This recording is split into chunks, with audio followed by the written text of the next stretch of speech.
700,000 scrolls. The complete works of every Greek playwright. Medical treatises that wouldn't be rediscovered for 1,000 years. The original calculations that proved the Earth goes around the Sun. All of it lost.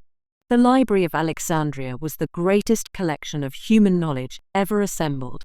And tonight, we're going to walk its marble halls together, meet the scholars who filled its shelves, and discover how it all quietly slipped away. Close your eyes, rest, and let the ancient world wash over you. There was once a place where all human knowledge lived under one roof. Every poem ever written, every theorem ever proved, every map ever drawn of lands both real and imagined. In a white marble building by the shores of the Mediterranean, scholars from every corner of the ancient world gathered to read, to think, to dream. This was the Library of Alexandria. Tonight, we shall walk its halls together. We shall meet the curious minds who filled its shelves, and we shall witness how the greatest collection of knowledge ever assembled slowly, quietly, slipped away from human memory. There is no need to remember any of this. No test tomorrow. No notes to take. Simply rest and let the ancient world wash over you, like waves upon the Alexandrian shore. Let us begin in the year 331 before the Common Era, when a young Macedonian king stood on the edge of Egypt and dreamed of building a city unlike any the world had ever seen. The Mediterranean stretched out in the winter light, grey-blue and endless, as Alexander of Macedon gazed across the Egyptian coast. He was 24 years old. He had already conquered more of the world than any Greek before him. And now, standing on a narrow strip of land between the sea and a great lake called Mereotis, he saw something that no one else could see. He saw a city. To understand what Alexander saw, we must first understand what was actually there. And what was there, in truth, was very little. The place Alexander stood was called Rakotis by the Egyptians, a simple fishing village, home to a few hundred souls who mended their nets and pulled their catches from the warm, shallow waters. It was, by any reasonable measure, an unremarkable place. The houses were small and low. The harbour was adequate but hardly grand. The surrounding land was flat and dusty, broken only by a few date palms bending in the coastal wind. And yet Alexander saw what it could become. Perhaps it was the natural harbour, sheltered from the open sea by a long island called Pharos that lay a mile offshore. Perhaps it was the position, ideally placed for trade routes connecting Greece to Egypt, to Persia, to lands even farther east. Perhaps it was simply the way the light fell on the water that particular morning, casting the whole scene in silver and gold.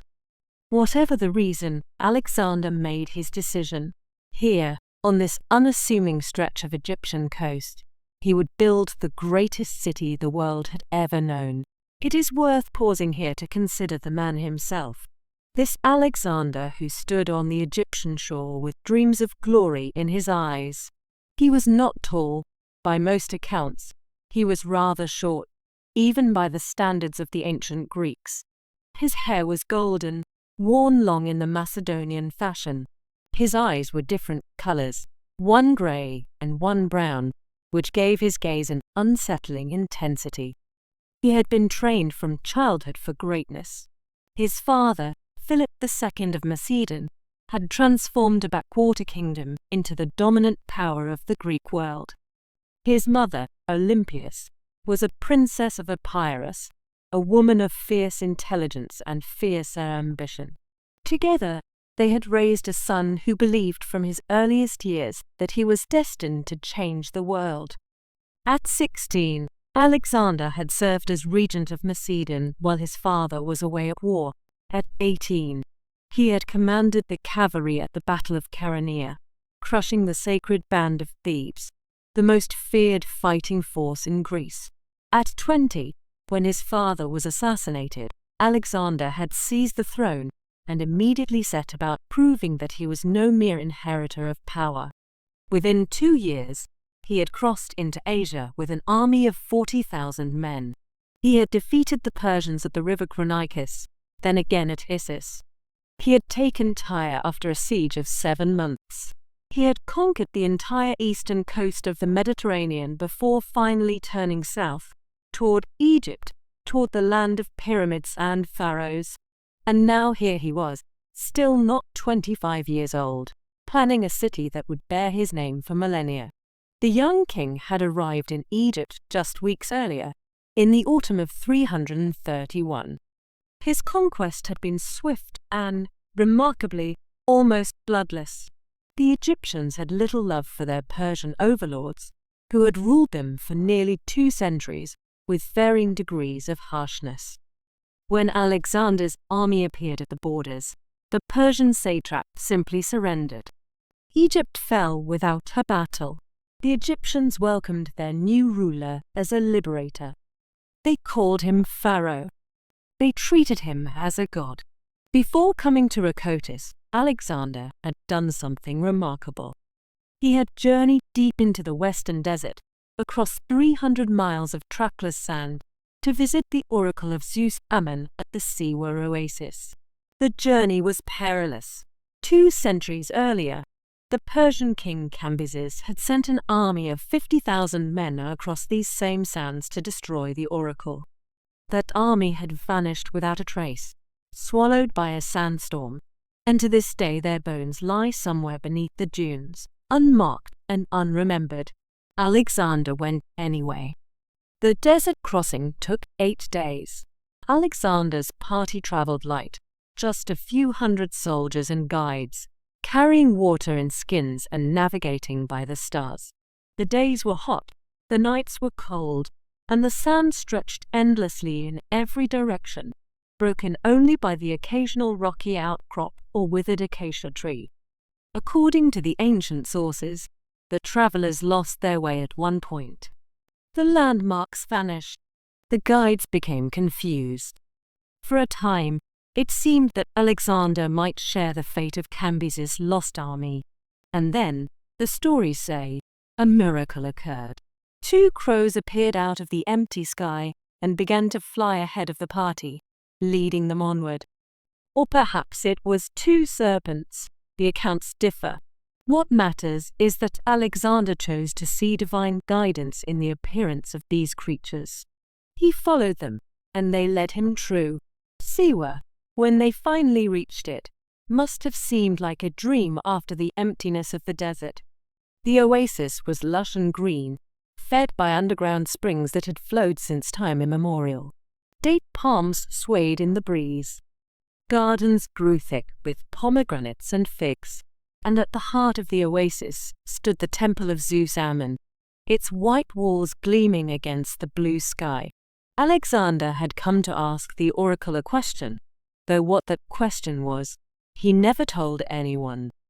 Some say he asked about his father's murder, wanting to know if the guilty had been punished. Some say he asked about his own destiny, seeking confirmation of what he already believed. Some say he asked nothing at all, merely stood before the god and waited to receive whatever wisdom might come. What we know is only what the oracle told him. The priests at Siwa greeted Alexander with ancient ceremonies. They led him into the inner sanctum of the temple, a cool dark chamber where the god Ammon, whom the Greeks called Zeus, was said to speak through the mouths of his servants. And there, in the flickering light of oil lamps, the high priest addressed Alexander with words that would echo through history. He called Alexander the son of Zeus. Whether Alexander believed this, we cannot say. He was a practical man in many ways, a student of Aristotle, trained in logic and observation. But he was also a man of his time, raised on stories of heroes who were half divine, whose blood mingled the mortal and the immortal. His mother, Olympia, had always hinted that his true father was not Philip of Macedon, but a god who had visited her in the form of a serpent. Perhaps Alexander simply accepted what he had always suspected, or perhaps he understood the political value of such a claim. A king who is favored by the gods is a king whom none can safely oppose. Whatever his private thoughts, Alexander left Siwa with a new certainty. He was destined for something extraordinary, and the city he would build on the Egyptian coast would be the proof. The architect Alexander chose for his new city was a man named Dinocrates. Like Alexander, he was young and ambitious. Like Alexander, he thought on a grand scale.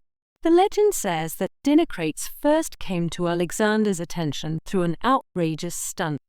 Unable to gain an audience through normal channels, Dinocrates stripped naked, oiled his body like an athlete, wrapped himself in a lion skin, and strode into the king's presence as if he were Hercules himself. When the guards moved to stop him, Alexander was so amused that he waved them aside. "What do you want?" he asked. Dinocrates wanted to carve Mount Athos into a statue of Alexander, a seated figure so vast that it would hold an entire city in one hand and pour a river from the other. Alexander smiled at the audacity of the proposal. He could appreciate such grand thinking, even when it crossed into the absurd. But the king was also practical. Where would the city's people grow their food? He asked. How would they find fresh water high on a mountainside? The project, for all its magnificence, would be a monument to nothing. The people who lived there would starve. But Alexander remembered Dinocrates. He remembered the boldness, the willingness to think beyond all ordinary bounds. When he stood on the Egyptian coast and imagined a city where none existed, he knew who he wanted to build it. Dinocrates arrived in Rhodes and began his work. Day after day, he walked the narrow peninsula between the sea and the lake, measuring distances, studying the winds, observing the movement of the sun across the sky. He had his surveyors take soundings in the harbour. He had his engineers examine the underground water sources, the ancient cisterns that the Egyptians had carved beneath the village. And then, when he had gathered all the information he needed, Dinocrates sat down and designed a city. The city that Dinocrates planned was unlike anything the ancient world had seen before. It would be built on a grid pattern, streets running straight and true, crossing at perfect right angles. This was not the haphazard growth of older cities, where lanes wandered where they would and buildings clustered in organic confusion. This was a city designed from the beginning, every block measured, every avenue planned. The main street, which the Greeks called the Canopic Way, would run east to west through the heart of the city, 100 feet wide, lined with marble columns. A second great avenue would cross it from north to south, connecting the harbour to the lake. Where these two streets met, there would be a public square, a gathering place for citizens, a heart for the city's civic life. Along the waterfront, Dinocrates planned great harbour works, quays and wharves, warehouses and shipyards. A causeway would connect the mainland to the island of Pharos, creating two protected harbours, one facing east and one facing west. Ships from anywhere in the Mediterranean could find shelter here, could load and unload their cargoes, could rest before continuing their journeys to distant shores. And rising above it all, Dinocrates envisioned monuments. Temples to the gods, both Greek and Egyptian, a palace for the king, public buildings where scholars might gather and debate, gardens where philosophers could walk and think.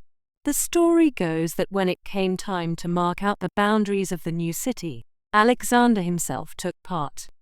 He walked the perimeter, indicating where the walls should stand, where the gates should open. But the surveyors had forgotten to bring chalk, so they marked the lines with flour instead, white lines traced on the dark earth, showing the shape of what was to come. As they worked, birds descended from the sky, flocks of them, drawn by the scattered grain, pecking at the flour lines, erasing the boundaries almost as quickly as they were drawn. Alexander was disturbed by this omen. He called for his seas, his interpreters of signs. The seas considered the matter. Then they smiled. "This is a good omen," they told the king. "The birds come to feed because your city will provide sustenance for many peoples. Alexandria will nourish the world."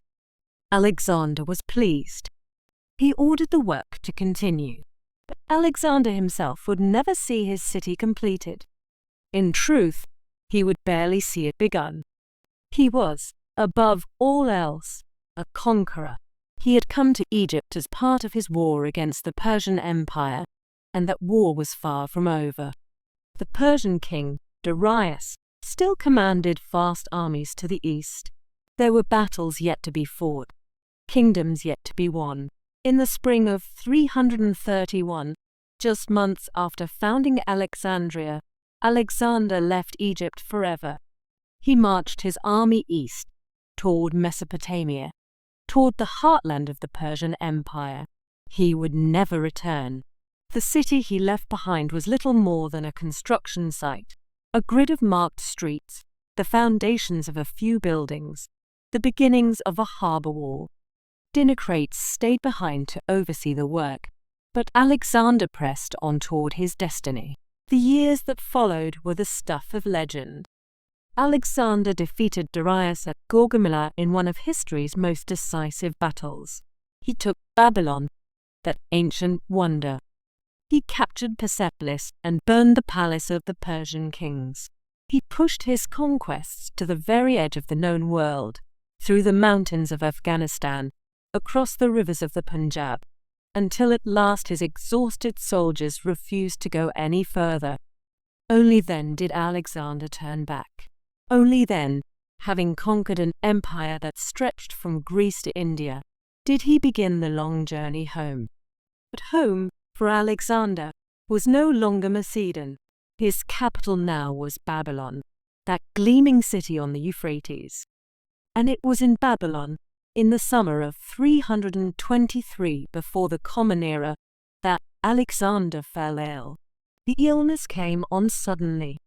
A fever, at first, then weakness that spread through his limbs, that stole his voice, that left the most powerful man in the world unable to lift his head from his pillow. For 11 days, Alexander lingered. His generals gathered around his bed, asking desperately who would inherit his empire. To whom would he leave this vast realm that he had built through blood and genius? Alexander's answer, if he gave one, was unclear. Some say he whispered, "To the strongest." Others say he could no longer speak at all. He was 32 years old. On a June afternoon, with the sun blazing over Babylon, Alexander the Great closed his eyes and died. What followed was chaos. An empire with no clear heir is an empire destined for civil war, and Alexander's generals wasted no time in staking their claims. They were ambitious men, hardened by decades of warfare, and each believed himself worthy of some portion of Alexander's legacy. The empire was carved apart. Greece went to one general, Anatolia to another. Syria, Persia, and the lands farther east were divided and contested. Alliances formed and shattered. Former brothers in arms became mortal enemies. And Egypt, wealthy Egypt, fell to a general named Ptolemy. Ptolemy, son of Lagos, was one of Alexander's oldest companions. They had grown up together in the Macedonian court, had studied together under Aristotle, had fought side by side through a dozen campaigns. Ptolemy knew Alexander better than almost anyone. He understood how Alexander thought, how Alexander inspired, how Alexander won. And Ptolemy was clever in a way that many of the other generals were not. While they fought over the glamorous provinces, the traditional seats of power, Ptolemy quietly secured Egypt, rich, defensible Egypt, separated from the squabbling factions by deserts and seas. But Ptolemy did more than claim a kingdom. He also claimed a body. When Alexander died in Babylon, his generals agreed that his body should return to Macedon, to be buried in the royal tombs of his ancestors. A magnificent funeral cart was constructed, a wheeled temple, its roof supported by golden columns, its walls decorated with paintings of Alexander's victories. Inside, within a golden sarcophagus, lay the preserved body of the king himself, still wearing his armor. The funeral procession set out westward, accompanied by an army of soldiers and attendants. It was the grandest funeral cortege the world had ever seen, a moving monument to a man who had been almost a god. But the procession never reached Macedon. As the cart passed through Syria, Ptolemy intercepted it. With a combination of diplomacy and force, he diverted the funeral procession south, toward Egypt. Alexander had wished to be buried at Siwa, Ptolemy claimed, at the temple of his divine father. It was Ptolemy's duty, as a loyal friend, to see that wish fulfilled. Whether this was true, no one can say. What is certain is that Alexander's body ended up not at Siwa, but in Egypt's new capital, in the city that bore his name. Ptolemy brought Alexander to Alexandria. There, in a tomb of gold and crystal, the body of the conqueror was laid to rest. Visitors came from across the ancient world to gaze upon the face of Alexander, preserved forever in honey and spices. The tomb became a pilgrimage site, a symbol of divine kingship, a talisman of legitimacy. And Ptolemy, the guardian of Alexander's body, became Ptolemy, the ruler of Egypt. He founded a dynasty that would last for 3 centuries, the Ptolemaic dynasty, a line of Greek kings and queens who would rule Egypt until the coming of Rome. Under Ptolemy, Alexandria grew. The construction that Alexander had begun continued and expanded over the following decades. The harbour works were completed first, because Ptolemy understood that trade was the lifeblood of any great city. The causeway to Pharos was built, 7 furlongs of solid stone stretching across the water, creating the 2 harbours that Dinocrates had envisioned. Ships began to arrive from every corner of the Mediterranean, from Athens and Corinth, from Tyre and Sidon, from Rome and Carthage, and the distant lands beyond the Pillars of Hercules. The great avenues were paved with marble. The Canopic Way became one of the wonders of the ancient world, a boulevard so wide that 4 chariots could drive abreast, lined with columns that stretched as far as the eye could see. At night, the street was lit by torches and oil lamps, so that Alexandria glowed like a beacon on the Egyptian coast, visible to sailors miles out at sea. Temples rose along the waterfront, temples to the Greek gods, yes, but also to the Egyptian gods, and to a new deity that Ptolemy himself helped to create. This was Serapis, a fusion of the Greek Zeus and the Egyptian Osiris, a god designed to unite the Greek and Egyptian populations of the city. The great temple of Serapis, called the Serapeum, became one of the most magnificent religious structures in the ancient world, its halls hung with precious tapestries, its altars burning incense day and night. The palace complex spread across the eastern quarter of the city, a sprawling compound of gardens and courtyards, audience halls and private chambers. Here Ptolemy held court, receiving ambassadors from distant kingdoms, dispensing justice, planning the expansion of his domain.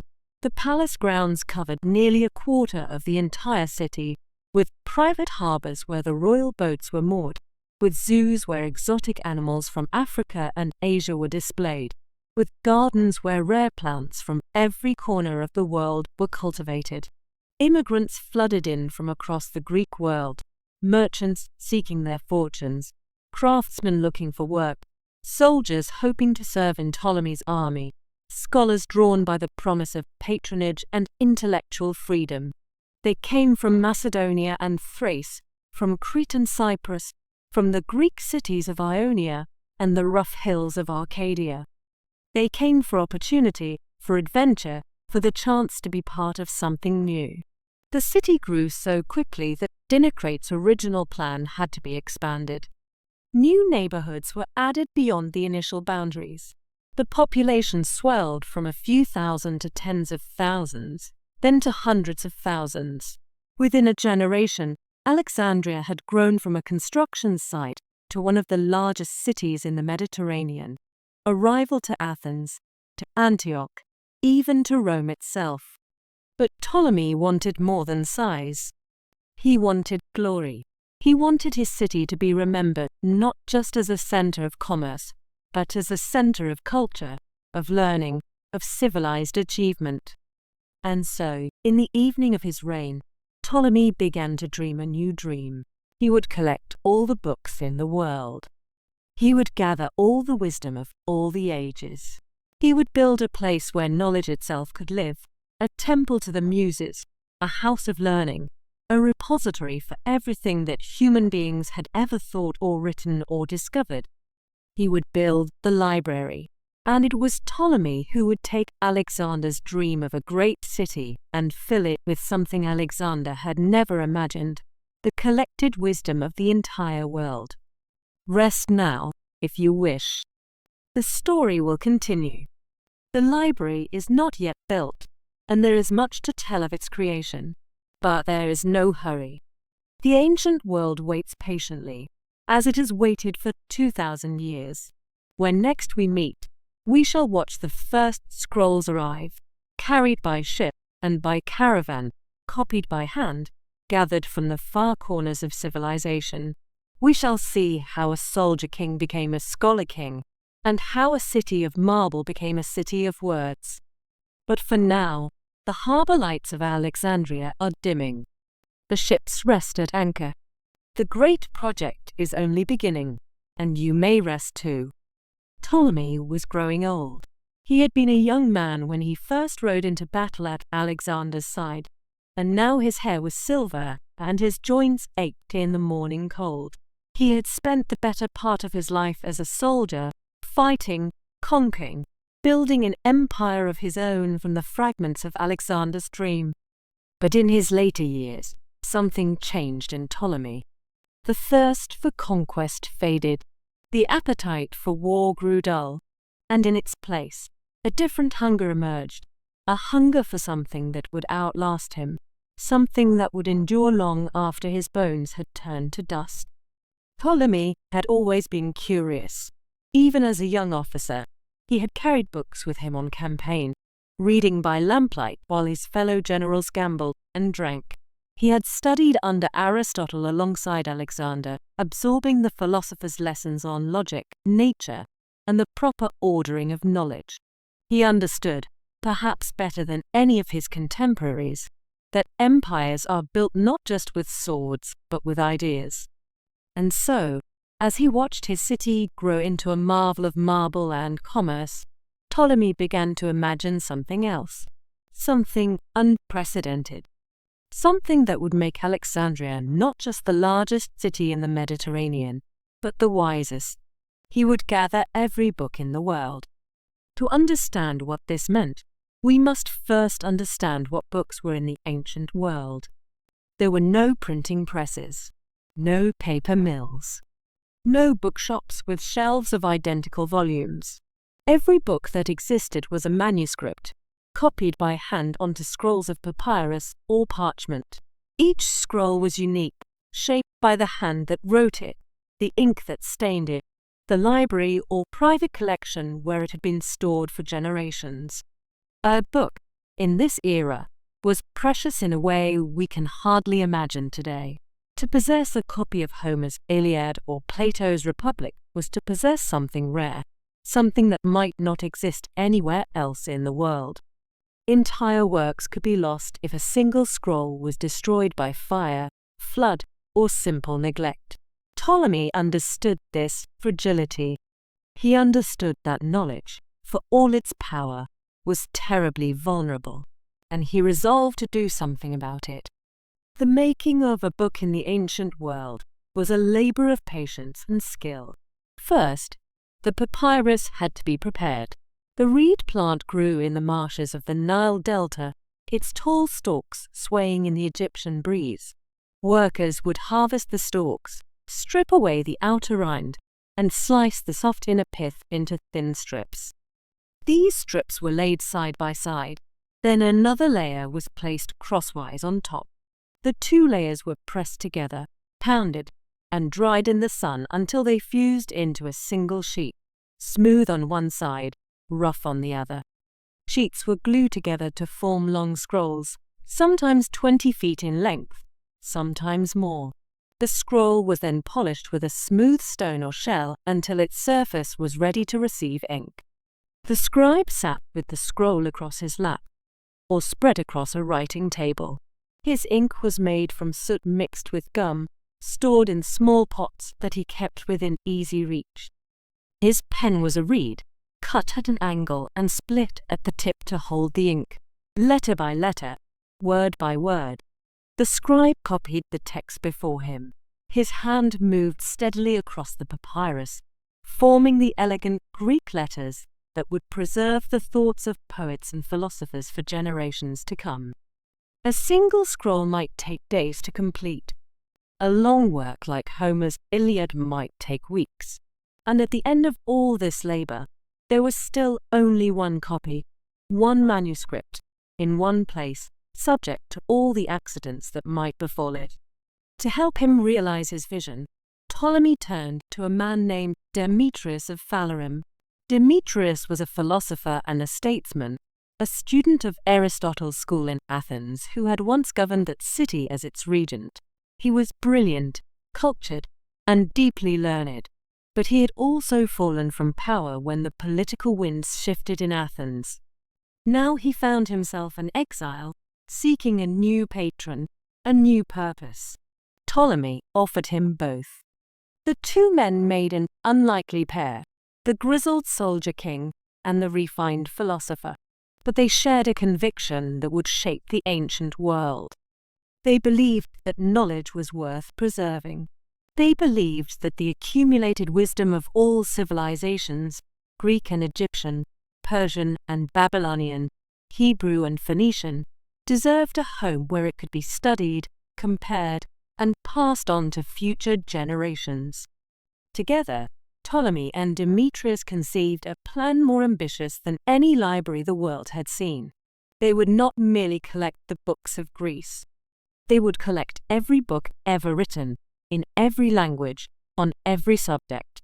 They would create a universal repository of human knowledge, a place where all that humanity had learned could be gathered under a single roof. The first scrolls began arriving in Alexandria around 295 before the Common Era. They came from Athens, naturally, copies of the great tragedies by Aeschylus, Sophocles, and Euripides, copies of Plato's dialogues and Aristotle's treatises, the histories of Herodotus and Thucydides, the speeches of Demosthenes and Isocrates. For centuries, Athens had been the intellectual capital of the Greek world, and its libraries held treasures beyond counting. Ptolemy sent agents to Athens with gold and instructions. Buy everything, he told them. Copy what cannot be bought. Leave nothing behind. But the book hunters did not stop at Athens. They traveled to Corinth and Thebes, to Ephesus and Miletus, to the islands of the Aegean, and the cities of the Ionian coast. Wherever Greeks had settled, wherever scholars had written and taught, Ptolemy's agents appeared with their purses and their promises. They purchased private libraries from families who had fallen on hard times. They borrowed rare manuscripts from temples and archives, promising to return them, though sometimes the originals stayed in Alexandria, and only copies were sent back.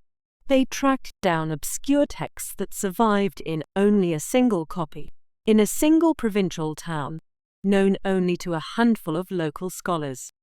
Scroll by scroll, shipment by shipment, the collection grew. What did these scrolls contain? Everything, or as close to everything as human beings had managed to write down. There were copies of Homer, the Iliad, and the Odyssey, those foundational texts of Greek culture, known by heart by every educated Greek. But there were also variant versions of Homer, copies that differed in small ways from one another, preserving alternative readings that scholars could compare and debate. There were the plays of the great Athenian tragedians, Aeschylus, Sophocles, Euripides, works that had been performed in the theatres of Athens, and then copied and circulated throughout the Greek world. Some of these plays had already been lost in other cities, destroyed by war or fire or simple neglect. Only in Alexandria were they preserved. There were the comedies of Aristophanes, full of jokes and puns and political satire. There were the dialogues of Plato, exploring questions of justice, truth, and the nature of reality. There were the scientific treatises of Aristotle, on subjects ranging from physics to biology to the proper structure of a tragic play. There were histories, Herodotus on the Persian Wars, Thucydides on the Peloponnesian War, countless lesser historians whose names we have forgotten but whose works were once available in Alexandria's halls. There were medical texts, describing symptoms and treatments, the accumulated wisdom of Greek physicians going back to Hippocrates. There were mathematical treatises, exploring the properties of numbers and shapes. There were astronomical observations, recording the movements of the stars and planets across the night sky. There were books on farming and books on mining, books on horse breeding and books on cookery, books on how to build ships and how to wage war, books on rhetoric, teaching young men how to speak persuasively in the courts and assemblies, books on music, explaining the mathematical relationships between different notes. If someone, somewhere in the Greek world, had written it down, Ptolemy's agents would try to find it. And then Ptolemy devised something even more cunning, the book tax. A law was passed in Alexandria. Every ship that entered the harbour must declare any scrolls it carried on board. Those scrolls would be taken to the library, where scribes would copy them. The originals, supposedly, would be returned to their owners, but often they were not. The library scribes would copy the manuscripts quickly on cheap papyrus, and these hasty copies would be returned to the ships. The originals, the careful, beautiful manuscripts that travellers had cherished and carried across the sea, would remain in Alexandria. It was, by any honest reckoning, a kind of theft, but it was theft in the service of knowledge, and Ptolemy felt no remorse. The books were safer in his library, he reasoned, than scattered across 1,000 ships and 1,000 private collections. Here they would be preserved. Here they would last. The scrolls accumulated faster than anyone had anticipated.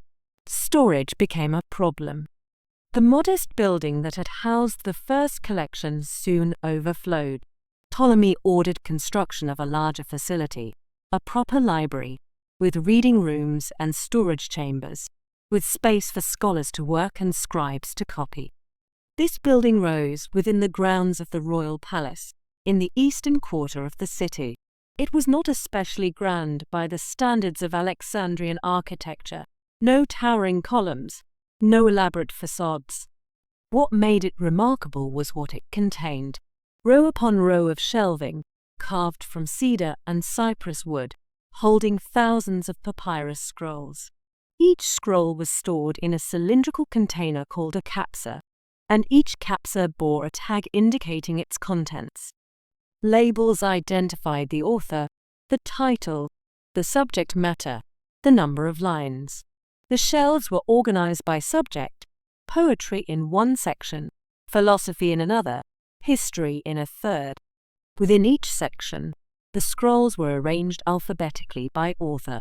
It was a simple system by modern standards, but in the ancient world it was revolutionary.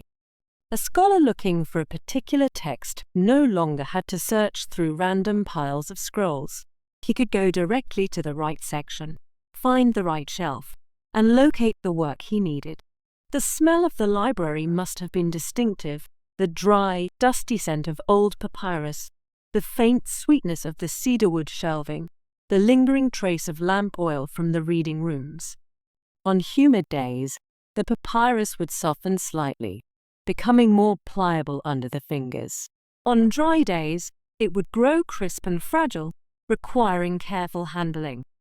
The scribes who worked in the library developed calluses on their fingers from gripping their reed pens. Their eyes grew tired from hours of careful copying, squinting at faded letters on ancient manuscripts. But they took pride in their work. They were not merely clerks. They were the guardians of human memory, preserving the thoughts of the wise for generations yet unborn. For the first time in history, knowledge was being organized. Ptolemy I Soter died around 282 before the Common Era. He had ruled Egypt for more than 40 years, transforming a conquered province into one of the most powerful kingdoms in the Mediterranean world. He had built harbors and temples, armies and fleets. He had defended his realm against rivals who would have torn it apart. But perhaps his greatest achievement was the collection of scrolls that he left behind. A library that already numbered in the tens of thousands, a repository of knowledge unlike anything the world had ever seen. The work of building the library, however, was far from finished. That task would fall to his son. Ptolemy II Philadelphus ascended to the throne of Egypt in his father's final years, first as co-ruler, and then as sole king. He was different from his father in many ways, more refined, more cultured, less interested in warfare, and more interested in the arts of peace. Where Ptolemy I had been a soldier who discovered scholarship late in life, Ptolemy II had been raised as a prince in a city already famous for its learning. He had grown up surrounded by books, by philosophers, by the brightest minds that gold could attract. For him, the library was not a late-life project, but a birthright. And he was determined to make it the wonder of the world. Under Ptolemy II, the book-collecting enterprise expanded dramatically. New agents were dispatched to lands beyond the Greek world. They traveled to Persia, gathering texts on medicine and astronomy that the Persians had preserved from even older civilizations. They went to Babylon, seeking the mathematical and astronomical records that the Chaldean priests had accumulated over centuries of careful observation. They reached out to the Jews, to the Egyptians, to any people who had committed their knowledge to writing. The library's ambition was no longer merely to collect Greek learning. It was to collect all learning, from everywhere, in every language. This required a vast enterprise of translation. Ptolemy II employed teams of scholars who could read foreign languages, men who had learned Hebrew or Aramaic, Egyptian hieratic or Persian cuneiform. These scholars worked in the library's halls, painstakingly translating foreign texts into Greek so that they could be read by the wider community of Alexandrian scholars. The most famous of these translation projects was the Septuagint, the Greek version of the Hebrew scriptures. The story of the Septuagint is worth telling slowly, for it reveals much about the spirit of the library in these early years. According to tradition, Ptolemy II wished to include the sacred books of the Jews in his collection, but the Torah was written in Hebrew, a language that few Alexandrian scholars could read. To make these texts accessible, they would need to be translated into Greek. Ptolemy sent a letter to the high priest in Jerusalem, requesting that learned men be sent to Alexandria to perform this task. The high priest complied, sending 72 scholars, 6 from each of the 12 tribes of Israel, along with precious scrolls of the law. The Jewish scholars were received with honor in Alexandria. They were housed in comfortable quarters on the island of Pharos, where they could work in peace, away from the bustle of the city. Each morning, they would wash in the sea, then gather in a great hall to discuss the day's work. They debated the precise meaning of Hebrew words, seeking Greek equivalents that would convey the same nuances. They wrestled with passages that seemed to defy translation, concepts that had no ready parallel in Greek thought. For 72 days, according to legend, they labored over their translation, and when they were finished, they had produced something remarkable, the first Greek version of the Hebrew Bible. The completed translation was read aloud to the Jewish community of Alexandria, who received it with joy. It was then presented to Ptolemy himself, who ordered it placed in the library alongside the Greek and Egyptian texts. For the first time, Greek-speaking people could read the stories of Abraham and Moses, the laws of Sinai, the poetry of the Psalms. Whether every detail of this story is literally true, we cannot say. The number 72 has a suspicious symbolic quality, and the neat time frame of 72 days seems too perfect to be coincidental. But the essential fact is not in doubt. The Hebrew scriptures were translated into Greek in Alexandria during the reign of Ptolemy II, and this translation, known as the Septuagint, from the Latin word for 70, became the version of the Jewish Bible that most of the ancient world would know. It was read by Jews throughout the Greek-speaking world. Centuries later, it would be the version quoted by the authors of the New Testament. It shaped the religious thought of millions who never learned Hebrew, never traveled to Jerusalem, never saw the inside of the temple. And it happened because a king in Alexandria wanted every book in the world. The library continued to grow. By the middle of Ptolemy I's reign, the collection had expanded beyond all earlier estimates. Ancient sources claim that it held 200,000 scrolls, then 300,000, then more still. The numbers are difficult to verify, and ancient writers had a tendency toward exaggeration, but even the most conservative estimates suggest a collection far larger than any that had existed before. Where would you put so many scrolls? The answer was that the library was not a single building, but a complex of buildings, a sprawling institution that occupied a significant portion of the royal quarter. The main building was connected to the palace by covered walkways, so that the Ptolemies could visit whenever they wished, browsing the collection or consulting with scholars. Around it clustered smaller structures, annexes and storehouses, built as the collection outgrew its original home. There were reading rooms where scholars could consult the texts, long chambers with good light from windows facing north, where the sun would not fade the precious papyrus. Benches and tables were provided, and slaves stood ready to fetch scrolls from the storage chambers and return them when the reader was finished. There were the storage chambers themselves, lined with shelving, where the scrolls were kept in their capsae, organized and labeled. These rooms were kept as dry as possible, for moisture was the enemy of papyrus. Braziers might be lit in damp weather to drive out the humidity. There were workrooms where copyists labored to produce new copies of damaged or deteriorating manuscripts. Old scrolls grew brittle and faded over time.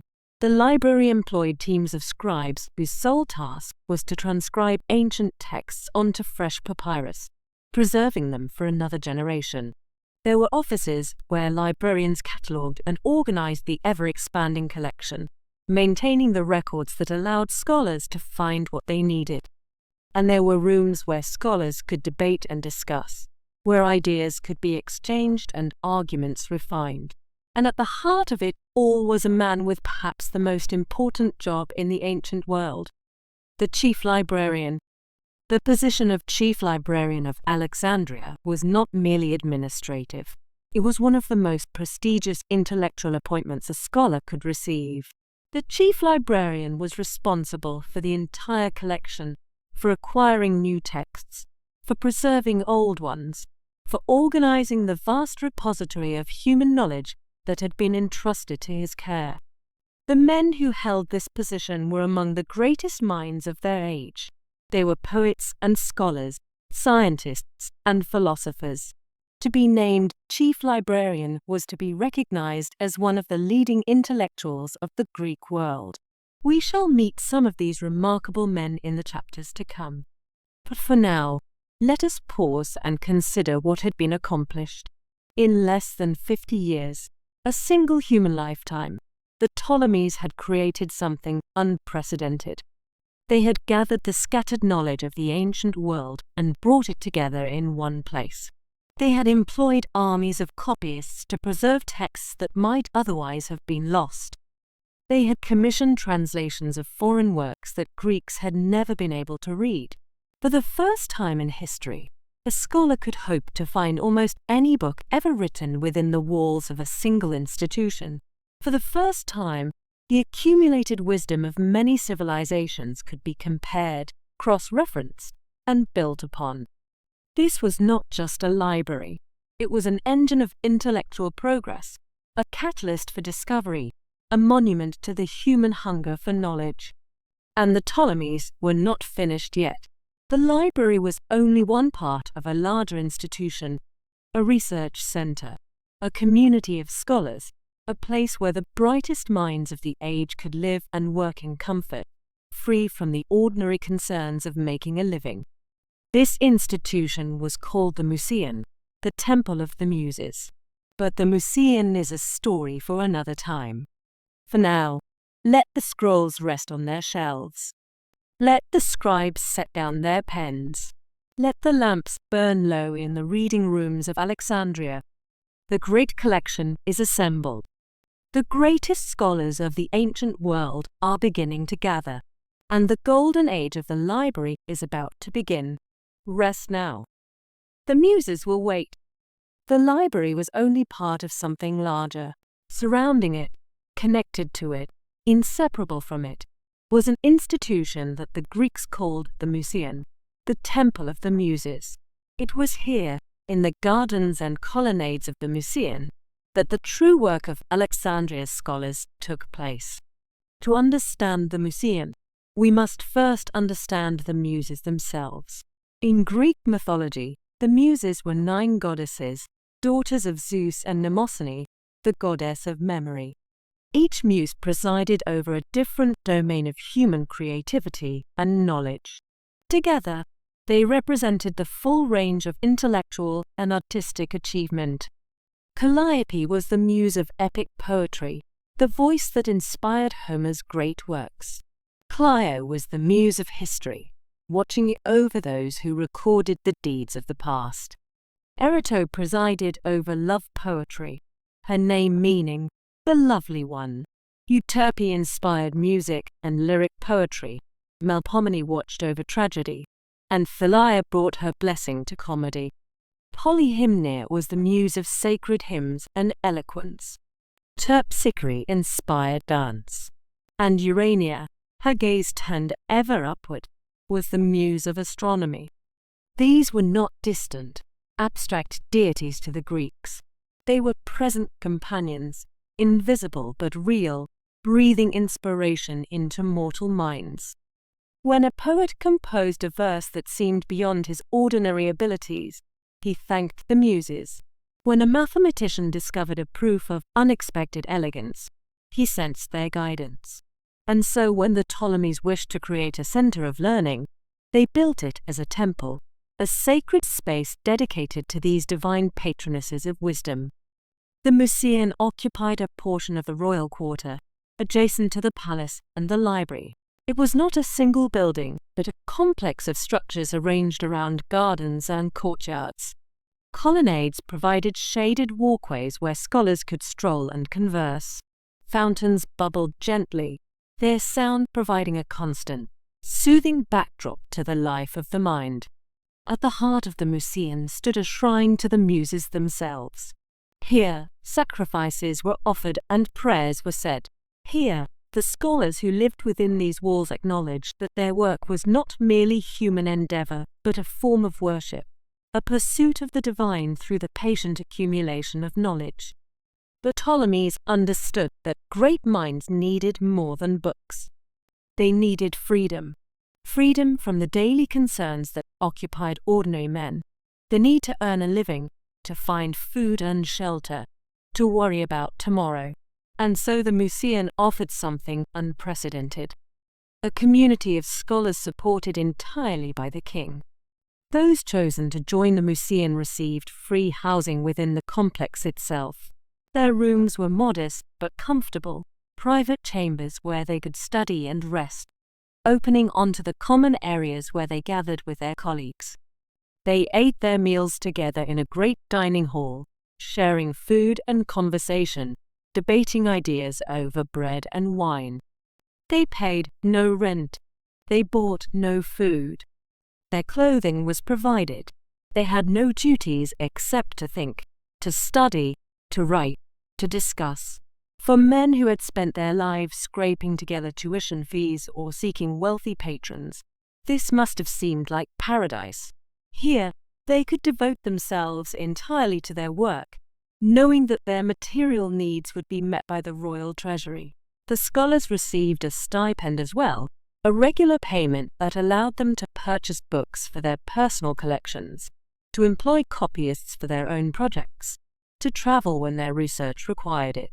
Some scholars grew wealthy in Alexandria, not from the stipend alone, but from the prestige that their association with the Museum brought them. For a famous scholar could command high fees for private tuition. He could dedicate his works to wealthy patrons who would reward him handsomely. He could be invited to other courts, other cities, where kings and magistrates would pay generously for his presence. The Museum, in short, was not merely a retreat from the world. It was a launching pad for careers that could span the entire Mediterranean. The physical facilities of the Museum were impressive in their own right. Beyond the gardens and colonnades, there were lecture halls where scholars could address larger audiences. These were semicircular rooms with tiered seating, designed so that every member of the audience could see and hear the speaker clearly. Here, visiting dignitaries might be treated to demonstrations of Alexandrian learning. Here, public disputations might be held, with scholars defending their theories against challengers. There were smaller seminar rooms for more intimate discussions. There were workshops where astronomical instruments were built and calibrated.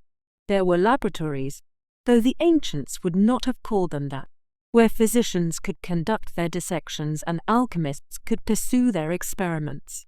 The dining hall deserves particular attention, for it was here that much of the Museum's real work took place. The hall was large enough to seat all the resident scholars at once, perhaps 100 men at the height of the institution's prosperity. The tables were arranged in rows, with a raised platform at one end where distinguished guests might sit with the chief librarian and any royal visitors. The food was good, but not extravagant.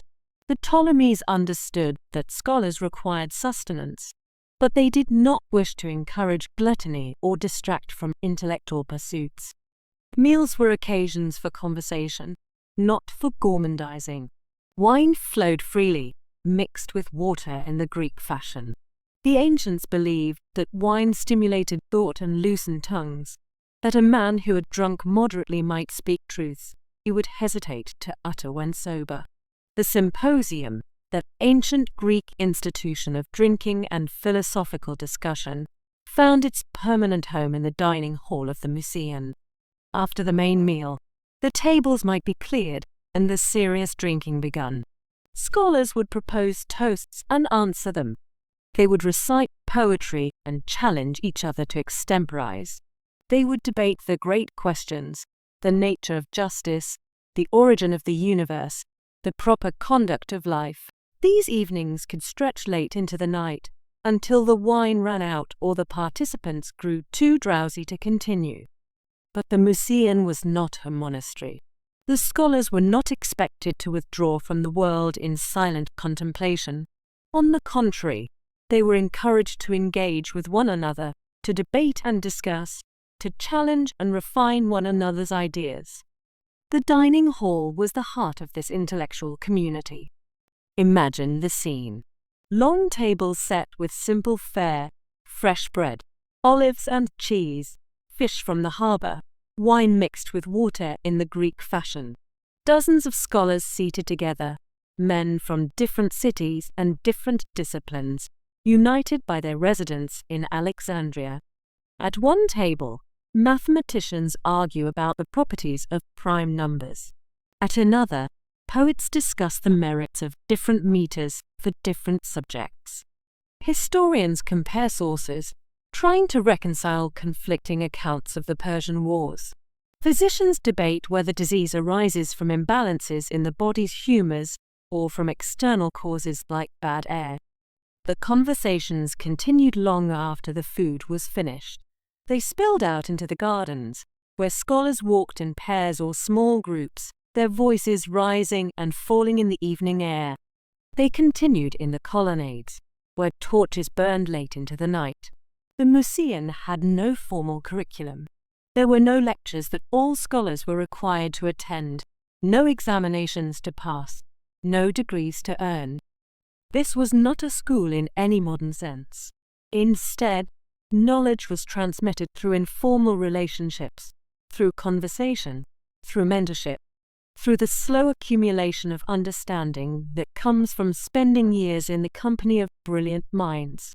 A young scholar newly arrived from Athens might attach himself to an older master, reading the same texts, attending the same discussions, gradually absorbing the older man's methods and insights.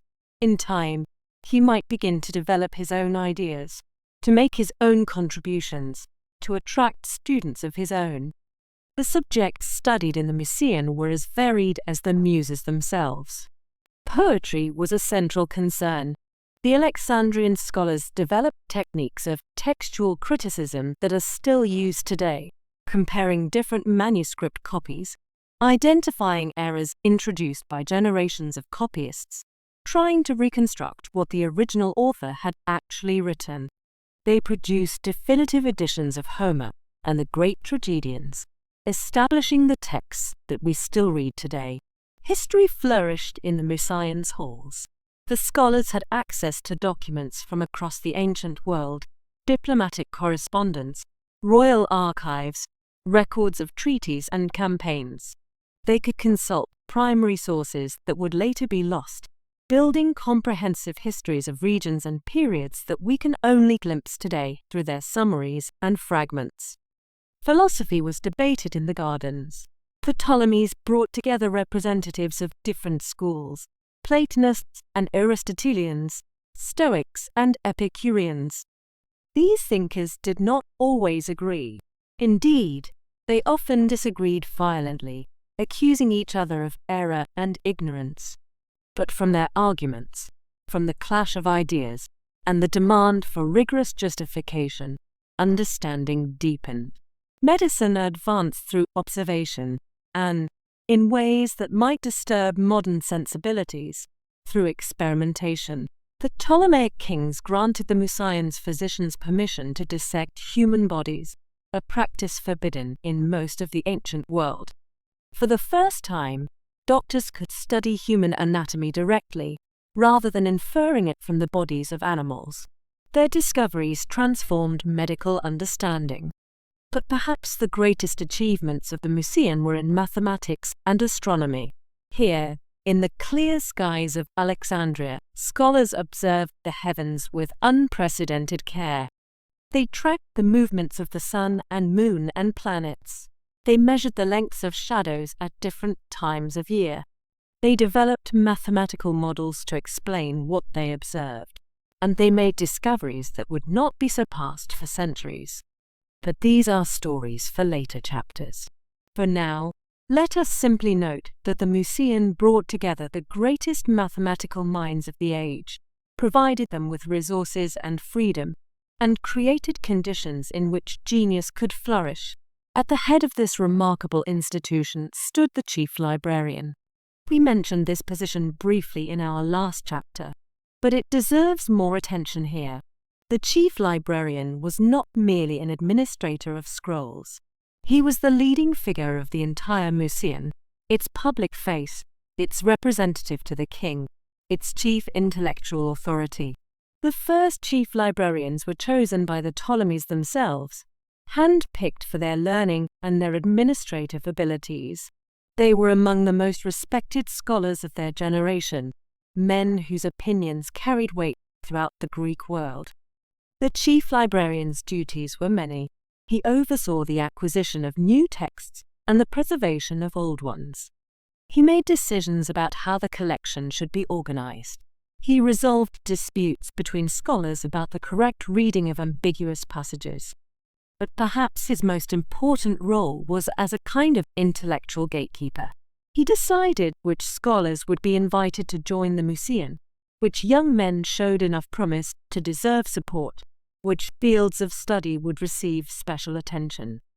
Through these decisions, the chief librarian shaped the direction of ancient scholarship for generations to come. The scholars of the Mysian came from across the Greek world.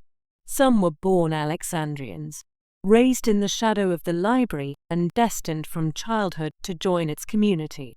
But most came from elsewhere, from Athens and Corinth, from Rhodes and Pergamon, from Syracuse and the cities of Asia Minor. They were drawn by the library's collection, of course. Where else could a scholar find so many texts gathered in one place? A historian working on the Peloponnesian War might spend years tracking down scattered sources, or he could come to Alexandria and find them all on the same set of shelves. But they were also drawn by the community itself. Scholarship, for all its emphasis on solitary study, is ultimately a social activity. Ideas must be tested against other minds. Arguments must be refined through debate.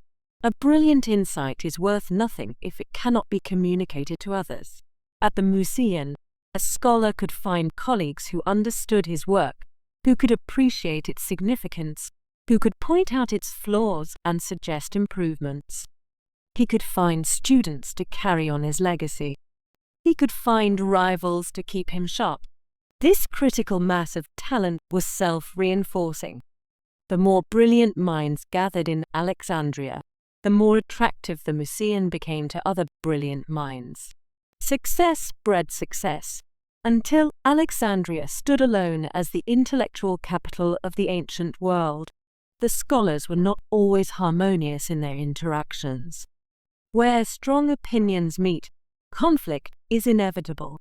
The dining hall saw its share of bitter arguments, of accusations and counter-accusations, of long-running feuds between scholars who could not bear to share the same table. Some disputes were scholarly, disagreements about the correct interpretation of a text, or the validity of a proof, or the proper methods for investigating nature. These could be heated, but they were ultimately productive. Out of disagreement came refinement, and out of refinement came progress. Other disputes were personal, clashes of ego, competition for recognition, jealousy of a rival's success. These were less productive, but they were perhaps inevitable in any community of ambitious men. The Ptolemies, for their part, generally allowed the scholars to manage their own affairs. They provided the money and the protection. How the scholars used these resources was largely up to them. But the kings also understood the value of their investment. A Ptolemy who wished to understand a fine point of law could summon a legal expert from the Mysian. A Ptolemy who needed to know the history of a disputed territory could consult the historians. A Ptolemy who wanted to impress a foreign ambassador could show off the marvels of Alexandrian learning.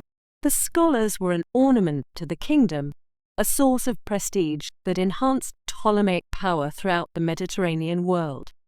Let us linger for a moment in the gardens of the Mysian. It is early evening. The heat of the day has passed, and a gentle breeze blows in from the harbour. The sky is turning from blue to gold to pink. Somewhere nearby, a fountain splashes softly. In the colonnade, two philosophers walk slowly, deep in discussion. Their voices are low, their gestures measured. They are debating the nature of the good life, whether it consists in pleasure, as the Epicureans claim, or in virtue, as the Stoics insist.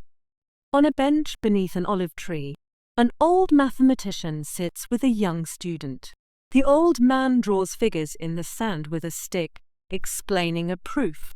The young man leans forward, concentrating, occasionally asking a question. This is how knowledge passes from generation to generation, not through formal lectures, but through patient, personal instruction. At the edge of the garden, near the wall that separates the Mysian from the rest of the palace complex, a poet composes verses in his head. He walks slowly, his lips moving silently, trying out different combinations of words. Later, he will write down what he has composed, but first, it must sound right in his inner ear. And in the library itself, lights begin to appear in the windows. The day's work is ending, but some scholars will continue late into the night, copying texts by lamplight, reading until their eyes grow heavy, falling asleep at last with scrolls still spread across their tables.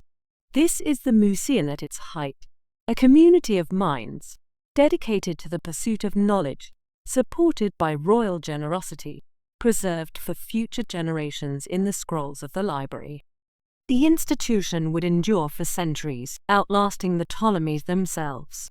Even after Rome conquered Egypt, even after the old religion gave way to new faiths, the Museum continued in some form, diminished, changed, but still recognizable. But we are getting ahead of ourselves. At this point in our story, the Museum is young and flourishing. The greatest scholars of the age are gathering in Alexandria, drawn by the promise of books and community and freedom. In the next chapter, we shall meet some of them. Rest now. The scholars will wait. The gardens of the Museum are quiet in the evening. The fountains splash softly. The colonnades are empty. The debates adjourned until tomorrow. Over the centuries, the Museum attracted the greatest minds of the ancient world. Let us meet some of them now, the geometers and astronomers, the poets and physicians, whose work would shape human knowledge for millennia to come. But that is a story for another time. For now, the lamps are burning low, the scrolls rest on their shelves, and the Mediterranean night wraps Alexandria in quiet darkness. Now let us meet the minds that made the library immortal. Over the centuries of its existence, the Museum attracted scholars whose names still resonate today, men who laid the foundations of mathematics, astronomy, geography, and medicine. Their works would be studied for 2,000 years. Their methods would shape the development of Western science. Let us begin with geometry. Euclid came to Alexandria sometime around 300 before the Common Era, during the reign of Ptolemy I. We know almost nothing about his life, where he was born, who his teachers were, how he came to settle in Egypt. He is a shadow, a name attached to one of the most influential books ever written. That book was The Elements. The Elements was not a book of original discoveries. Euclid was not the first to prove the theorems it contains. What Euclid did was more subtle and, in some ways, more important. He organized. He systematized. He took the scattered discoveries of earlier mathematicians and arranged them into a logical structure of breathtaking elegance. The Elements begins with definitions and axioms, statements so basic that they cannot be proved, but must simply be accepted. A point is that which has no part. A line is length without breadth. Through any 2 points, a straight line can be drawn. From these simple beginnings, Euclid built an entire world. Proposition followed proposition, each one proved from the ones that came before. The Pythagorean theorem, that the square of the hypotenuse equals the sum of the squares of the other 2 sides. Euclid proved it. The properties of parallel lines, Euclid established them.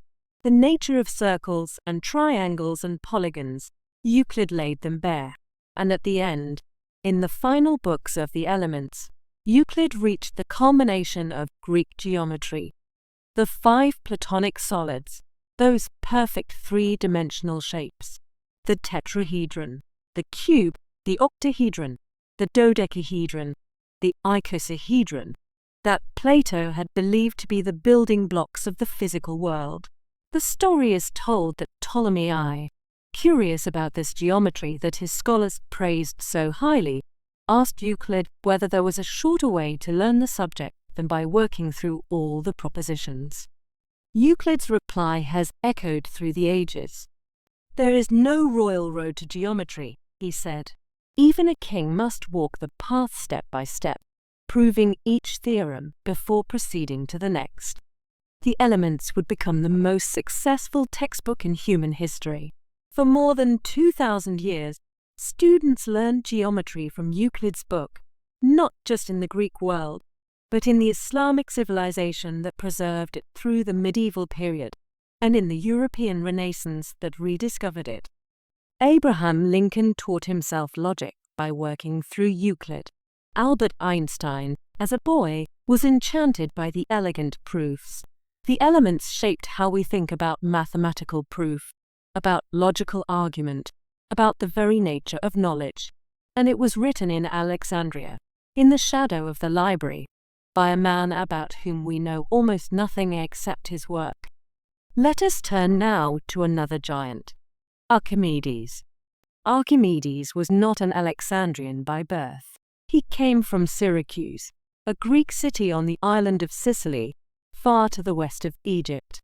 But at some point in his youth, he traveled to Alexandria to study, and there he encountered the mathematical tradition that would shape his life's work.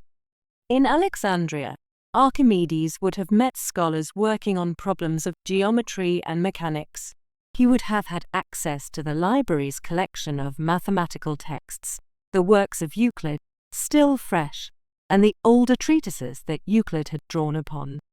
He would have learned the methods of rigorous proof that characterized Alexandrian mathematics, and then he returned to Syracuse, where he spent the rest of his life making discoveries that would not be surpassed for nearly 2 millennia.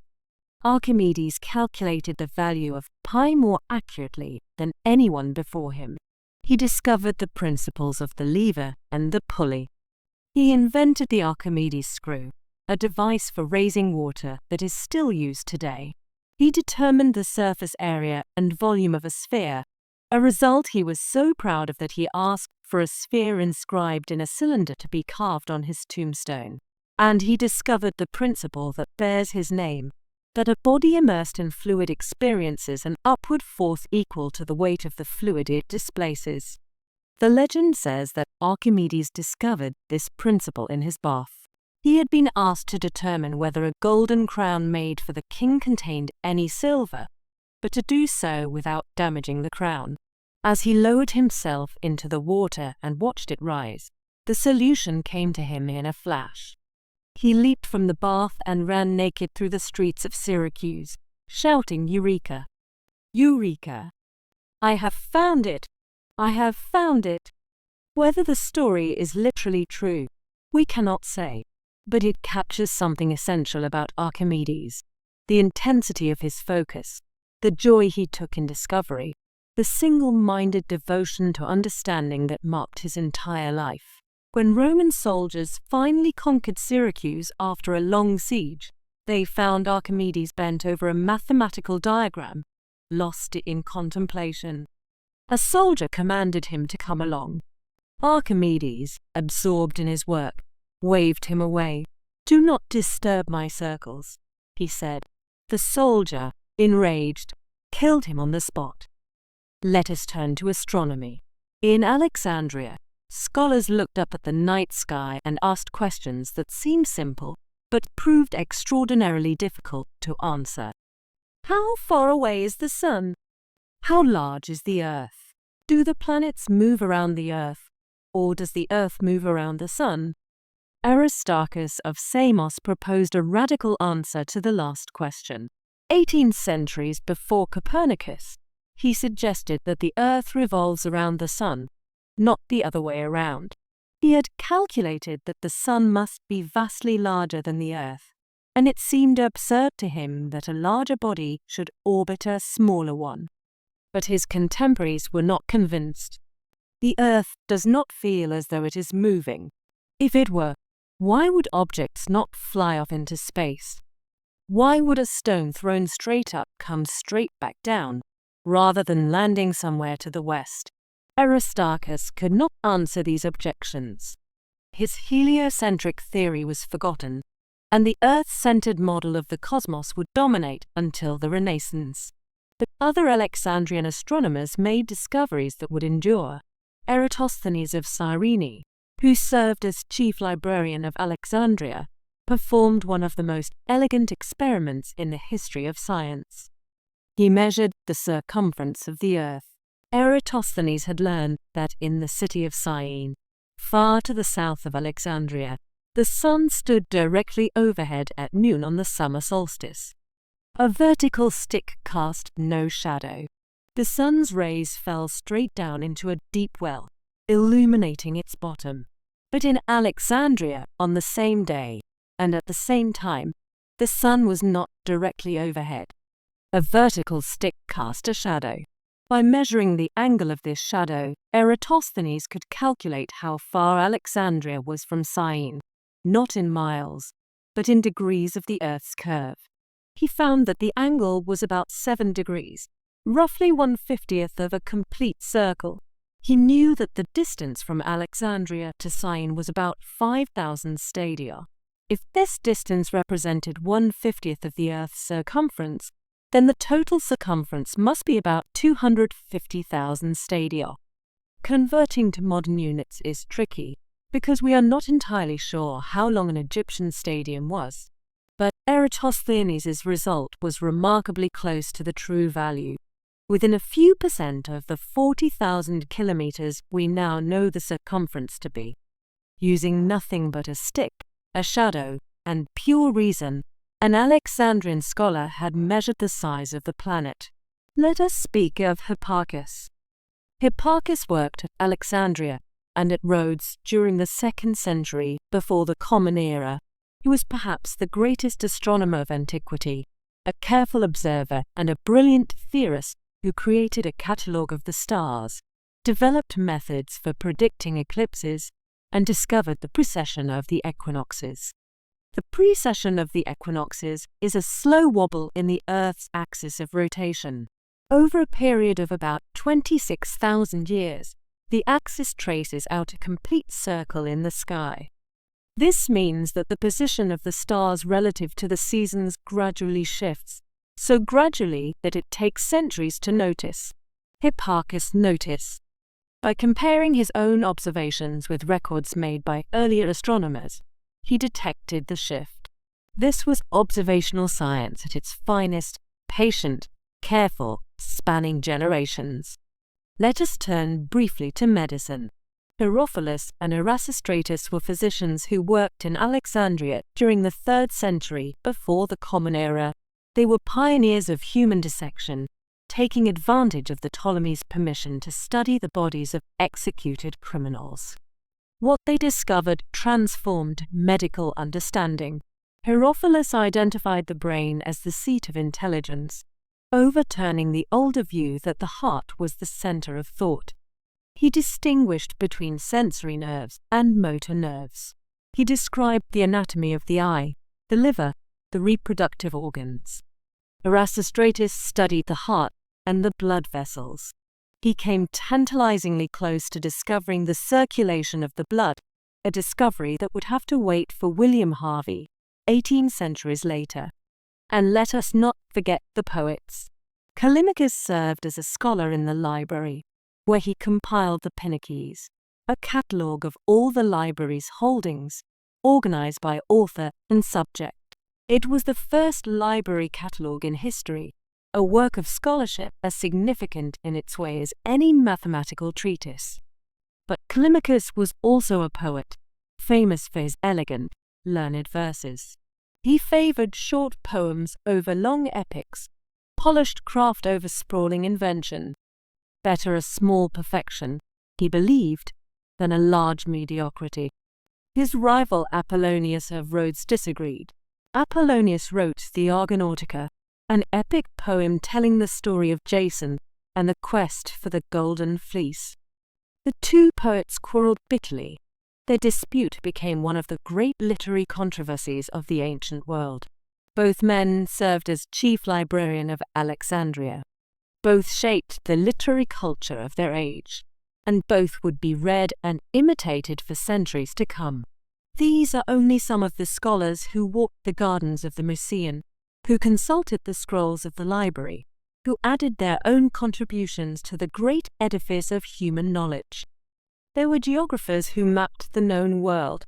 There were linguists who studied the grammar of Greek and the relationship between languages. There were engineers who built war machines and water clocks and automata that could move and speak. The Museum was a universe of minds, each pursuing its own questions, all supported by the wealth of the Ptolemies and the resources of the library. What would it have been like to walk among them? Imagine yourself a young student, newly arrived from Greece. You have heard stories of the library all your life, and now you are finally here. The city is vast and bewildering, larger than any you have ever seen. The streets are crowded with merchants and sailors, with Egyptian priests and Greek soldiers. But you make your way to the royal quarter, to the Musaeans' gates. You present your letter of introduction, and you are admitted. Inside, the noise of the city fades. The gardens are peaceful, the colonnades quiet. You see scholars walking in pairs, deep in discussion. You see students sitting at the feet of masters, taking notes on wax tablets. You smell the dry scent of papyrus, hear the scratch of reed pens on paper. This is the center of the world's learning, and you have been admitted. Rest now. The scholars' work continues, but you need not follow every proof and demonstration. Let their voices fade into the background, the murmur of discussion, the gentle arguments, the patient explanations. But what was it like to spend an ordinary day in this extraordinary place? What did a scholar see and hear and smell as he went about his work? That is the story of our next chapter. Let us spend a day in the library, not as tourists glimpsing wonders from afar, but as scholars going about our ordinary work. Let us feel the texture of the papyrus, smell the ink and the dust, hear the sounds that filled these ancient halls. Come, settle into this imagined life. Let it become, for a while, as real as your own. It is early morning. The sun has not yet risen. The world is still and dark. The stars are fading, one by one, as the eastern sky begins to pale. Somewhere in the distance, a rooster crows, the first voice of the coming day. You wake in your small chamber within the Museum complex. For a moment, you lie still, letting consciousness return gradually, like water seeping into parched earth. The room is simple, a narrow bed with a straw mattress covered in linen, a wooden chest for your belongings, a desk where you can work by lamplight. The walls are whitewashed, cool to the touch even in summer. A single oil lamp sits on the desk, its wick trimmed and ready for the night's work that never came. You fell asleep early, exhausted from the previous day's labor. Through the small window, you can see the first pale light gathering in the eastern sky. The color is not yet pink or gold, but simply gray, that quiet gray that comes before color, before warmth, before the world remembers that it is alive. You breathe. The air is cool and still, carrying the faint scent of the sea. Alexandria wakes slowly around you, but the Museum remains quiet. This is the hour between night and day, when neither darkness nor light has claimed the world. You rise and dress in the simple robes appropriate to a scholar. First, the chiton, a rectangle of undyed linen, soft from many washings, draped over your shoulders and pinned at the sides. Then the hymation, a heavier cloak that you wrap around yourself against the morning chill. The fabric is plain but comfortable. Scholars do not dress for fashion. They dress for work. You slip sandals onto your feet. The leather is supple, molded over months of wearing to the shape of your feet. They make a soft sound against the stone floor as you cross the room. At the door, you pause. You look back at your chamber, the rumpled bed, the waiting desk, the small possessions that mark this space as yours. Then you step out into the cool morning air. The colonnades are empty at this hour. Row upon row of marble columns stretch into the dimness, their shapes barely visible in the pre-dawn light. Your footsteps echo softly on the marble floors, the only sound in the sleeping complex. A few other early risers are about, fellow scholars who, like you, prefer to begin their work before the heat of the day descends. You exchange nods as you pass. No one speaks. The silence of early morning feels sacred, not to be broken by casual words. The colonnade opens onto a small courtyard. In its center stands a fountain, its waters still in the quiet air. The basin is carved from a single block of Egyptian granite, dark and smooth and ancient. You approach and cup your hands beneath the spout.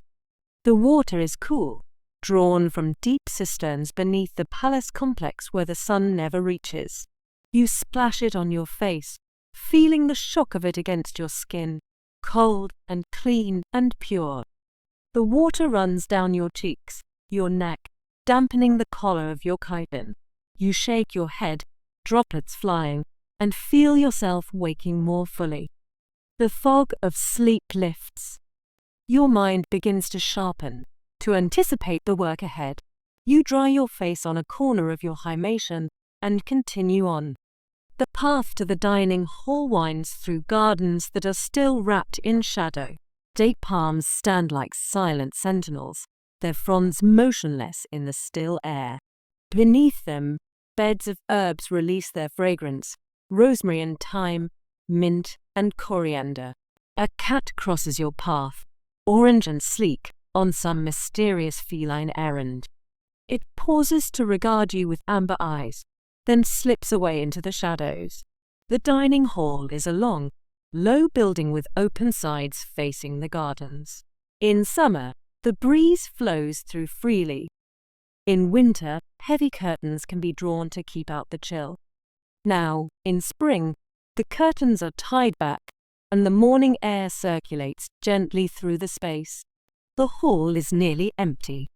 A few servants move quietly, setting out platters, filling amphorae with wine. They work with the practiced efficiency of people who have done this work 1,000 times before. Breakfast is a simple affair. Bread, yesterday's bread, dense and chewy, good for dipping. Olives, black and briny, preserved in oil. A wedge of sharp cheese. Figs, dried and wrinkled, but still sweet. A cup of wine mixed with water, the standard drink of the ancient world, safer than water alone and more nourishing. You sit at a long wooden table, worn smooth by generations of scholars. The surface is marked with rings from cups, stains from spilled wine, small gouges from careless knives. Each mark tells a story of meals shared, conversations held, ideas exchanged. You eat slowly, deliberately. There is no rush. The food is simple but satisfying, filling your stomach without weighing you down. You will need energy for the morning's work, the close reading, the careful comparison, the concentration required to understand texts written centuries ago. A servant refills your cup. You nod in thanks. The wine is thin but pleasant, cutting the dryness of the bread, complementing the salt of the olives. Through the open sides of the dining hall, you can see the sky brightening. Pink now touches the horizon, and the first true light begins to illuminate the gardens. The day is arriving, slowly but surely, as it has arrived every morning since the world began. You finish your meal and push back from the table. A few other early scholars have joined you, scattered along the benches, but no one has spoken. The morning's quiet persists. You make your way toward the library. The path takes you through the heart of the Mysian complex. You pass the lecture halls where, later in the day, philosophers will teach their students. You pass the observatory tower where astronomers will wait for nightfall to make their measurements. You pass the anatomical theatre where physicians will demonstrate the structures of the body. All is quiet now. The work of the day has not yet begun. The library building rises before you, its walls catching the first golden light of morning.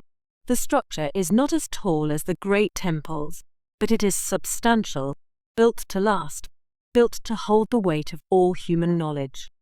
The entrance is flanked by columns, modest compared to the columned porticos of the Serapeum, but dignified nonetheless. Above the door, an inscription dedicates the building to the Muses, those 9 goddesses who inspire all creative and intellectual endeavor. You pause for a moment at the threshold. Each time you enter, you feel a small thrill of wonder. Inside these walls lies more knowledge than any single person could absorb in 100 lifetimes. And yet here you are, invited to partake of it, welcome to add your own small contribution to the great accumulation. You pass through the entrance and into a vestibule, where attendants wait to assist visitors. The vestibule is cool and dim, the walls lined with niches holding small statues of the Muses themselves. You recognize Clio, the Muse of history, holding her scroll, Urania, the Muse of astronomy, with her celestial globe, Calliope, the Muse of epic poetry, her wax tablet ready for writing. The attendants know you by sight now. You have been here for 3 years, and they nod in greeting as you pass. You are no longer a newcomer, a visitor, an outsider. You belong here. This is your place. From the vestibule, you enter the main hall of the library. The space opens before you, vast and serene. The ceiling is high, supported by columns of Egyptian granite, polished until they gleam. The floor is marble, cool beneath your sandals, echoing softly with each step. On either side, alcoves open off the central space. Each alcove is lined with shelving, wooden shelves of cedar and cypress, fragrant and resistant to insects. And on those shelves rest the scrolls, thousands of them, tens of thousands, each one a vessel of human thought. The smell is distinctive and, to you, deeply familiar. It is the smell of papyrus, dry and dusty, faintly sweet, with undertones of the oil used to preserve the scrolls and the cedar of the shelving. There are notes of old ink, of dried gum, of the leather straps that bind some volumes. It is the smell of knowledge itself. You sometimes think. The smell of accumulated human wisdom. The smell of centuries of thinking and writing and copying and preserving. You breathe it in like perfume. Light enters the hall through windows set high in the walls. The windows face north, carefully positioned to admit light without allowing direct sunlight to fall upon the precious scrolls. Sunlight fades papyrus, bleaches ink, hastens decay. The architects understood this. They built a building that would protect its contents. At this early hour, the light is soft and diffuse. It fills the hall with a gentle glow, illuminating the columns, the shelves, the scrolls, without harshness or glare. The library is quiet. Only a few others are here, early risers like yourself, or night workers who have not yet gone to bed.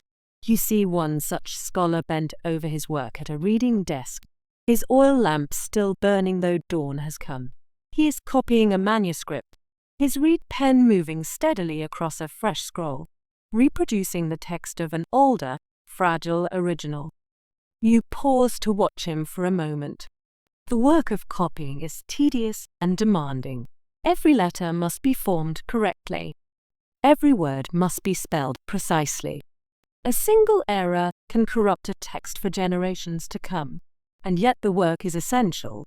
Without copying, the ancient texts would crumble and be lost. The scribe does not look up. He is absorbed in his work, in the rhythm of pen and papyrus, in the transfer of knowledge from old to new.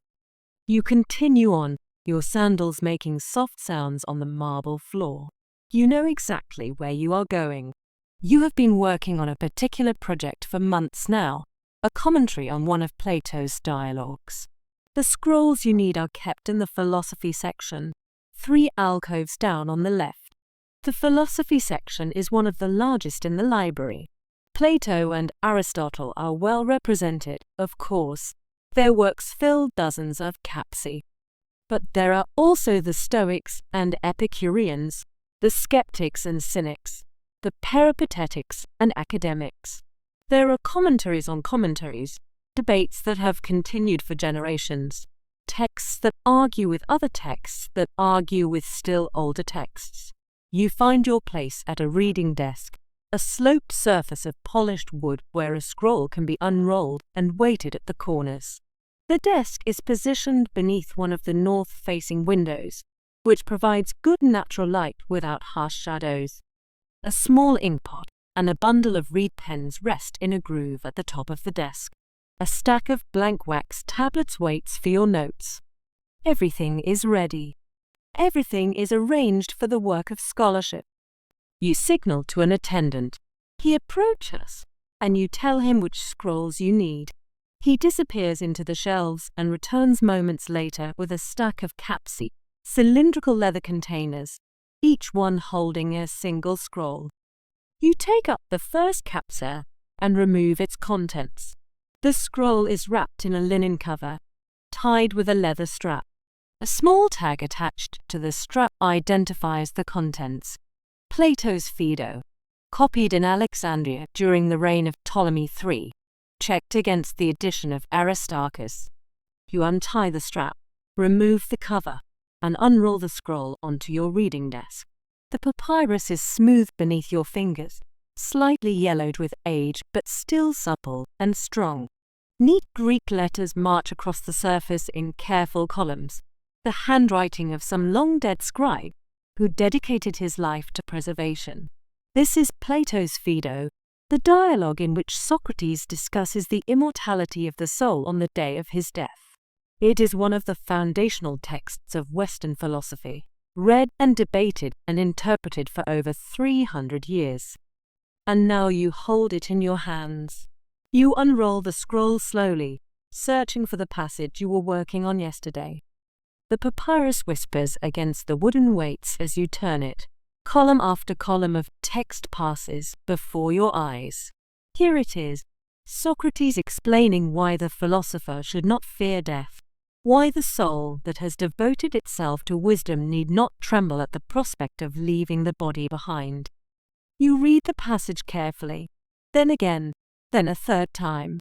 You compare this copy with another version you have consulted. There are slight differences in wording, variant readings that might change the meaning. Which is correct?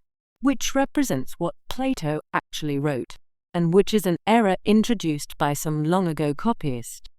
This is the work of scholarship, not discovery in the dramatic sense, not the flash of insight that solves a long-standing problem. Rather, the patient, careful, meticulous examination of texts, comparing, annotating, weighing evidence, forming judgments. It is quiet work. It is slow work. But it matters. Every corrupted text that is corrected, every disputed reading that is resolved, every obscure passage that is clarified, each of these small victories adds to human understanding. You make notes on your wax tablet. You consult a lexicon for the precise meaning of an unusual word. You trace a reference to another dialogue, fetching a second scroll from the shelves to check the passage. The work absorbs you. You lose track of time. The world outside the library, the gardens, the harbour, the city beyond, all of it fades away. There is only the text, only the words, only the endless fascinating puzzle of interpretation. The library fills with other scholars going about their own work. You are vaguely aware of movement around you, of voices murmuring in other alcoves, of the soft sound of sandals on the marble floor. But you remain absorbed in your text, turning the scroll, making notes, occasionally pausing to think. The light shifts as the sun rises higher. The morning coolness gives way to warmth, then to heat. An attendant passes through the hall, adjusting blinds to keep the direct sunlight from falling on the precious scrolls. You barely notice. You are lost in the 4th century before the Common Era, in a prison cell in Athens, listening to Socrates discuss the soul. At midday, a bell sounds, the summons to the common meal. You look up. startled to realize how much time has passed. Your eyes are tired from reading. You have been squinting at the small Greek letters for hours. Your back aches from bending over the desk. Your fingers are stained with ink from the notes you have been making, but there is also satisfaction in the work you have accomplished, a difficult passage clarified, a variant reading explained, a small contribution to the understanding of a great text. You carefully roll up the scrolls you have been using. The papyrus curls naturally, returning to its stored shape. You replace each scroll in its capsa, tie the leather strap, and return the whole to the attendant. He marks them in his records, which scrolls were consulted, by whom, on what date. The library keeps careful track of its holdings. Every scroll is accounted for. Every consultation is documented. The attendant carries the capsae back to their places on the shelves. The scrolls will rest there until you return tomorrow, or until some other scholar has need of them. You stand and stretch. Your muscles are stiff from hours of sitting. You roll your shoulders, bend your neck, feel the joints pop and crack as they loosen. Around you, other scholars are doing the same, putting away their work, rising from their desks, preparing for the midday break. The library empties gradually, its readers drifting toward the dining hall like leaves carried by a gentle current. The dining hall is crowded at midday. The long tables are filled with scholars from every corner of the Greek world, Athenians and Spartans, Corinthians and Thebans, men from Asia Minor and the islands and the distant colonies. They talk and argue over their food, gesturing with bread, punctuating points with swigs of wine. The sound is a pleasant rumble, dozens of conversations happening simultaneously, blending into a comfortable hum. You find a seat near some colleagues, men who share your interest in philosophy, who can appreciate the problems you are working on. One is from Athens, a student of the academy. Another is from Rhodes, where the Stoics have a strong following. A third is from Syracuse, the city that produced Archimedes. The meal is substantial but not elaborate. There is bread, fresh baked this time, still warm from the ovens. Fish, sea bass grilled with herbs, caught in the harbour that morning. Vegetables, lentils and onions and leeks, cooked with olive oil and garlic. Fruit, grapes and pomegranates and figs, ripe and sweet.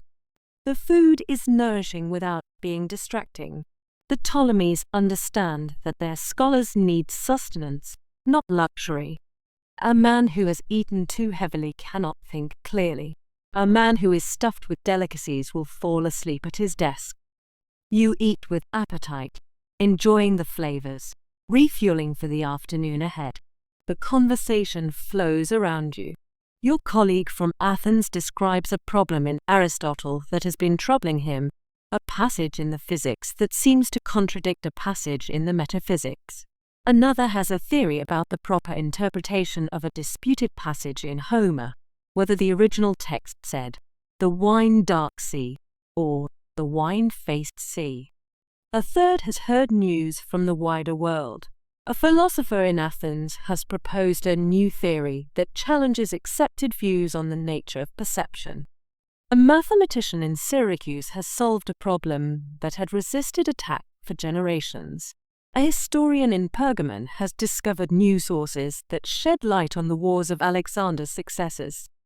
Ideas are exchanged, criticisms offered, suggestions made. This is the intellectual life of the Musean, not just solitary reading, but conversation, debate, the testing of ideas against other minds. A scholar who reads alone may convince himself of many things. A scholar who talks with colleagues must defend his views, justify his reasoning, respond to objections. The process is humbling and essential. After the meal, you walk in the gardens with a friend. The afternoon heat is intense now, and the colonnades provide welcome shade. You stroll slowly, in no hurry, letting your food digest. The white marble of the columns gleams in the sunlight. The shadows they cast are sharp and dark. Fountains splash softly, their sound cooling even when the water itself is out of reach. The gardens are planted with trees and shrubs that can withstand the Egyptian heat: date palms and acacias, oleanders and tamarisks. Their leaves rustle in the occasional breeze that wanders in from the sea. Your friend is an astronomer. His name is Apollonius, and he has been at the Museum for nearly a decade. His skin is weathered from long nights spent on the observation tower, watching the stars wheel overhead. He tells you about observations he has been making, the movements of a particular planet, anomalies that do not fit the accepted model of the heavens. The planet seems to speed up and slow down as it crosses the sky. Sometimes it even appears to move backward, retracing its path for weeks before resuming its forward motion. The model says it should move smoothly, Apollonius explains. The model says all celestial bodies move in perfect circles at constant speeds. But that is not what I see. You listen and ask questions. You do not pretend to understand the mathematics of astronomical prediction, the circles within circles, the epicycles and deference that track the wandering stars. But you can appreciate the problem. The tension between theory and observation, the challenge of making sense of a complex world, the uncomfortable possibility that what everyone believes might be wrong. Perhaps the observations are in error, you suggest. Apollonius shakes his head. I have checked them many times.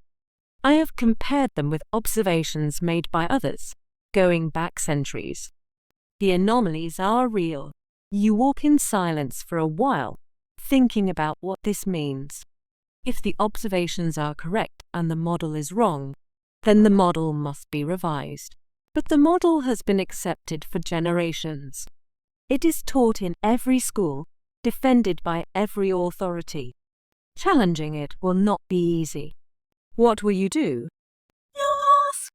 Keep observing, Apollonius says. Keep recording. Perhaps someday, someone will find a new model that fits the facts better. You part ways at the edge of the gardens. Apollonius heads for the observation tower, where he will prepare for tonight's work. You return to the library, but you do not take up your morning's project. The afternoon is too warm for close reading, and your mind is too full of questions about planets and models and the possibility of error. Instead, you browse. You wander through the alcoves, examining scrolls that catch your attention. The library is vast, and you have explored only a fraction of it. Each visit reveals something new. Here is a collection of Egyptian myths, translated into Greek. Stories of Osiris and Isis, of Ra and Anubis, of gods and goddesses with animal heads and human bodies. The myths are strange to Greek ears, but fascinating, a window into a civilization far older than your own. Here is a treatise on agriculture, explaining the proper seasons for planting and harvesting, the best techniques for irrigation, the crops that thrive in different soils. It is practical knowledge, the accumulated wisdom of generations of farmers. You would never have sought it out, but now that you have found it, you read with interest. Here is a medical text, describing symptoms and treatments for various ailments, fevers and infections, fractures and wounds, disorders of the digestion and the humors. The physician who wrote it was systematic, careful, scientific. He based his recommendations on observation, not superstition. His methods would not seem entirely foreign to a doctor today. Here is a history of wars that took place before you were born, in lands you have never visited. Kings and generals, battles and sieges, alliances made and broken. The details are foreign, but the patterns are familiar: ambition and fear, courage and folly, the endless human struggle for power. The library contains multitudes. A lifetime would not be enough to read all that is preserved here, but the attempt itself, the effort to understand, to connect, to see the world through many different eyes that is worth making. You select a scroll at random and settle into an alcove to read. It is a collection of poems, lyrics written for performance at festivals and symposia. The language is elegant, the emotions vivid, love and longing, joy and grief, the whole range of human feeling captured in carefully crafted verses. You read until the light begins to fade. The afternoon passes quietly. The library is drowsy in the heat, its readers scattered through the alcoves, some working, some dozing, some lost in thought. The only sounds are the rustling of scrolls and the occasional murmur of voices. Evening comes. The lamps are lit throughout the library, their flames casting warm pools of light in the gathering darkness. The oil lamps give off a soft glow and a faint smell of burning, not unpleasant, but distinctive. The light flickers gently, making the shadows dance. Some scholars continue their work by lamplight. The scribes in particular prefer the evening hours, when the library is quiet and they can copy without distraction. But most readers have retired to the dining hall for the evening meal. You return your borrowed scroll and make your way through the colonnade. The air is cooler now, the heat of the day finally breaking. Stars are beginning to appear in the eastern sky. The dining hall is busy but not crowded. Scholars drift in and out, finding seats, filling plates, joining conversations. The atmosphere is more relaxed than at midday. The serious work of the day is done, and the evening is a time for companionship and reflection. The meal is longer than the midday one, more leisurely. The serious eating is done early. Bread and meat, cheese and vegetables, the good wine that is reserved for evening. And then the cups are refilled, and the conversation deepens. Tonight, someone proposes a topic for discussion: the nature of beauty. Is it inherent in objects, or does it exist only in the eye of the beholder? The debate is spirited. A mathematician argues for objective beauty, pointing to the proportions that please the eye regardless of who observes them. The golden ratio, he says. We find it in shells and flowers, in temples and sculptures. It is beautiful because it is mathematically perfect. A poet disagrees. Beauty is purely subjective, he insists. What delights one person may leave another unmoved. I have seen men weep at songs that bored their companions. I have seen women swoon over paintings that others found ugly. A physician offers a compromise. Perhaps beauty is partly objective and partly subjective. There are proportions that please most observers. We evolved to find certain things attractive, but there is also a personal element, shaped by experience and culture and individual temperament. The debate continues for hours, ranging freely across examples and counterexamples, touching on art and nature and human desire. You contribute your own thoughts, drawing on your reading in Plato. The dialogue shifts and evolves, building on itself like a living thing. At last, the gathering breaks up. The lamps burn low. The servants begin to clear away the dishes. Scholars rise from their benches, stretching, exchanging final thoughts, drifting off toward their chambers. You walk slowly through the gardens, feeling the cool night air on your face. The stars are bright now, scattered across the sky like seeds across a dark field. The lighthouse of Pharos gleams in the distance, its flame a steady point of light on the harbour. You return to your small chamber, tired but satisfied. Tomorrow you will return to your work on the Phaedo. There are still passages to clarify, variants to resolve, arguments to consider, but for now, you undress and lie down on your narrow bed. The mattress is firm beneath you. The linen sheet is cool against your skin. Through the window, you can see the stars, the same stars that Hipparchus has catalogued, that Aristarchus has studied in his quest to understand the structure of the cosmos. The sounds of the Musean settle into silence. The gardens are dark and still. The colonnades are empty. Somewhere, a scribe still works by lamplight, copying texts that will be read by scholars not yet born. Somewhere, a philosopher lies awake, pondering a problem that refuses to resolve, and you drift into sleep. Perhaps you dream of scrolls and arguments, of columns and alcoves, of the endless human effort to understand. Perhaps you dream of nothing at all, your mind resting at last from the day's labor. The library sleeps around you, its scrolls resting on their shelves, its secrets safe for another night. Tomorrow will bring new work, new questions, new discoveries small and large. But tomorrow is not yet here. Rest now. The day is done. The library sleeps, its scrolls waiting for tomorrow's readers. The gardens are dark, the colonnades empty. Only the stars remain awake, wheeling slowly overhead, tracing their ancient paths across the sky. The lighthouse beam sweeps across the dark water. Ships at anchor rise and fall on the gentle swells. Alexandria dreams beneath the stars, dreaming of knowledge and discovery, of scrolls and scholars, and the long slow work of understanding. Those scholars bent over their scrolls. What exactly were they reading? What knowledge was preserved in the library's vast collection? That is the story of our next chapter. Let us speak of the scrolls themselves. We have talked of the scholars who read them, of the buildings that housed them, of the kings who collected them. But what, exactly, did all those hundreds of thousands of scrolls contain?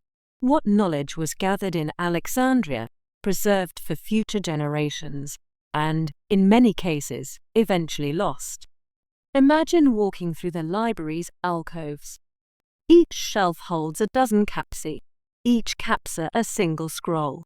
The scrolls are arranged by subject, poetry here, history there, philosophy beyond. Within each section, they are ordered alphabetically by author. A small tag hangs from each capsa, identifying its contents. You could wander for hours and barely scratch the surface. You could spend a lifetime reading and never reach the end. At the heart of the collection was Homer. The Iliad and the Odyssey were the foundational texts of Greek culture, the stories that every educated Greek knew by heart, the wellspring from which so much of Greek literature, philosophy, and thought had flowed. No library could claim to be complete without multiple copies of Homer, and Alexandria had far more than just copies. The Iliad tells the story of the Trojan War, or rather, a few weeks near the end of that 10-year conflict. Achilles, the greatest of the Greek warriors, has quarreled with Agamemnon, the commander of the Greek forces. He withdraws from battle, and the war turns against the Greeks. Only when Achilles' beloved companion Patroclus is killed by Hector, Prince of Troy, does Achilles return to fight. His rage is terrible. He slaughters the Trojans by the hundreds. He kills Hector and drags the body behind his chariot around the walls of Troy. And yet the poem ends not with triumph, but with compassion. The old King Priam coming to beg for his son's body, and Achilles, moved by pity, granting the request. The Odyssey is a different kind of story, a journey home. After the fall of Troy, Odysseus wanders the Mediterranean for 10 years, encountering monsters and goddesses, storms and shipwrecks. Meanwhile, his faithful wife Penelope waits on the island of Ithaca, besieged by suitors who want to marry her and claim Odysseus' kingdom. The poem is full of wonders. The one-eyed Cyclops who eats Odysseus' men, the enchantress Circe who turns sailors into swine, the sirens whose songs lure ships onto the rocks, the journey to the underworld, where Odysseus speaks with the ghosts of the dead. These poems were the Bible of the ancient Greeks. Children learned them in school. Adults quoted them in conversation. Philosophers debated their meaning. Generals took inspiration from their heroes. and the Library of Alexandria possessed dozens of different versions of the Homeric texts. Some came from Athens, representing the text as it had been recited at the great festivals. Some came from other cities, Argos, Sinope, Marseille, each with its own tradition of transmission. Some were very old, written on papyrus that had begun to crumble with age. Some were recent copies, made from earlier versions that had themselves been copied from still earlier sources. And they did not all agree. One copy might contain lines that another omitted. Certain words differed. Was it the wine-dark sea or the wine-faced sea? Some versions included entire episodes that others lacked. The catalogue of ships in Book 2 of the Iliad, that long list of all the Greek forces who sailed to Troy, varied significantly from copy to copy. This was one of the great challenges of Alexandrian scholarship. Here was Homer, the most revered poet in the Greek world, and yet different copies of his work contained different words, different lines, even different episodes. Which version was correct? Which represented what Homer had actually composed, however many centuries ago? The scholars of Alexandria developed techniques to address this problem. They compared manuscripts systematically, noting where they agreed and where they differed. They considered the style and language of disputed passages, asking whether they matched what Homer wrote elsewhere. They examined the meter, checking whether the verses scanned properly in the ancient rhythms. When they found a line that seemed spurious, perhaps a later addition by some well-meaning editor, they marked it with a symbol in the margin, a horizontal line called an obolos. They did not delete it. That would have been too bold. But they noted their doubts, allowing future scholars to make their own judgments. Out of this work emerged critical editions of Homer, texts that represented the best judgment of Alexandrian scholars about what the original poems had contained. These editions were not perfect. No method can recover with certainty a text that has been copied by hand for generations. But they were far more reliable than anything that had existed before. The Iliad and Odyssey that we read today descend from the Alexandrian editions. When we encounter Homer, we are reading a text shaped by scholars who lived in Alexandria more than 2,000 years ago. Their names are mostly forgotten now. Zenodotus, the first head of the library, who produced the first critical edition. Aristophanes of Byzantium, who introduced the accent marks we still use in Greek. Aristarchus, perhaps the greatest of them all, whose commentaries established the methods of textual criticism still used today. They worked in silence, in the cool alcoves of the library, comparing manuscripts by lamplight, and their work has endured. Beyond Homer, the library contained the full range of Greek literature. There were the tragedians, Aeschylus, Sophocles, Euripides, whose plays had been performed in the theatres of Athens, and then copied and circulated throughout the Greek world. The library possessed not only the plays we still have today, but dozens of others that have since been lost. Aeschylus was the oldest of the three, a veteran of the Persian Wars who had fought at Marathon. His plays are grand and austere, full of cosmic themes and divine justice.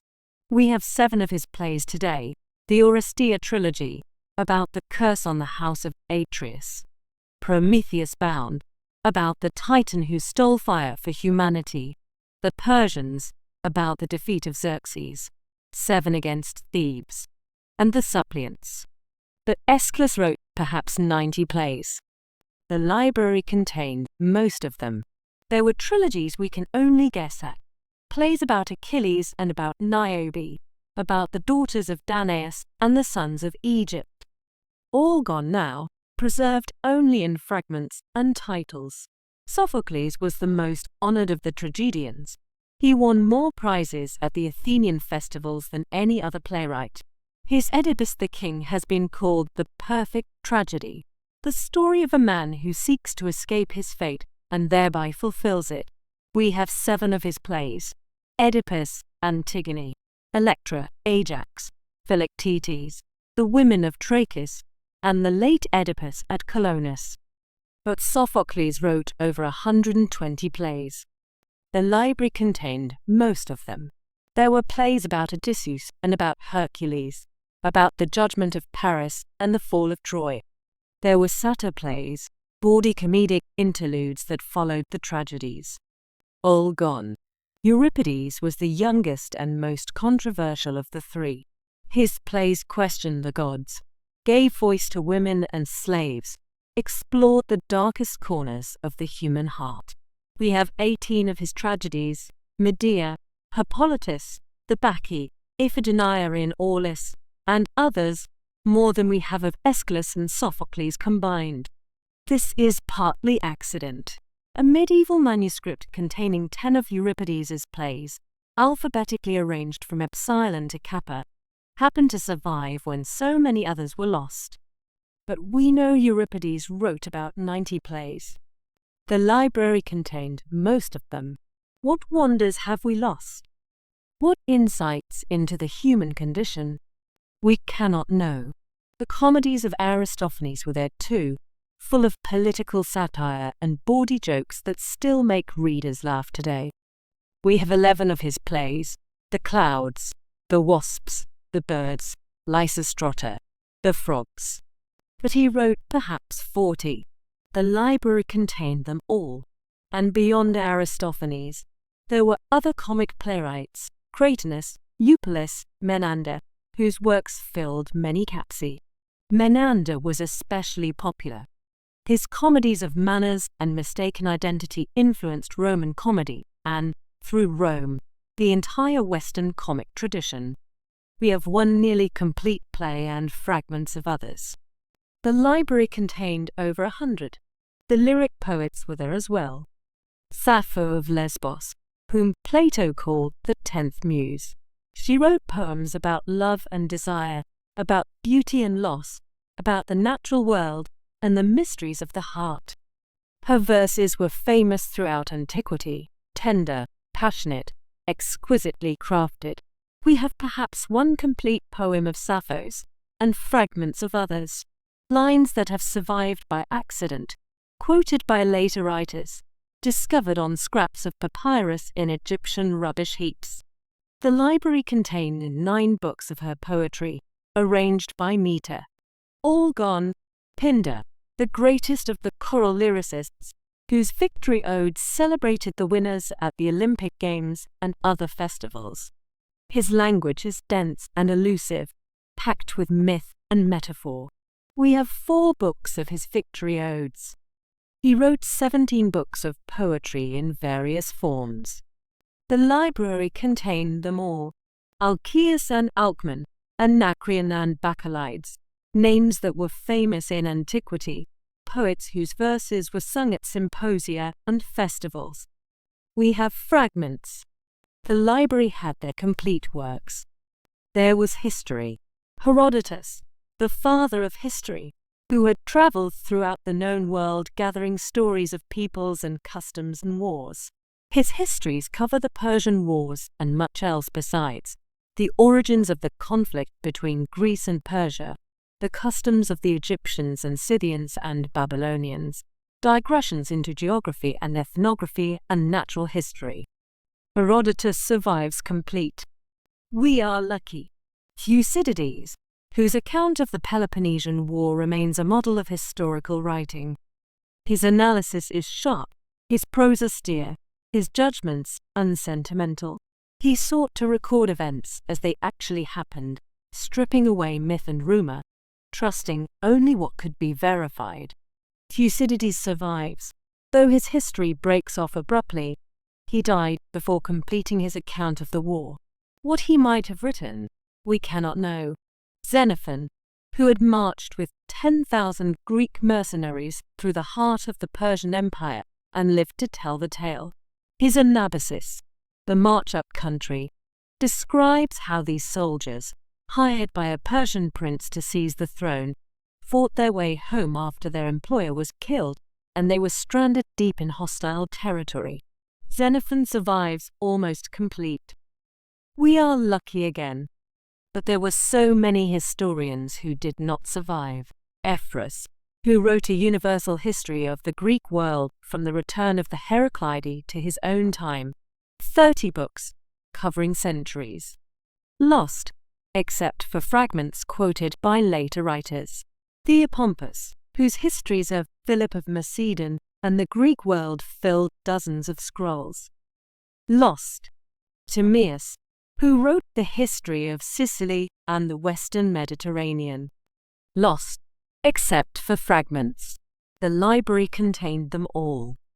Scholars in Alexandria could read continuous narratives of events that we must piece together from scattered references. The philosophers were well represented.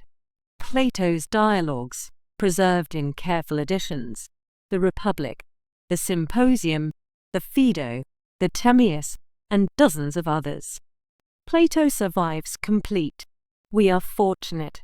The treatises of Aristotle, on subjects ranging from physics to politics to the proper structure of a tragic play. The Nicomachean Ethics, on the nature of the good life. The Politics, on the best forms of government. The Poetics, on the art of drama. The Logical Works, establishing the foundations of Western thought. Aristotle survives, though not complete. We have his lecture notes, his technical treatises. But his published dialogues, works that were famous in antiquity for their elegant prose, are lost. We know only their titles. Beyond Plato and Aristotle, there were the other schools.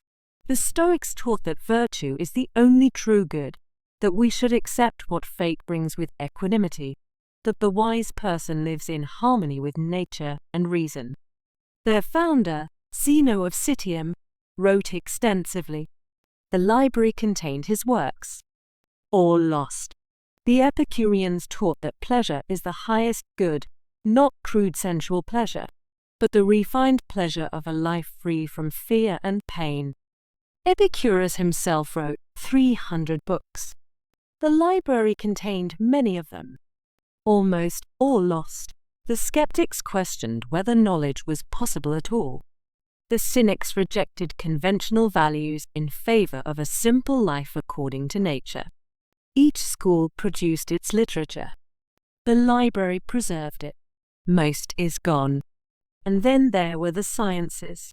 The library contained mathematical works that trace the development of Greek geometry from its earliest beginnings through the sophisticated proofs of Euclid and Archimedes. Euclid's Element survives, that systematic presentation of geometry that remained the standard textbook for over 2,000 years. Every theorem proved from first principles. Every definition precise and clear, a monument of logical thought. Archimedes' works survive in part. His treatise on the measurement of the circle, where he calculated pi with remarkable accuracy. His work on floating bodies, which established the principles of buoyancy. His study of spirals and conoids, pushing the boundaries of geometric understanding. But Archimedes wrote more than survives. His method, a work describing how he discovered his theorems before proving them rigorously, was lost for centuries, rediscovered only in the 20th century on a palimpsest, where monks had scraped away the mathematics to write prayers over it. The library held astronomical observations going back centuries, records of eclipses and planetary movements that allowed scholars to test their theories against data. Hipparchus compiled a star catalogue, the positions and brightnesses of over 800 stars, carefully measured and recorded. This catalogue was the foundation of all later astronomical work. It is lost. We know of it only through Ptolemy, who used it centuries later for his own astronomical system. Aristarchus proposed that the Earth goes around the Sun, a heliocentric theory that would not be accepted until Copernicus, nearly 2,000 years later. His book on the subject was in the library. Lost, except for references by other writers. There were medical texts, the writings attributed to Hippocrates, the father of medicine, along with treatises by later physicians who had studied at Alexandria itself. Herophilus and Erasistratus practiced dissection in Alexandria, opening human bodies to understand their structure.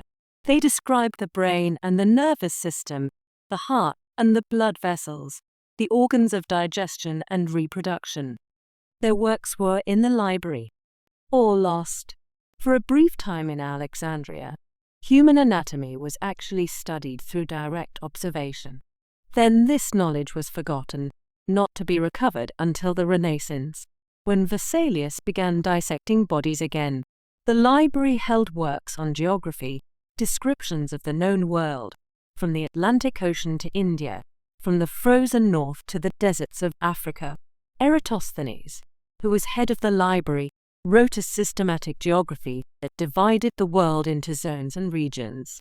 He calculated the circumference of the Earth with remarkable accuracy, within a few % of the true value, by measuring the angle of the sun's rays at different latitudes.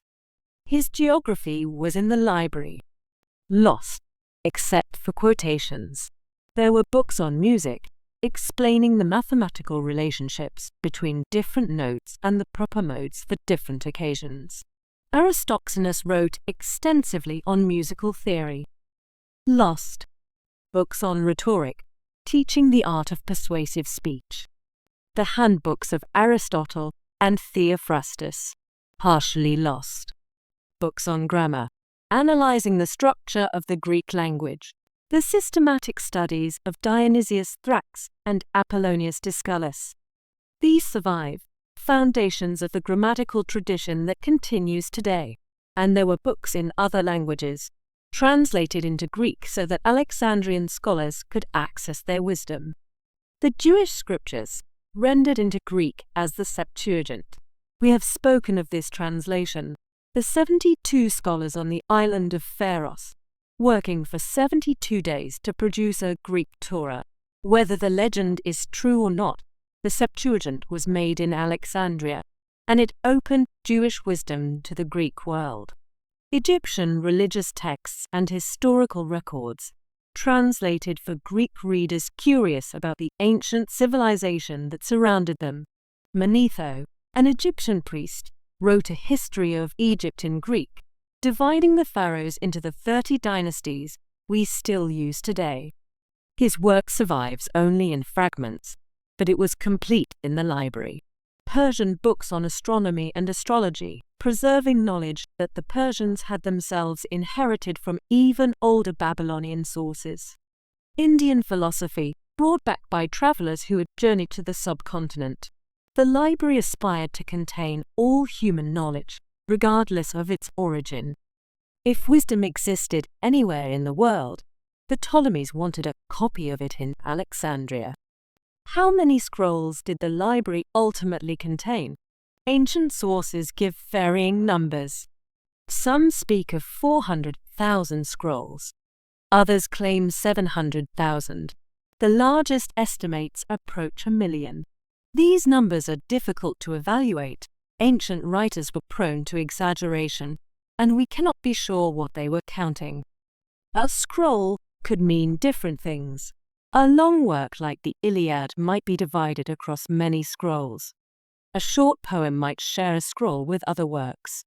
Were the numbers counting individual scrolls, or the works they contained? Were duplicate copies included, or only unique texts? Perhaps the numbers do not matter. What matters is this: the Library of Alexandria was far larger than any collection that had existed before. It represented a quantum leap in the scale of human knowledge gathering.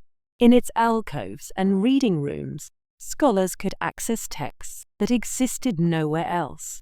They could compare versions and editions, trace the development of ideas, see how one thinker had responded to another. They could spend lifetimes learning and never reach the end. And yet, and this is the melancholy truth, most of it is gone. The great majority of Greek literature has been lost. We have perhaps 10% of what ancient writers produced, maybe less. Entire genres have vanished. Entire fields of knowledge have disappeared. The plays we will never see performed. The histories we will never read. the scientific works that would take centuries to rediscover, the poetry that moved ancient audiences to tears, silenced forever. What happened to all those scrolls? That is a story we will come to in due course. The fires and the neglect, the changing religions and the barbarian invasions that slowly, over centuries, reduced the library to memory. But for now, let us remember what once existed. Let us imagine the shelves filled with scrolls, the alcoves crowded with readers, the accumulated wisdom of the ancient world gathered in one place. It was a treasure house.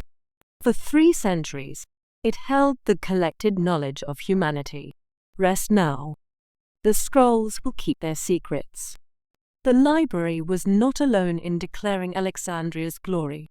At the harbor's edge stood another wonder, a tower of light visible for miles across the dark Mediterranean.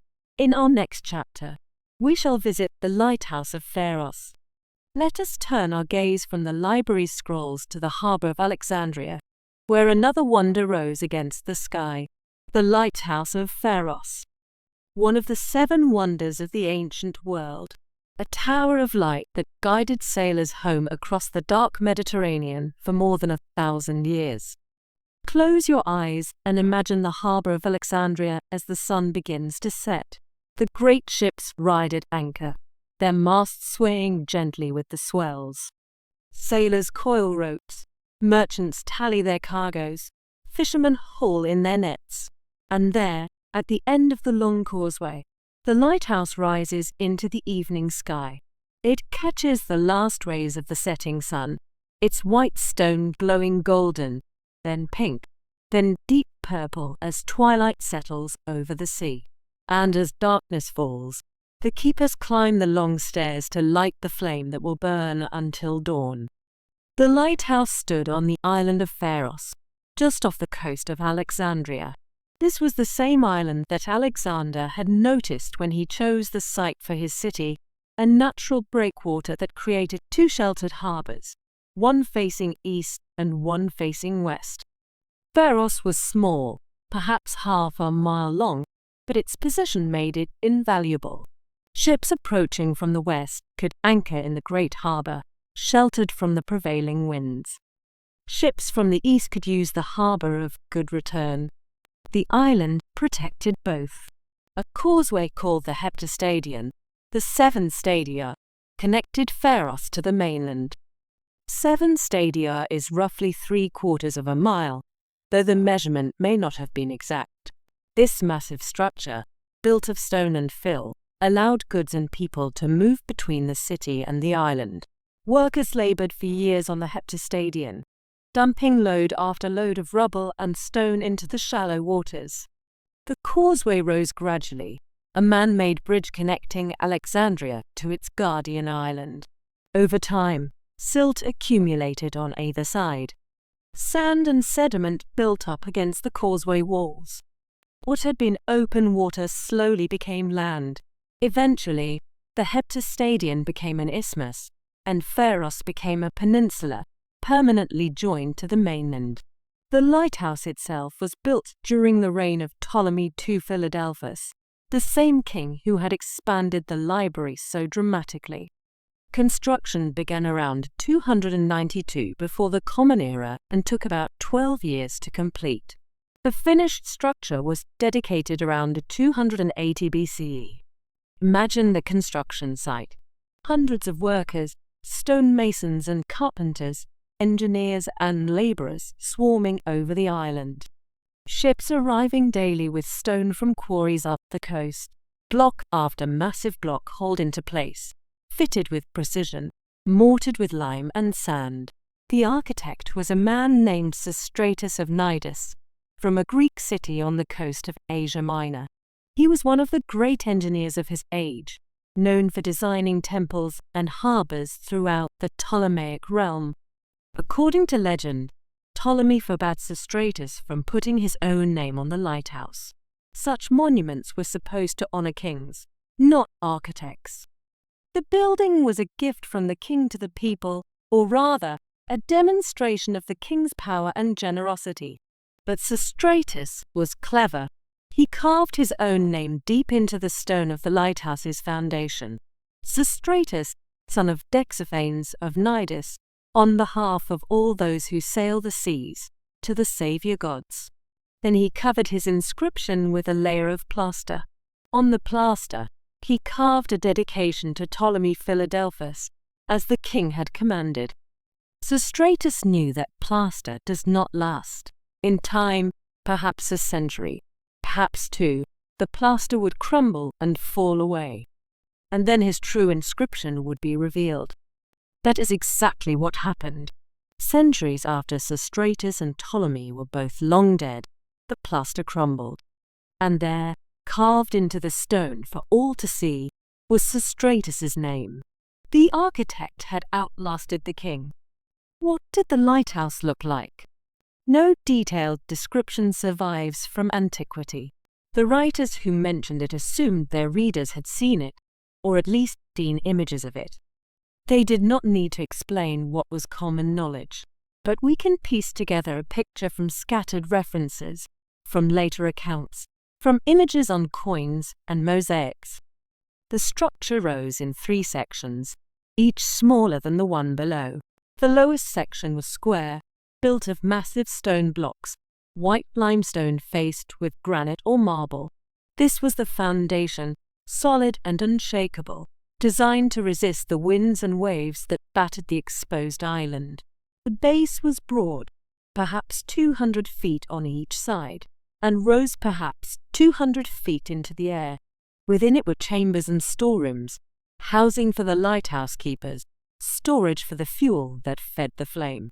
A gentle ramp spiraled up the exterior of this lowest section, wide enough for donkeys to carry loads of wood and oil to the upper levels.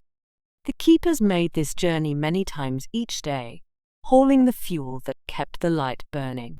At the corners of the square base stood statues of Tritons, half men, half fish, the messengers of the sea god Poseidon. They blew conch shells, their cheeks puffed, announcing to approaching sailors that they had reached Alexandria. Above this square base rose an octagonal section, tapering slightly as it climbed. This middle portion was perhaps 100 feet tall, narrower than the base, but still substantial. The octagon contained the interior chambers and stairways that allowed keepers to ascend to the top. The stairs wound upward in a spiral, lit by small windows that offered glimpses of the harbour, the city, the endless sea. The highest section was cylindrical, rising another 50 feet or more. It was crowned with a statue, probably of Zeus Soter, the saviour, patron of sailors and travellers. Some accounts say there was a statue of Poseidon instead, or perhaps both gods were represented. At the very top, just below the statue, was the lantern room. And within the lantern room burned the fire that gave the lighthouse its purpose. How tall was the complete structure? Ancient sources give various figures, but most estimates place the lighthouse between 300 and 400 feet in height, roughly the size of a modern 40-story building, roughly a third the height of the Eiffel Tower.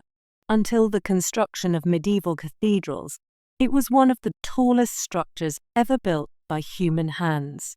The light itself came from a great fire, burning wood and oil, tended through the night by the lighthouse keepers.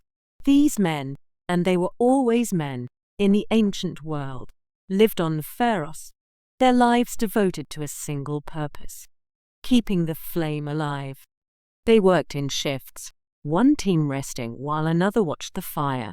They hauled fuel up the long ramps, fed logs into the flames, trimmed wicks, removed ashes. Their work was endless and essential. If the fire went out, ships would be lost. But fire alone, even a large fire, would not be visible far out to sea. On a dark night, a bonfire might be seen from a few miles away, not nearly far enough for sailors crossing the Mediterranean. The Alexandrians solved this problem with mirrors. Behind the fire, arranged in careful curves, were sheets of polished bronze. These mirrors gathered the light from the flames and focused it, reflecting it outward in a concentrated beam. The technology was similar to the curved mirrors we use today in flashlights and spotlights, simple in principle, but requiring precise engineering to execute. The mirrors were massive, perhaps 12 feet or more in diameter. They were polished until they gleamed, maintained by keepers who rubbed them with oil and sand to preserve their reflective surface. With these mirrors, the light from a wood fire could be seen from 30 miles away, perhaps more on a clear night. A ship sailing from Greece or Rome or Carthage could see the lighthouse long before the Egyptian coast came into view. Some ancient writers claimed the mirrors could be used to focus sunlight during the day, burning enemy ships that approached the harbor. This is probably exaggeration. The technology to create such powerful solar weapons did not exist in the ancient world. But the story speaks to the awe the lighthouse inspired. Let us imagine the experience of a sailor approaching Alexandria by night. You have been at sea for weeks, sailing from Athens or perhaps from Rome. Your ship is a merchant vessel, carrying wine and olive oil to trade for Egyptian grain. The crossing has been difficult. Storms off the coast of Crete, calms in the middle waters, the constant anxiety of traveling beyond sight of land. You have been navigating by the stars, by the sun, by your knowledge of winds and currents. You have counted the days and estimated your speed. You believe you are close to Egypt, but you cannot be certain.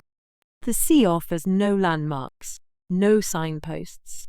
Every direction looks the same. And then, in the deep of the night, one of your sailors calls out. He points toward the southern horizon. You look and see nothing at first. But then, yes, there it is.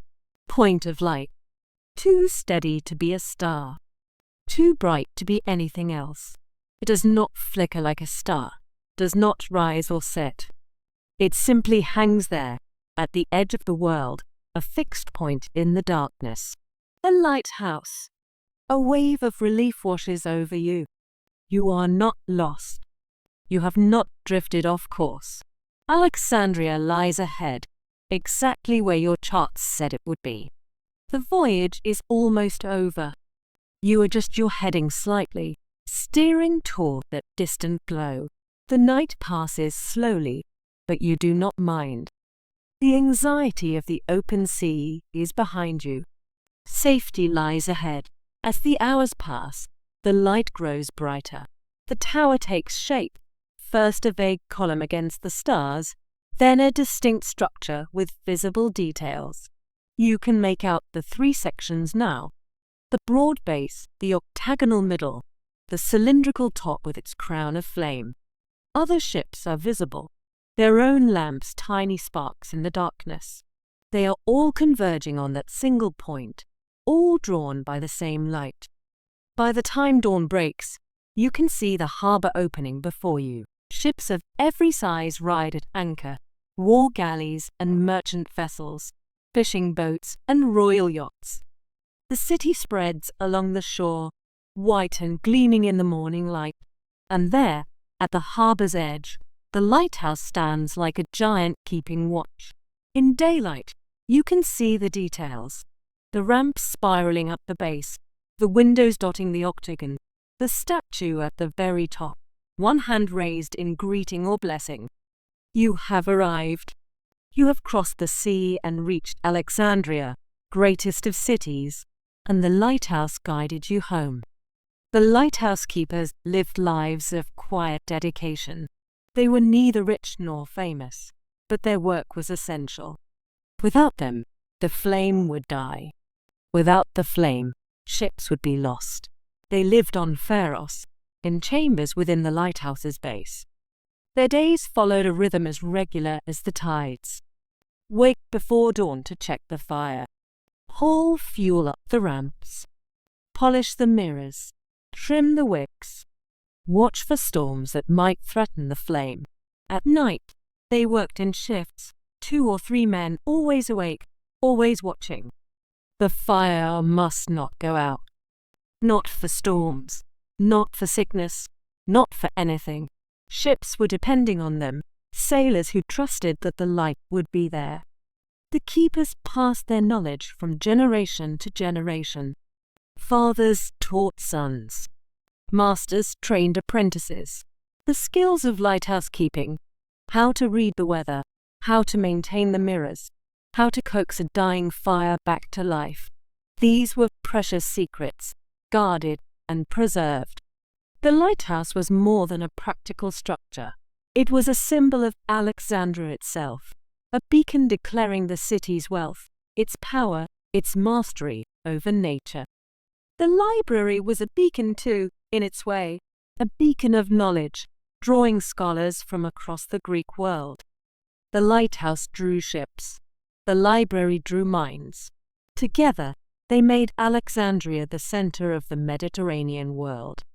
The lighthouse was maintained throughout the Ptolemaic period and long into the Roman era. Emperors came and went. Dynasties rose and fell. The ancient religion gave way to Christianity, then to Islam. But the lighthouse endured. When Arab armies conquered Egypt in the 7th century of the Common Era, the lighthouse still stood, still functioned, still guided ships into the harbor. The new rulers recognized its value and maintained it, just as the Ptolemies and the Romans had before them. But even the lighthouse could not last forever. The exposed position on Pharos made it vulnerable to the sea. Waves battered its foundation, salt air corroded its stone, and the region was prone to earthquakes. The first serious damage came in the 8th century, when an earthquake toppled the uppermost section. The cylindrical lantern room fell, taking the great statue with it. The keepers rebuilt what they could, but the lighthouse was never quite the same. More earthquakes followed. The great earthquake of 956 did significant harm, cracking walls, toppling columns. Repairs were made, but each earthquake left the structure weaker than before. The final blow came in 1303, when a massive earthquake struck the eastern Mediterranean. The lighthouse, already weakened by centuries of damage, could not withstand the shock. Most of what remained collapsed, tumbling into the sea. By the 15th century, only ruins were left. The great tower that had guided sailors for 1,000 years was gone, but the site remained strategic. In 1480, the Sultan of Egypt ordered a fortress built on the same spot, using the stones of the fallen lighthouse as building material. The Cape Bay citadel still stands today, a medieval fortress constructed from ancient rubble. In the 1990s, underwater archaeologists began exploring the waters around Pharos. What they found exceeded their expectations. Massive stone blocks, some weighing over 50 tons, lay scattered on the seafloor. Pieces of statuary, a colossal arm, fragments of faces, the torso of a woman who might have been Isis. Fragments of the mirrors that once gathered the light, bronze corroded green by centuries in the salt water.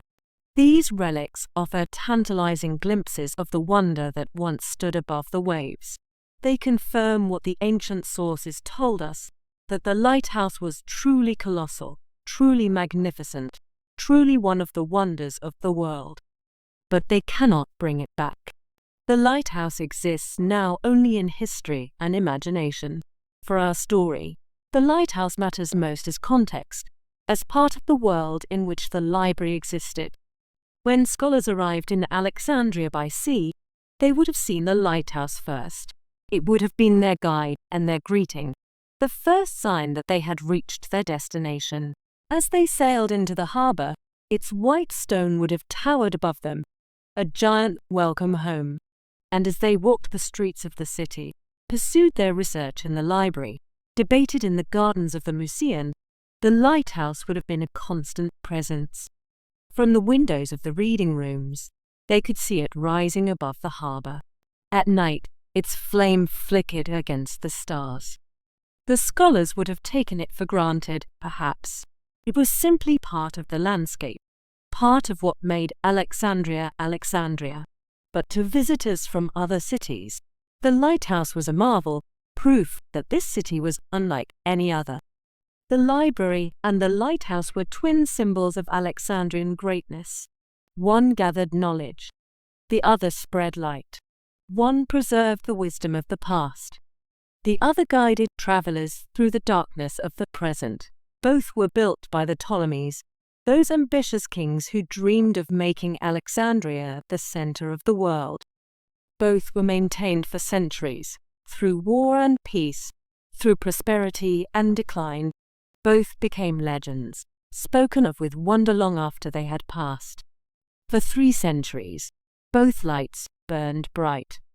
And then the shadows began to gather. Rest now. The lighthouse will continue its watch. Its beam sweeps across the dark water, bringing hope to sailors far from home. The waves lap softly against the stone foundation. The keepers climb their endless stairs, carrying fuel to feed the flame. In the library, the lamps burn low as scholars work through the night. Alexandria sleeps beneath the stars, dreaming of knowledge and light.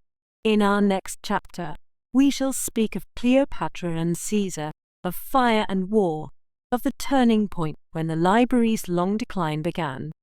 The year is 48 before the Common Era. 3 centuries have passed since Alexander founded his city. The Ptolemaic dynasty has ruled Egypt for generation after generation. 13 rulers bearing the name Ptolemy, queens named Cleopatra and Berenice and Arsinoe. The library has grown into the greatest repository of knowledge the world has ever seen.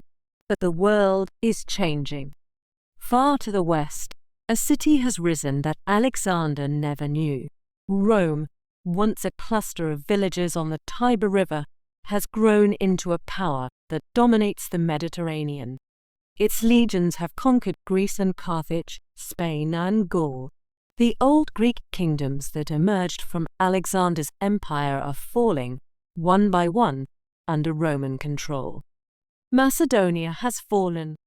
Syria has fallen. Pergamon has fallen. Only Egypt remains independent, wealthy, ancient, the last of the great Hellenistic kingdoms. And now Rome's attention turns to the Nile. Egypt in this era was a prize beyond measure. Its grain fed the Roman masses. Every year, fleets of cargo ships carried Egyptian wheat across the Mediterranean to feed the hungry millions of Rome. Whoever controlled Egypt controlled whether Rome ate or starved. Its wealth filled the treasuries of whoever ruled it. The Ptolemies had taxed every aspect of Egyptian life, the harvest, the trade, the very papyrus reeds that grew along the Nile. Gold flowed into Alexandria like water flows downhill. Its strategic position controlled trade routes that spanned continents. Ships from India and Arabia brought spices and silks through Egyptian ports. The overland trade routes that connected Africa to Asia passed through Egyptian territory. Whoever ruled Egypt sat at the crossroads of the world. And Egypt, in 48 BCE, was in chaos. The reigning monarch was Cleopatra VII, the Cleopatra, the one remembered by history. She was 21 years old, brilliant, ambitious, and fighting for her throne. Let us speak of her for a moment. Cleopatra was not Egyptian by blood. She was Greek, a descendant of Ptolemy I, Alexander's general who had seized Egypt 3 centuries before. The Ptolemies had intermarried with other Greeks, occasionally with the royal houses of Macedonia and Syria, but never with native Egyptians. After 3 centuries of Ptolemaic rule, the royal family had adopted many Egyptian customs. They built temples in the Egyptian style. They patronized the Egyptian priesthood. They styled themselves as pharaohs, heirs to the ancient tradition of divine kingship. But they remained fundamentally Greek in culture and language. The court spoke Greek. The administration was conducted in Greek. The royal family married within itself. Brothers wed sisters, as the pharaohs had done. But they never forgot that they were Greeks ruling a foreign land. Cleopatra was exceptional among her line. She was the first Ptolemy in generations to learn the Egyptian language, to speak directly with her native subjects rather than relying on interpreters. She also spoke Greek, of course, and reportedly knew Hebrew, Aramaic, and several other tongues. Ancient writers claimed she could converse with visitors from any nation in their own language. She was educated in the library's traditions. The museum was part of the palace complex. Cleopatra would have grown up surrounded by scholars and scholarship. She was familiar with philosophy and literature, with science and mathematics. She could discuss Plato with philosophers and astronomy with astronomers. And she was politically astute beyond her years. She had watched her father, Ptolemy XII, struggle to hold his throne against rivals and Roman pressure. She had seen the intrigues of the Alexandrian court, the dangers of royal life. She knew that survival required cunning, that power went to those willing to reach for it. But for all her brilliance, Cleopatra's position was precarious. The Ptolemaic succession had never been simple. Brothers competed with brothers. Queens plotted against kings. Eunuchs and courtiers manipulated their masters. Cleopatra's own father had been driven from his throne by his own children, forced to buy his way back with Roman gold and Roman soldiers. Now Cleopatra faced her own struggle. According to Ptolemaic custom, she had been forced to share the throne with her younger brother, Ptolemy XIII. He was 10 years old when they became co-rulers, a boy controlled by his advisors. The two siblings despised each other, or rather, those who controlled them despised each other. The court split into factions. The eunuch Pothinus, the general Achilles, the tutor Theodotus. These men controlled young Ptolemy and resented Cleopatra's independence. They schemed to remove her from power entirely. And they succeeded. For a time, Cleopatra was driven from Alexandria, forced to flee into the desert, where she raised an army of mercenaries and Arab allies. Her brother controlled the capital, while she gathered her forces in the wastes beyond. Into this turbulent situation came Julius Caesar. Caesar was 52 years old, a veteran of decades of war and politics, the conqueror of Gaul, the man who had crossed the Rubicon and sparked a civil war that would reshape the Roman world. He was pursuing his rival Pompey, who had fled east after losing the decisive battle at Pharos in Greece. Pompey had been the greatest general of his generation, the conqueror of the East, the man who had once seemed invincible. Now he was a fugitive, running for his life, hoping to find refuge in Egypt. Why Egypt? Because Pompey had once helped restore Cleopatra's father to his throne. Because the Ptolemies owed him favors. Because Egypt was wealthy and might provide the resources for another round of fighting. But Pompey miscalculated. The advisors of young Ptolemy XIII saw an opportunity. If they sheltered Pompey, they would earn Caesar's enmity. If they handed him over, they might earn Caesar's gratitude. They chose the simpler path. When Pompey arrived at Alexandria, he was invited to come ashore. He climbed into a small boat, rowed by men he believed were friends, and there, in sight of his wife and son waiting on his ship, Pompey was stabbed in the back. His body was left on the beach.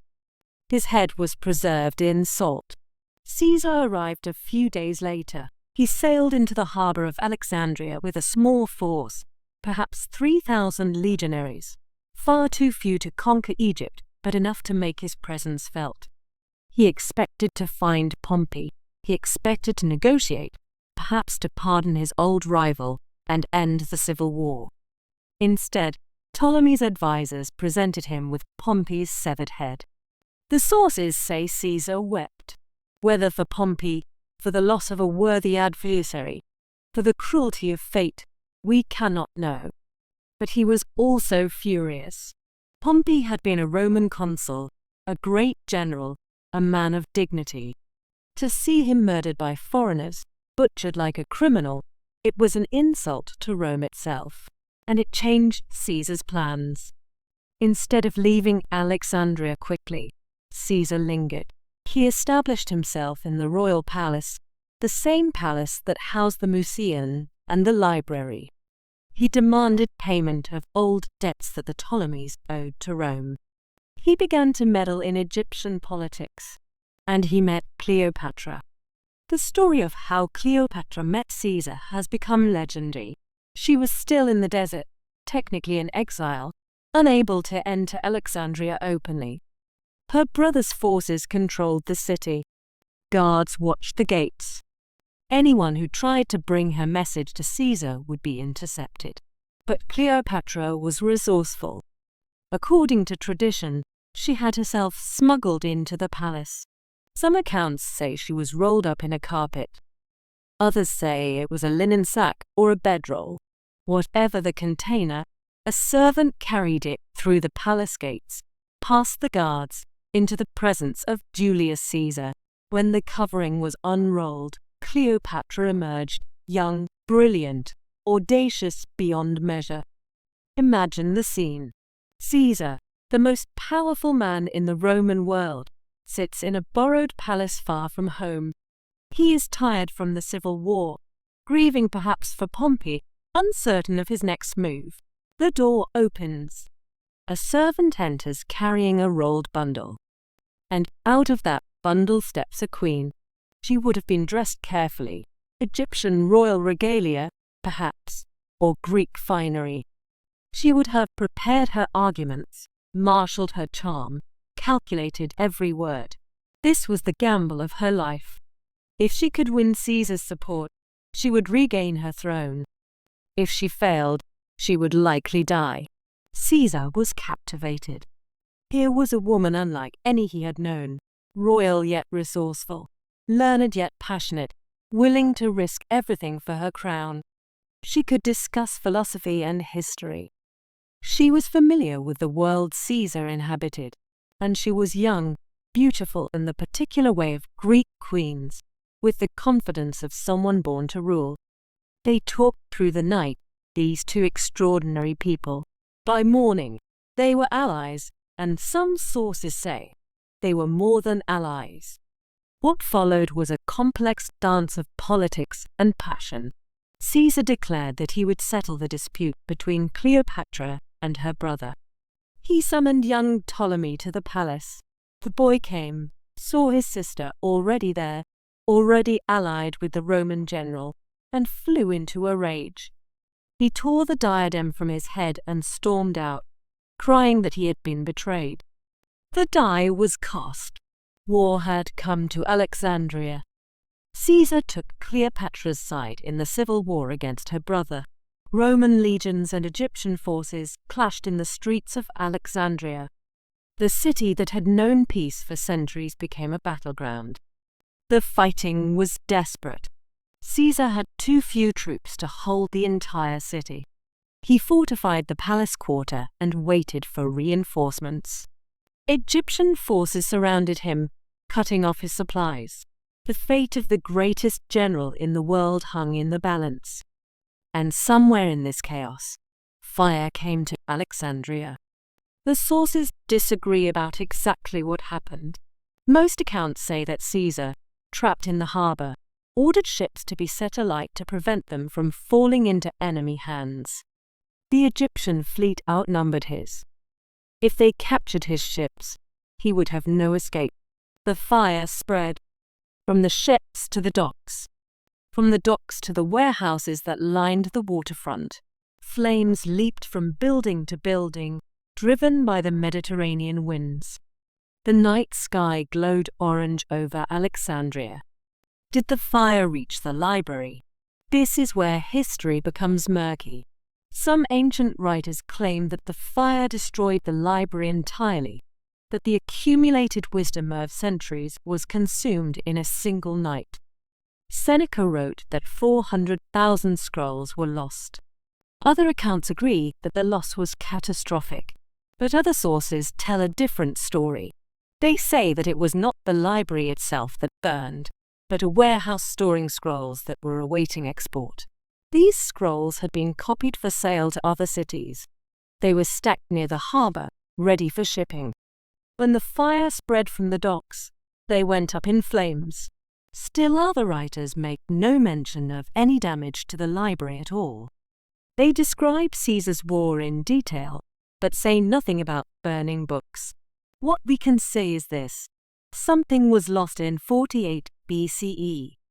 Some portion of Alexandria's collection went up in flames during Caesar's war.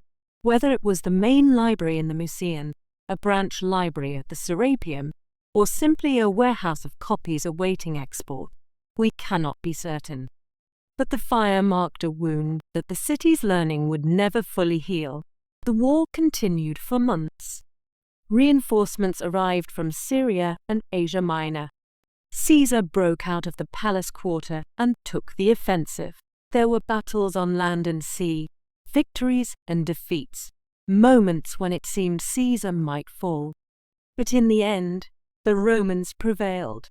Ptolemy XIII, the boy king, was killed, drowned in the Nile while trying to escape a lost battle. His golden armor dragged him down into the mud. They never found his body. Cleopatra became sole ruler of Egypt, with Caesar's legions to enforce her claim. She was 22 years old. She had gambled everything: her throne, her life, her kingdom's future, and she had won. Egypt was hers. Caesar himself lingered in Alexandria for months after the war ended. He could have left immediately. Rome needed him.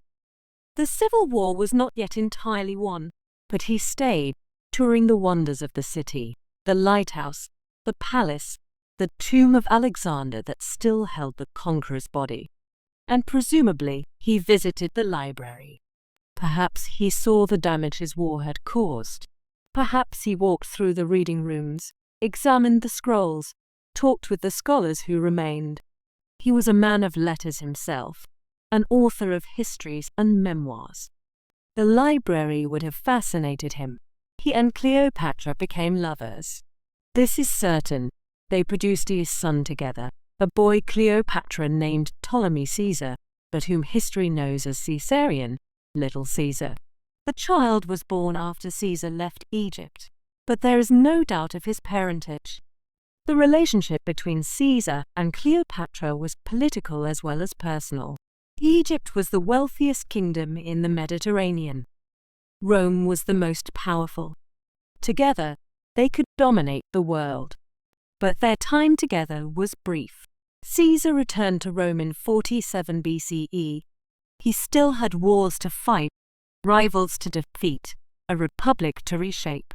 Cleopatra followed him later, establishing herself in a villa across the Tiber, scandalizing Roman society. She was still there when, on the Ides of March in 44 BCE, Caesar was assassinated by senators who feared his power.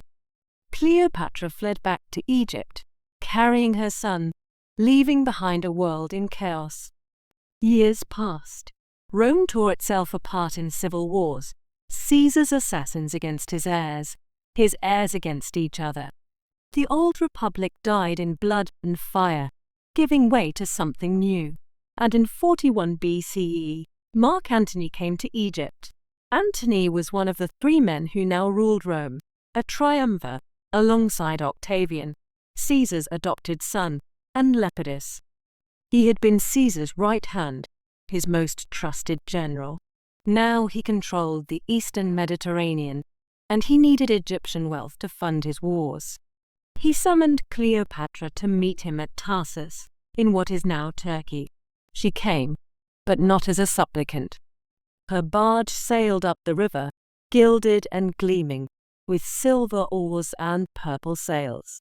Cleopatra reclined beneath a canopy of gold cloth, dressed as Venus, the goddess of love. Slave girls fanned her. Boys dressed as Cupids attended her. The scent of perfume spread across the water. Antony, waiting on the shore, found himself summoned to her barge. The conqueror was conquered. Their alliance lasted more than a decade. Antony and Cleopatra became lovers, partners. co-rulers of an Eastern empire that stretched from Greece to Egypt. They had 3 children together. Antony gave Cleopatra territories that had been Roman: Cyprus, parts of Syria, the coast of Judea. And according to one ancient source, he gave her 200,000 scrolls from the library of Pergamon. Pergamon's library had long competed with Alexandria for intellectual prestige. The kings of Pergamon had gathered their own collection, rivaling the Ptolemy scroll for scroll. When Egypt restricted papyrus exports to hamper their rival, Pergamon invented parchment as a substitute. If Antony truly gave Pergamon's collection to Cleopatra, it would have been an extraordinary gift: 200,000 scrolls to replace what had been lost in Caesar's fire. Many of the same works, many copied from the same originals. A second chance for Alexandria, but even 200,000 scrolls could not restore what had burned. Some texts had existed only in Alexandria. When the flames took them, they were gone forever. The alliance of Antony and Cleopatra could not last. Rome would not accept being ruled, even in part, from Alexandria. Octavian, young, cold, patient, worked to turn Roman opinion against his rival. Antony was called a traitor, a man bewitched by a foreign queen, a Roman who had forgotten what it meant to be Roman. In 31 BCE, the final confrontation came. The 2 fleets met at Actium, off the coast of Greece. Octavian's ships were smaller but more maneuverable. Antony's were larger but harder to handle. The battle was confused, uncertain, fought in smoke and spray, and then Cleopatra fled. Her ships broke through the battle line and sailed south, toward Egypt. Antony, seeing her go, abandoned his fleet and followed. Perhaps he feared for her safety. Perhaps he knew the battle was lost. Perhaps love conquered duty. Whatever his reasons, his flight doomed his cause. His troops surrendered or switched sides. Octavian was master of the Roman world. A year later, both Antony and Cleopatra were dead. Antony fell on his sword when he heard false reports that Cleopatra had died. Mortally wounded, he was carried to her, dying in her arms. Cleopatra herself died soon after, by the bite of an asp, according to legend, though we cannot be certain. She was 39 years old, and she had been queen for 21 years. With Cleopatra's death, the Ptolemaic dynasty came to an end. 3 centuries of rule, from Ptolemy I to Cleopatra VII. 13 kings named Ptolemy. The library built and expanded. The lighthouse rising against the sky. All of it ending in a room in Alexandria, with a woman dead and a conqueror at the gates. Egypt became a Roman province. Octavian, soon to be called Augustus, the first emperor, kept Egypt for himself. It was too rich, too important to be entrusted to any senator. Roman governors ruled in the Pharaoh's palace. Roman soldiers patrolled the streets. The grain of Egypt fed Rome, and Rome controlled Egypt. Alexandria remained a great city, perhaps the second greatest in the Roman Empire, after Rome itself. Its harbor was still busy. Its craftsmen still produced fine goods. Its scholars still studied. But it was no longer the capital of an independent kingdom. It was a provincial city, ruled from afar by distant masters. The Ptolemies were gone. The library continued, but something had changed. The Golden Age was over. The long twilight was beginning. Rest now. The flames have died. The streets of Alexandria are quiet again. The palace quarter still stands. The library still holds its scrolls. Scholars still work by lamplight, still copy texts, still debate in the gardens. The lighthouse still guides ships into the harbor. But the queen is dead. The kingdom has fallen. Egypt belongs to Rome now. In our next chapter, we shall follow the library through its long twilight, the centuries of slow decline, the changing religions, the final destruction. The centuries that followed Cleopatra were centuries of slow decline.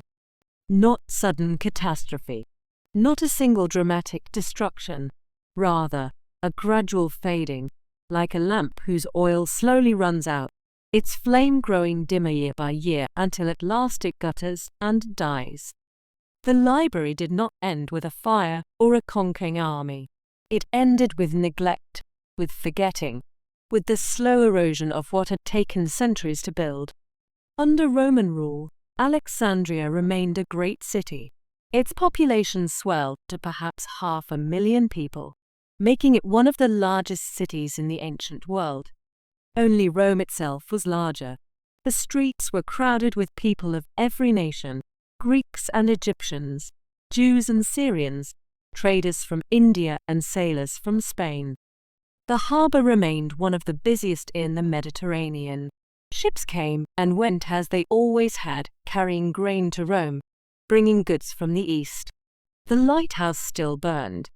The causeway still connected the city to Pharos.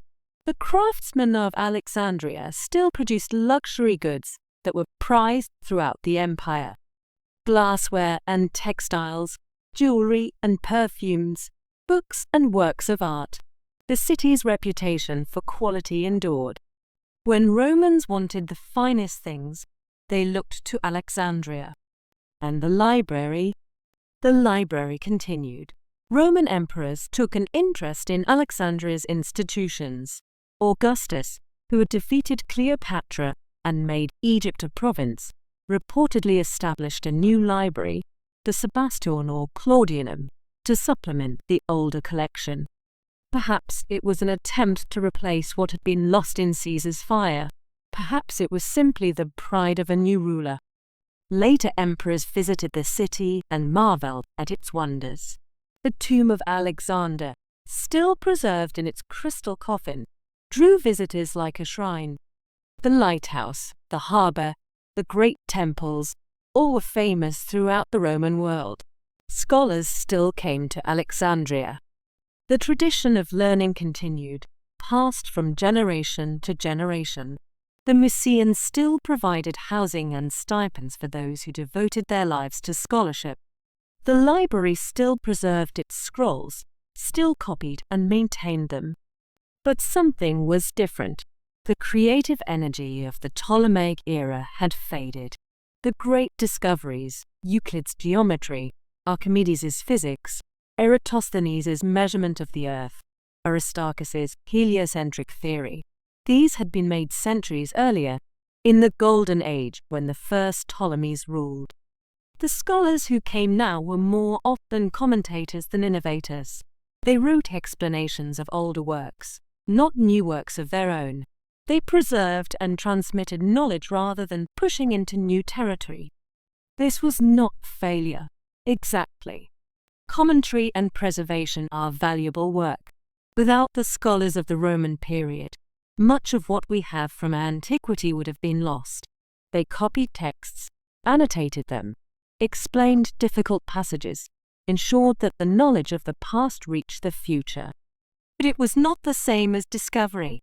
The library had become a museum rather than a laboratory, a place that honored the past rather than creating the future. And the world itself was changing. The Roman Empire, which had seemed eternal, began to show cracks. Civil wars flared. Emperors rose and fell in rapid succession. The borders were pressed by foreign peoples, Germanic tribes in the north, Persian armies in the east. In Alexandria itself, the population grew restless. Riots broke out periodically between Greeks and Jews, between factions supporting different emperors, between competing religious groups. The city that had known peace for centuries became a place of intermittent violence. More significantly, a new faith was spreading through the empire. Christianity, which had begun as a small Jewish sect in Palestine, was growing rapidly. Its followers believed in one God, rejected the old polytheistic religion, and looked forward to a world transformed. By the 4th century of the Common Era, Christianity had become the official religion of the Roman Empire. The rise of Christianity posed a challenge to the old learning. The library and the museum were fundamentally pagan institutions. They had been dedicated to the Muses, those daughters of Zeus who inspired poetry and science and art. The scholars who worked there had operated within a worldview that took the Greek gods for granted. Christians viewed this heritage with suspicion. Some saw the old learning as dangerous, a temptation that might lead believers away from the true faith. Others were more moderate, arguing that pagan philosophy could be reconciled with Christian teaching. But all agreed that the old religion must be superseded. The temples of the Greek gods fell into disuse. Sacrifices ceased. The priests who had maintained the ancient rituals for centuries found themselves without a purpose. The statues of gods that had stood in public places for generations were taken down or defaced. The Muses themselves became suspect, relics of a religion that Christians were eager to replace. And in the 4th century of the Common Era, the conflicts came to a head. In 391 CE, the Roman Emperor Theodosius issued a decree banning pagan worship throughout the empire. Temples were to be closed. Sacrifices were forbidden. The old religion, which had flourished for more than 1,000 years, was to be swept away. This was not a sudden decision. Christianity had been the official religion for decades. But Theodosius went further than his predecessors. He made paganism illegal. Those who practiced the old religion could be punished by the state. In Alexandria, the response to this decree was violent. The most important pagan temple in the city was the Serapeum, the great temple of Serapis, the Greek-Egyptian god whom the first Ptolemies had created to unite their kingdom. We spoke of Serapis earlier in our story. He was a fusion of Greek and Egyptian elements, designed to be worshipped by both peoples. The Serapeum was magnificent, one of the largest religious structures in the ancient world. It stood on a hill in the southwest of the city, visible from miles away. 100 steps led up to its entrance.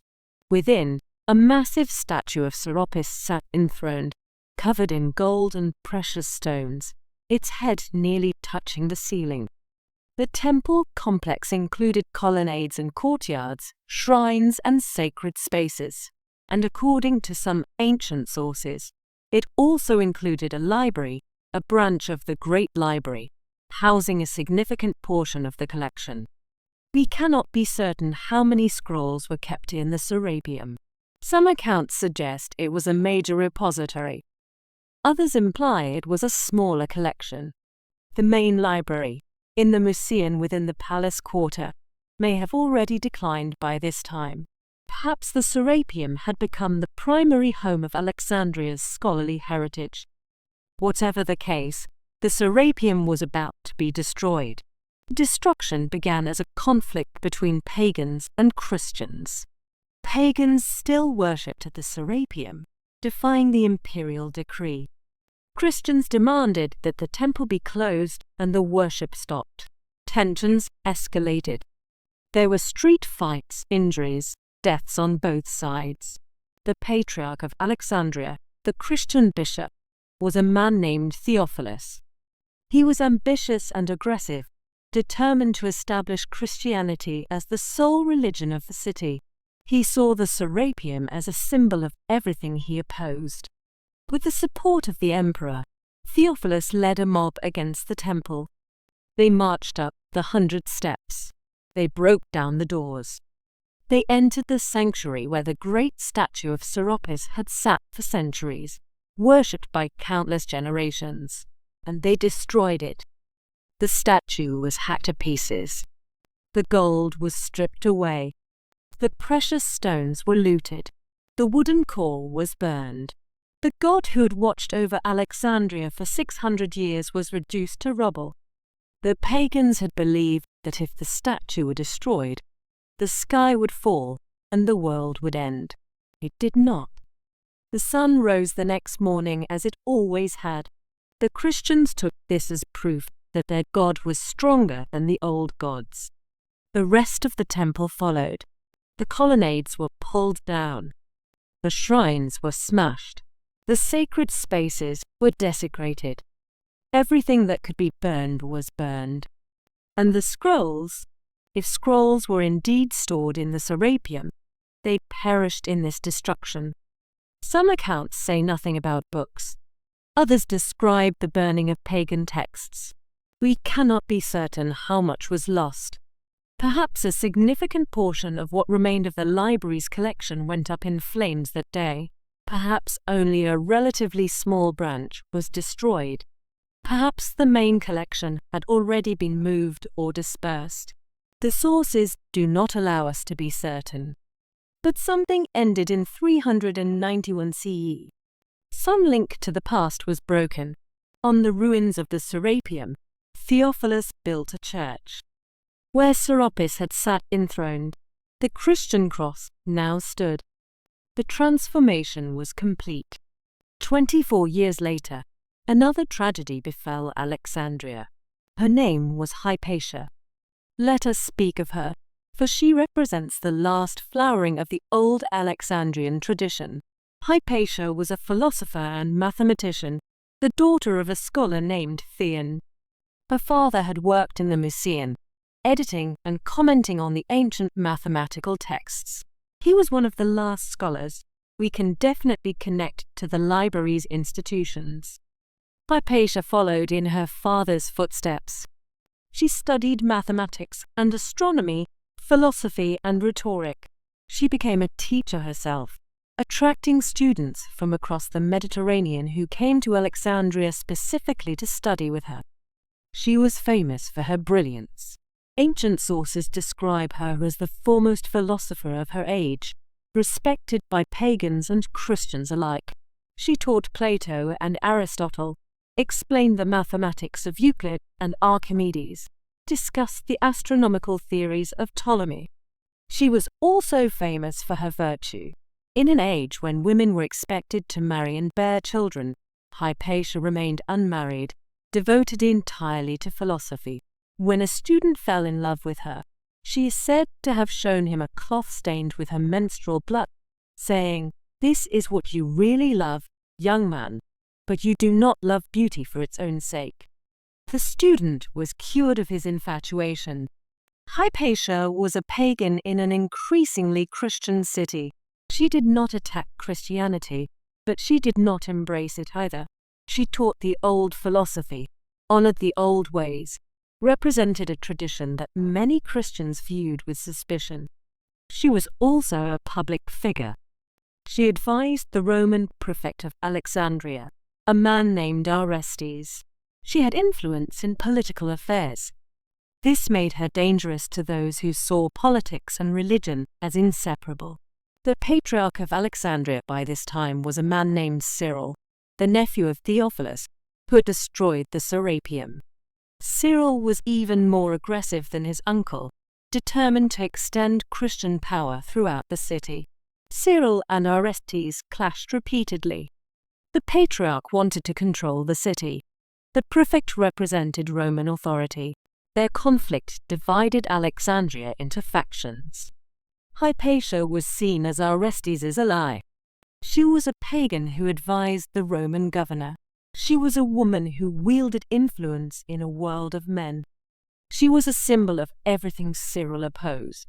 In 415 CE, during Lent, a group of Christian fanatics decided to act. They were led by a man named Peter, a church official. They intercepted Hypatia as she was traveling through the city in her chariot. They dragged her from her vehicle, pulled her into a church, and killed her. The murder was brutal. They used broken pottery shards, ostroka, the sharp edges of broken roof tiles, to scrape the flesh from her bones while she was still alive. When she was dead, they dismembered her body and burned the pieces in the streets. The murder of Hypatia shocked the Roman world.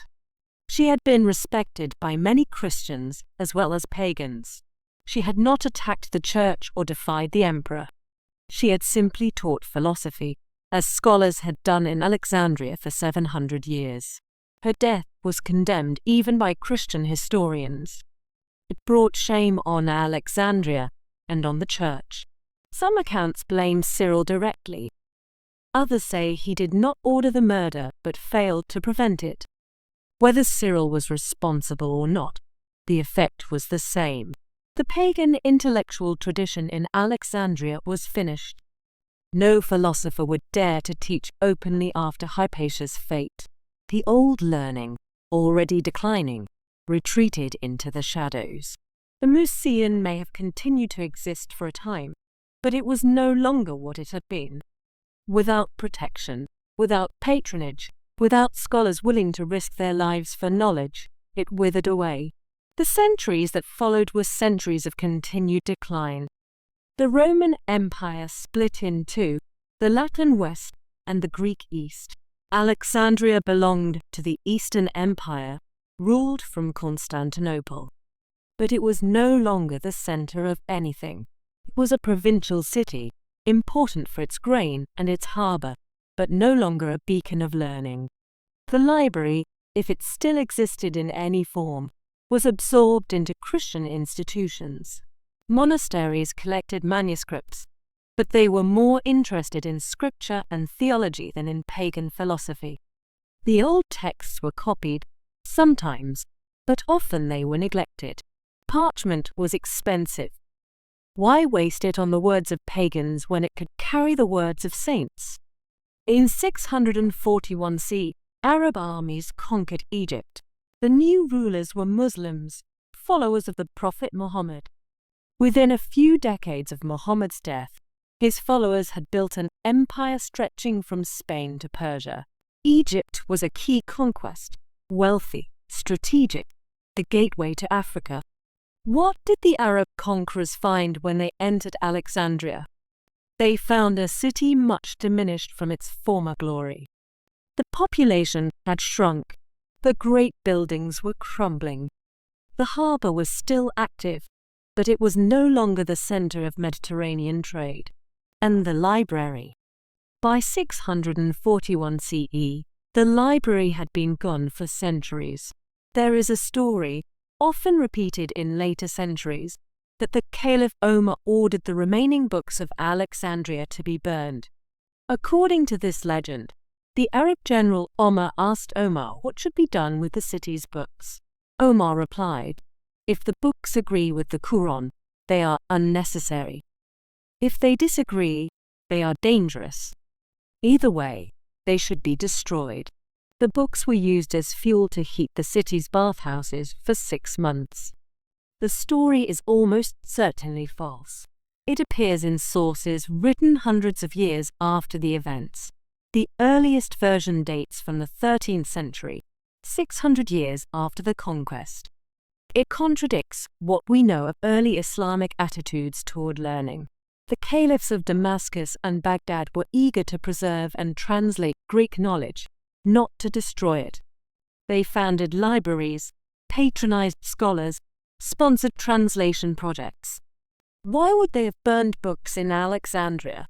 This story seems to be a legend, perhaps invented by later Muslim writers to explain why the famous library no longer existed.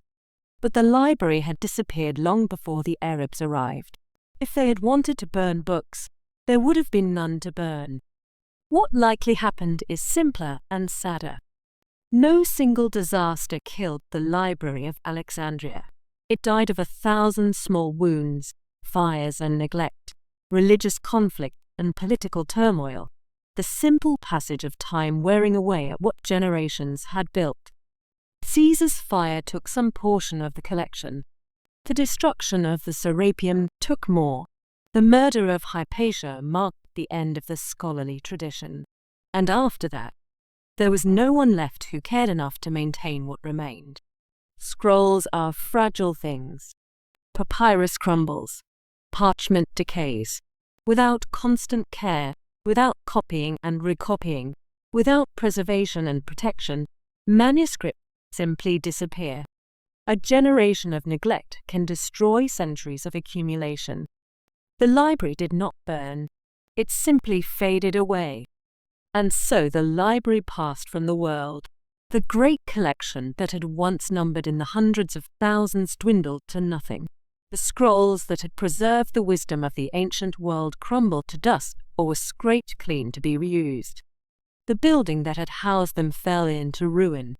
By the time anyone thought to mourn the loss, there was nothing left to save. But what, exactly, did we lose? Rest now. The twilight has ended. The great library is gone, its scrolls scattered to the winds or crumbled to dust. The scholars who once walked its halls are memories, their debates silenced forever. The building itself has vanished. We are not even certain where it stood. But the story is not quite over. Something remains. In our final chapter, we shall speak of what was lost and what survives. What was lost when the Library of Alexandria disappeared? This is a question that has haunted scholars for centuries. We know that much was lost.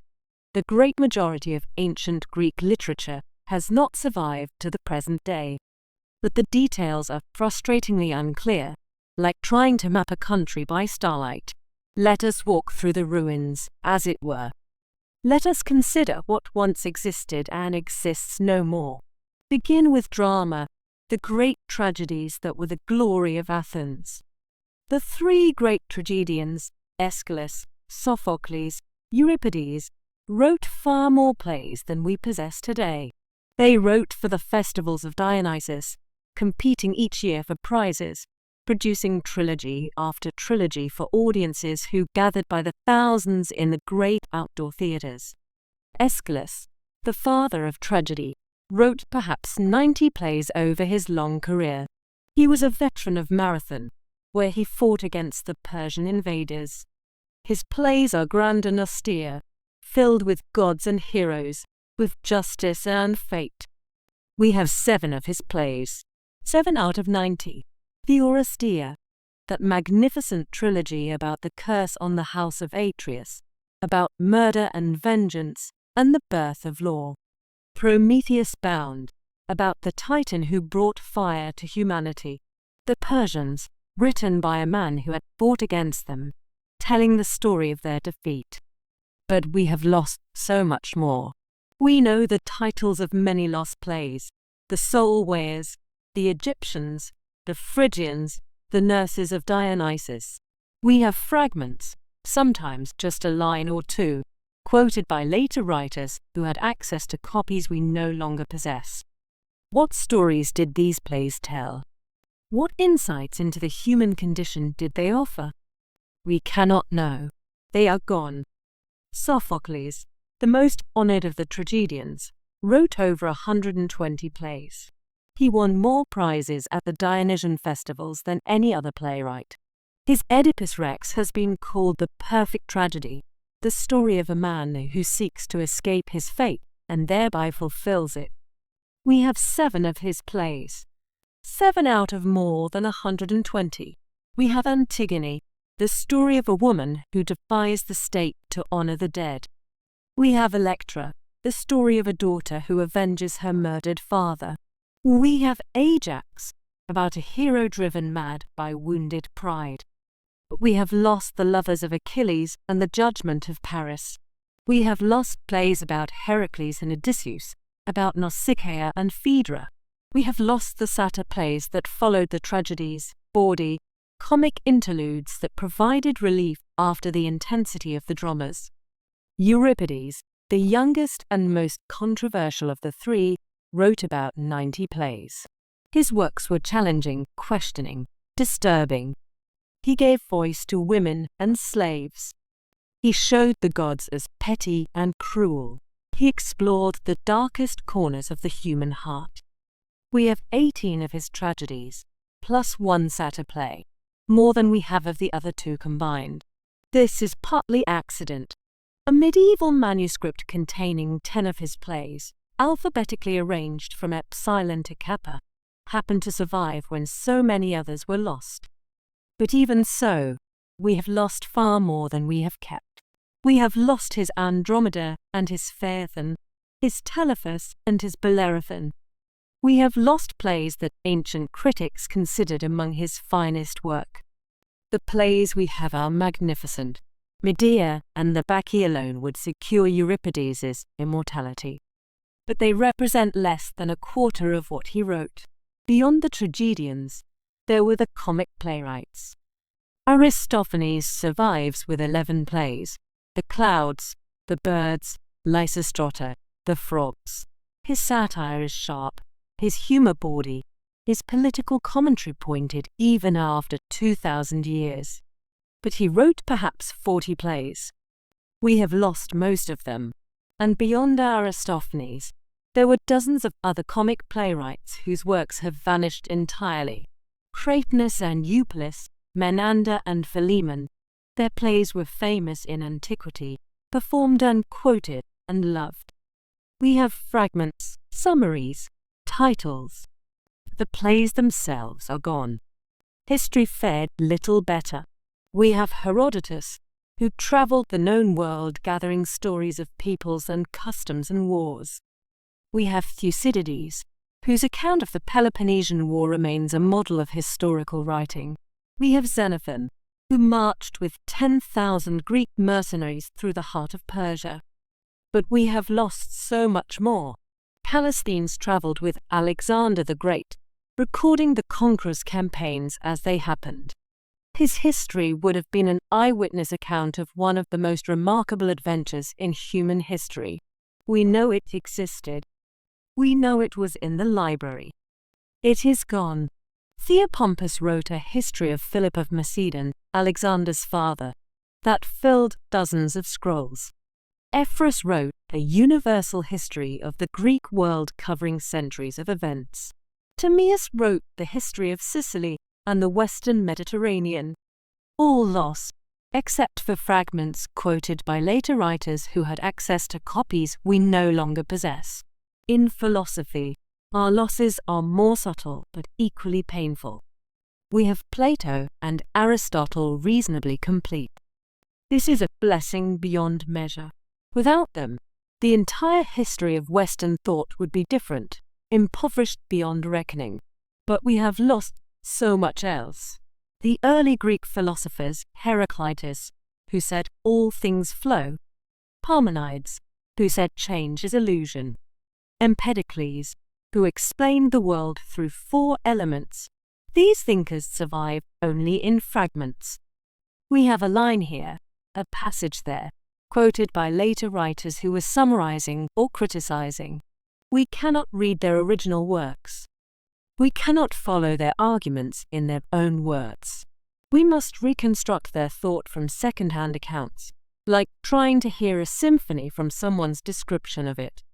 The Stoics and Epicureans, who shaped ancient thought for centuries, are known mainly through secondary sources. Zeno of Citium, the founder of Stoicism, wrote extensively. His works were in the library. They are gone. Epicurus wrote 300 books. 300. The library contained many of them. Almost all are lost. We know Epicurus's philosophy through a letter or two that survived, through summaries by later writers, through a poem by the Roman Lucretius. In science, our losses delayed human progress for centuries. Hipparchus compiled a catalogue of over 800 stars, their positions, their brightnesses, their movements. This catalogue was the foundation of all ancient astronomy. It is lost. We know of it only through Ptolemy, who used it centuries later for his own astronomical system. Aristarchus proposed that the Earth goes around the Sun, a heliocentric theory that would not be accepted until Copernicus, nearly 2,000 years later. His book on the subject was in the library. It is lost, except for references by other writers. We cannot read his arguments in his own words. The physicians of Alexandria, Herophilus and Erasistratus, practiced dissection, opening human bodies to understand their structure. They described the brain and the nervous system, the heart and the blood vessels. Their works were in the library, or lost. For over 1,000 years after Alexandria's decline, human anatomy was barely understood. The knowledge that the Alexandrians had gained through careful observation was forgotten, not to be recovered until the Renaissance, when Vesalius began dissecting bodies again. We have lost poetry beyond measure. Sappho of Lesbos, whom Plato called the 10th muse, wrote 9 books of poetry. 9 books of lyrics about love and beauty, desire and loss. The ancients considered her one of the greatest poets who ever lived. We have one complete poem. 1. The rest exists only in fragments. A line here, a stanza there, quoted by later writers or discovered on scraps of papyrus in Egyptian rubbish heaps. Pindar's victory odes survive, but we have lost his hymns and his paeans, his maiden songs and his dirges. We have lost the lyric poets whose names were household words in antiquity, Alcman and Alcaeus, Anacreon and Bacchylides. We have lost whole genres of poetry. Epigrams and elegies, hymns and lullabies. The songs that Greeks sang at weddings and funerals, at festivals and symposia. The verses that mothers recited to children, that lovers whispered in the dark. And we have lost, perhaps most painfully, the voices of women. We know that women in the ancient world wrote poetry and philosophy. Sappho was not alone. There were female poets whose works were collected and preserved: Corinna of Tanagra, Erinna of Telos, Gnosis of Locri. There were female philosophers in the schools of Athens and Alexandria. Their writings have almost entirely vanished. The ancient world was not kind to women's voices. Even when their works were preserved, they were often neglected, rarely copied, allowed to fade away. We cannot calculate what we lost when the library disappeared. We can only gesture at the void, describe the shape of the absence. Imagine if 90% of modern literature were to vanish. Imagine if we had only a handful of novels, a few plays, fragments of poetry. Imagine if entire fields of science had to be rediscovered from scratch. That is something like what happened when the ancient world's knowledge faded away. Not everything was lost in Alexandria, of course. Much ancient literature was copied and preserved in other places. Constantinople, the capital of the Eastern Roman Empire, had its own libraries. Monasteries throughout the Mediterranean kept manuscripts, copied and recopied them, preserved them through the dark centuries. The Islamic world played a crucial role. Arab scholars translated Greek texts into Arabic, studied them, commented on them, passed them on. Much of what we have of Aristotle came back to Europe through Arabic translations. The medical knowledge of the Greeks was preserved and developed in the hospitals of Baghdad and Damascus. The survival of what we have is a story of many hands, many copyists, many acts of preservation across centuries and cultures. A monk in Ireland, a scholar in Baghdad, a scribe in Constantinople. Each one passed the torch to the next. But the Library of Alexandria, had it survived, might have preserved so much more. It held copies of texts that existed nowhere else. It had the resources to maintain and copy manuscripts that would otherwise have crumbled to dust. It had scholars whose job was to ensure that knowledge survived. Without Alexandria, the chain of transmission was broken. Without Alexandria, much that might have been saved was lost. What would the world be like if the library had endured? We can only speculate. Perhaps we would have the lost plays of Sophocles and the complete poetry of Sappho.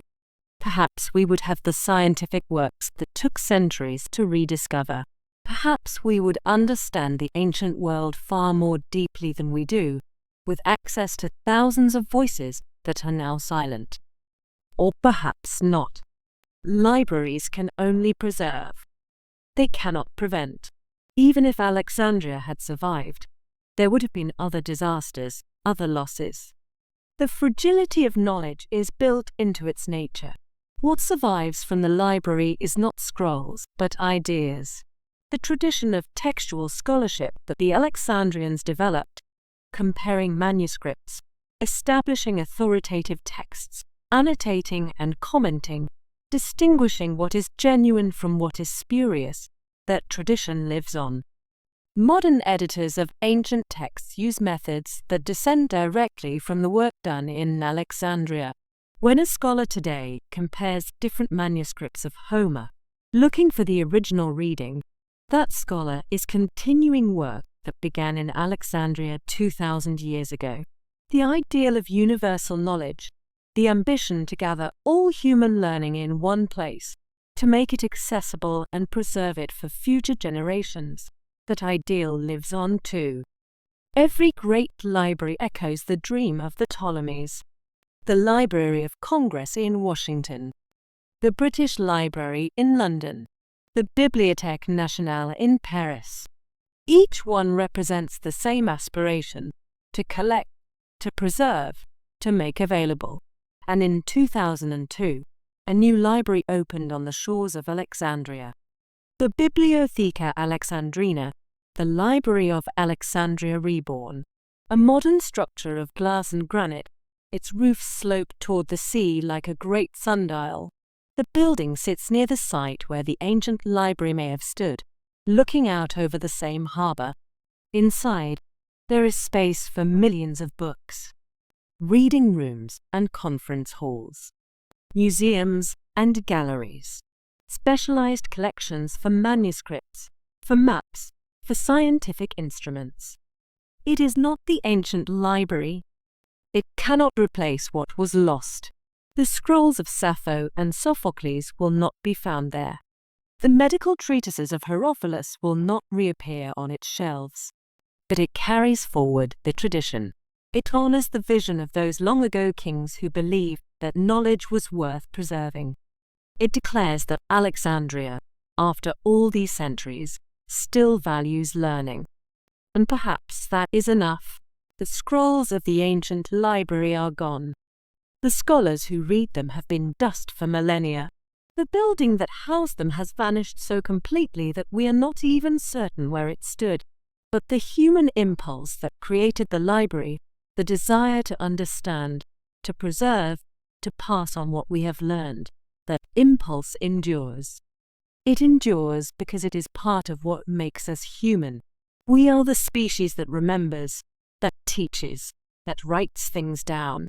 In every library, in every archive, in every server farm storing the digital wealth of our age, the spirit of Alexandria lives on. Every time a scholar opens an ancient text, every time a student learns a theorem that Euclid proved, every time anyone reads a word that was first written in the age of the Ptolemies, the library lives. And so our story ends. We have walked the halls of the great library, in imagination at least. We have met the scholars who made it famous, Euclid and Archimedes, Eratosthenes and Aristarchus. We have seen the kings who built it and the civilizations that inherited it. We have witnessed its long decline and mourned what was lost. There was once a place where all human knowledge lived under one roof, every poem ever written, every theorem ever proved, every map of lands both real and imagined. It stood for centuries, this treasure house of the ancient world. Ships guided by the Lighthouse came to its harbor. Scholars guided by curiosity came to its doors. And for a time, it was the center of the world. And then, slowly, quietly, it slipped away. But the dream remains. The dream of understanding. The dream of preservation. The dream that knowledge, gathered and protected and passed on, might outlast the centuries. That dream is Alexandria's greatest gift to us. Not the scrolls, which are gone. Not the building, which has vanished. But the idea, the beautiful, improbable idea that humans can gather their wisdom and keep it safe. We are the heirs of Alexandria. Every library we build, every book we write, every act of teaching and learning and remembering, all of it continues what the Ptolemies began. We have lost much, but we have not lost everything. And as long as humans value knowledge, Alexandria lives. Rest now. The story is told. The lighthouse has grown dark. The scholars have laid down their pens. The scrolls rest on their shelves, waiting for readers who will never come. But somewhere a light still burns. Somewhere a book lies open. Somewhere someone is learning something new, passing the torch to the next generation, keeping the flame alive. The Library of Alexandria is gone, but knowledge endures. Sleep now, and dream, perhaps, of scrolls and scholars, of marble halls and ancient wisdom.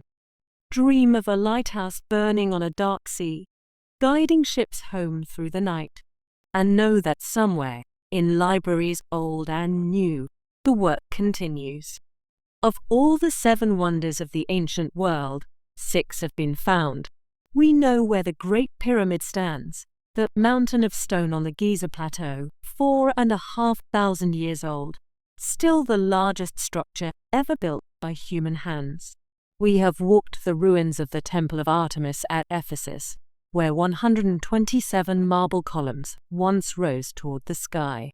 We have touched the scattered stones of the mausoleum at Halicarnassus, the tomb so magnificent that it gave its name to all grand tombs thereafter.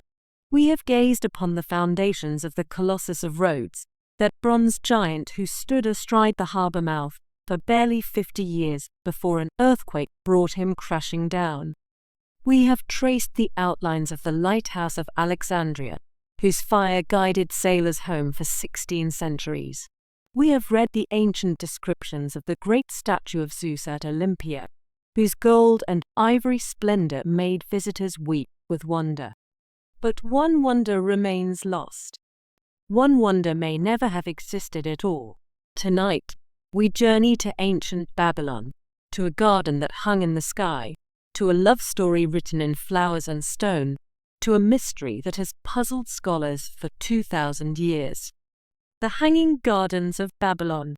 The Greeks called them a wonder not because they were large, like the pyramid, or tall, like the lighthouse. They called them a wonder because they were impossible. A garden needs water. Water flows downhill. It seeks the lowest point, the easiest path.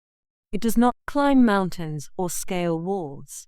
It does not rise into the air of its own accord.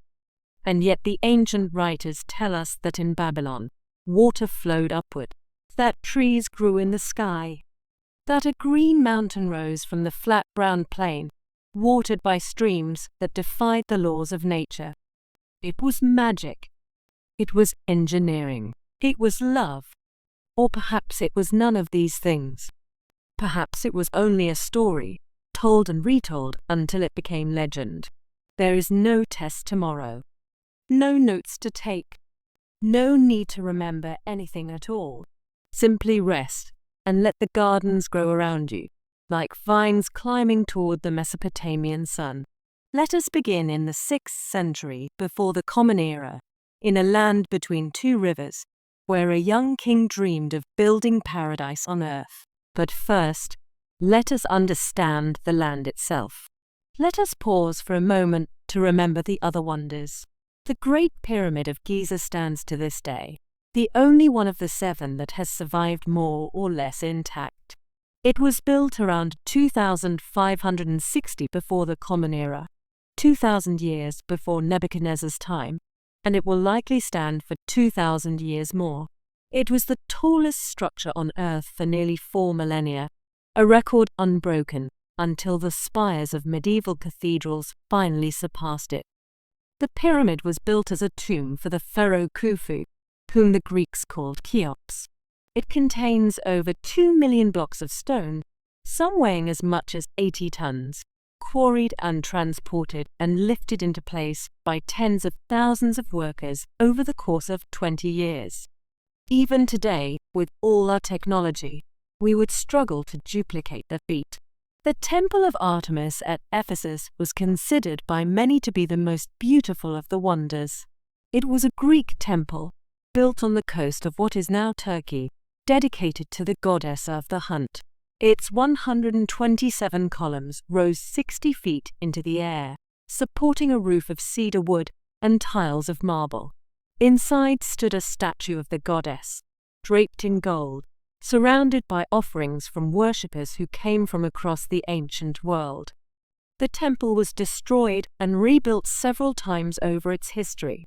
An arsonist named Herostratus burned it in 356 before the Common Era, seeking immortality through infamy.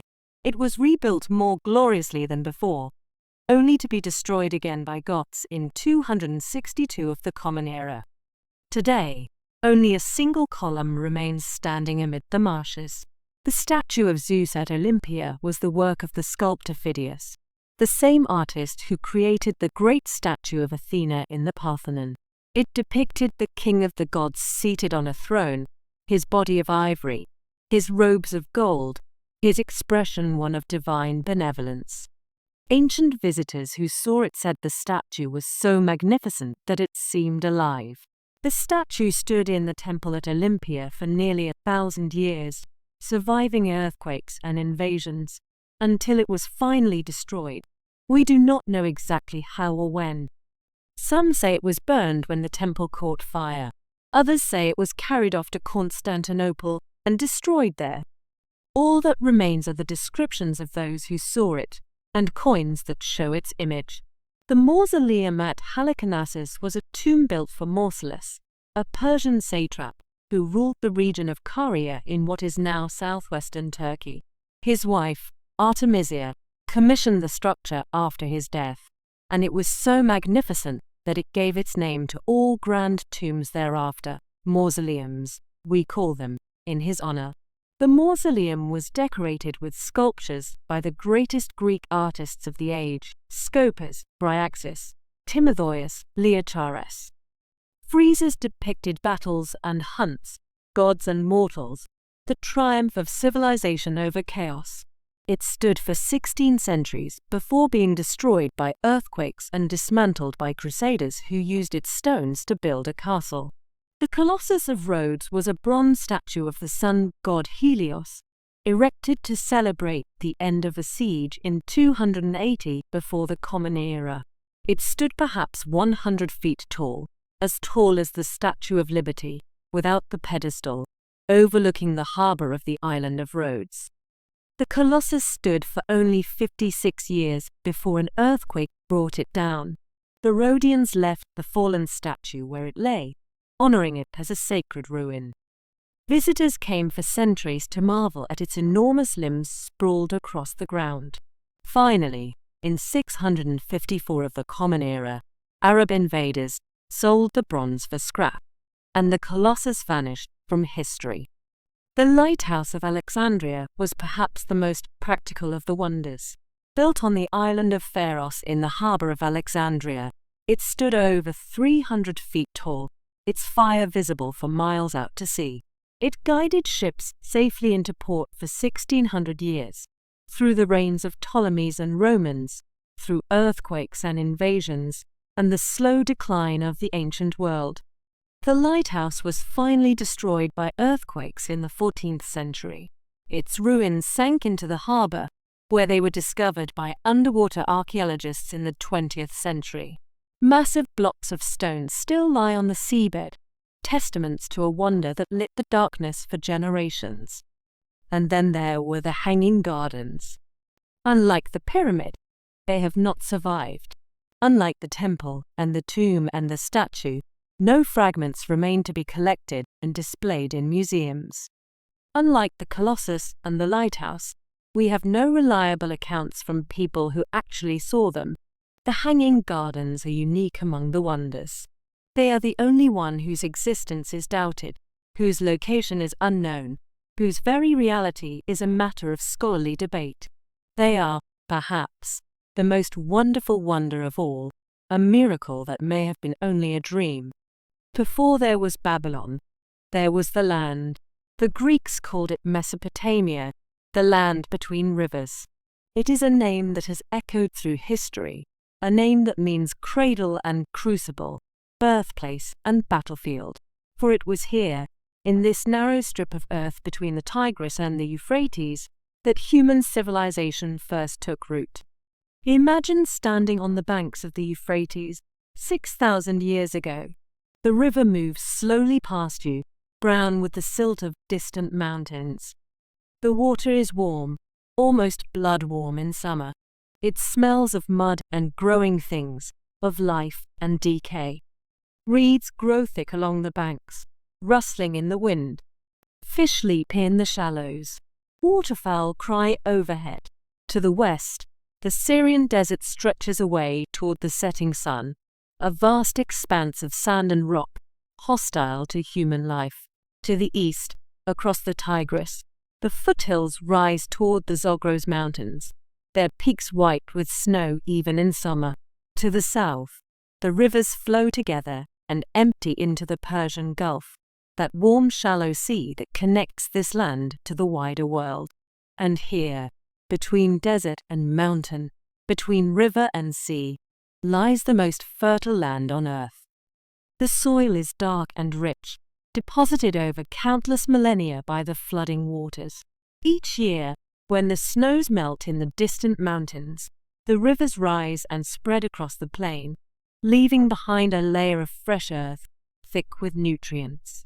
Crops grow here as they grow nowhere else: wheat and barley, dates and vegetables, in quantities that seem miraculous to travelers from poorer lands.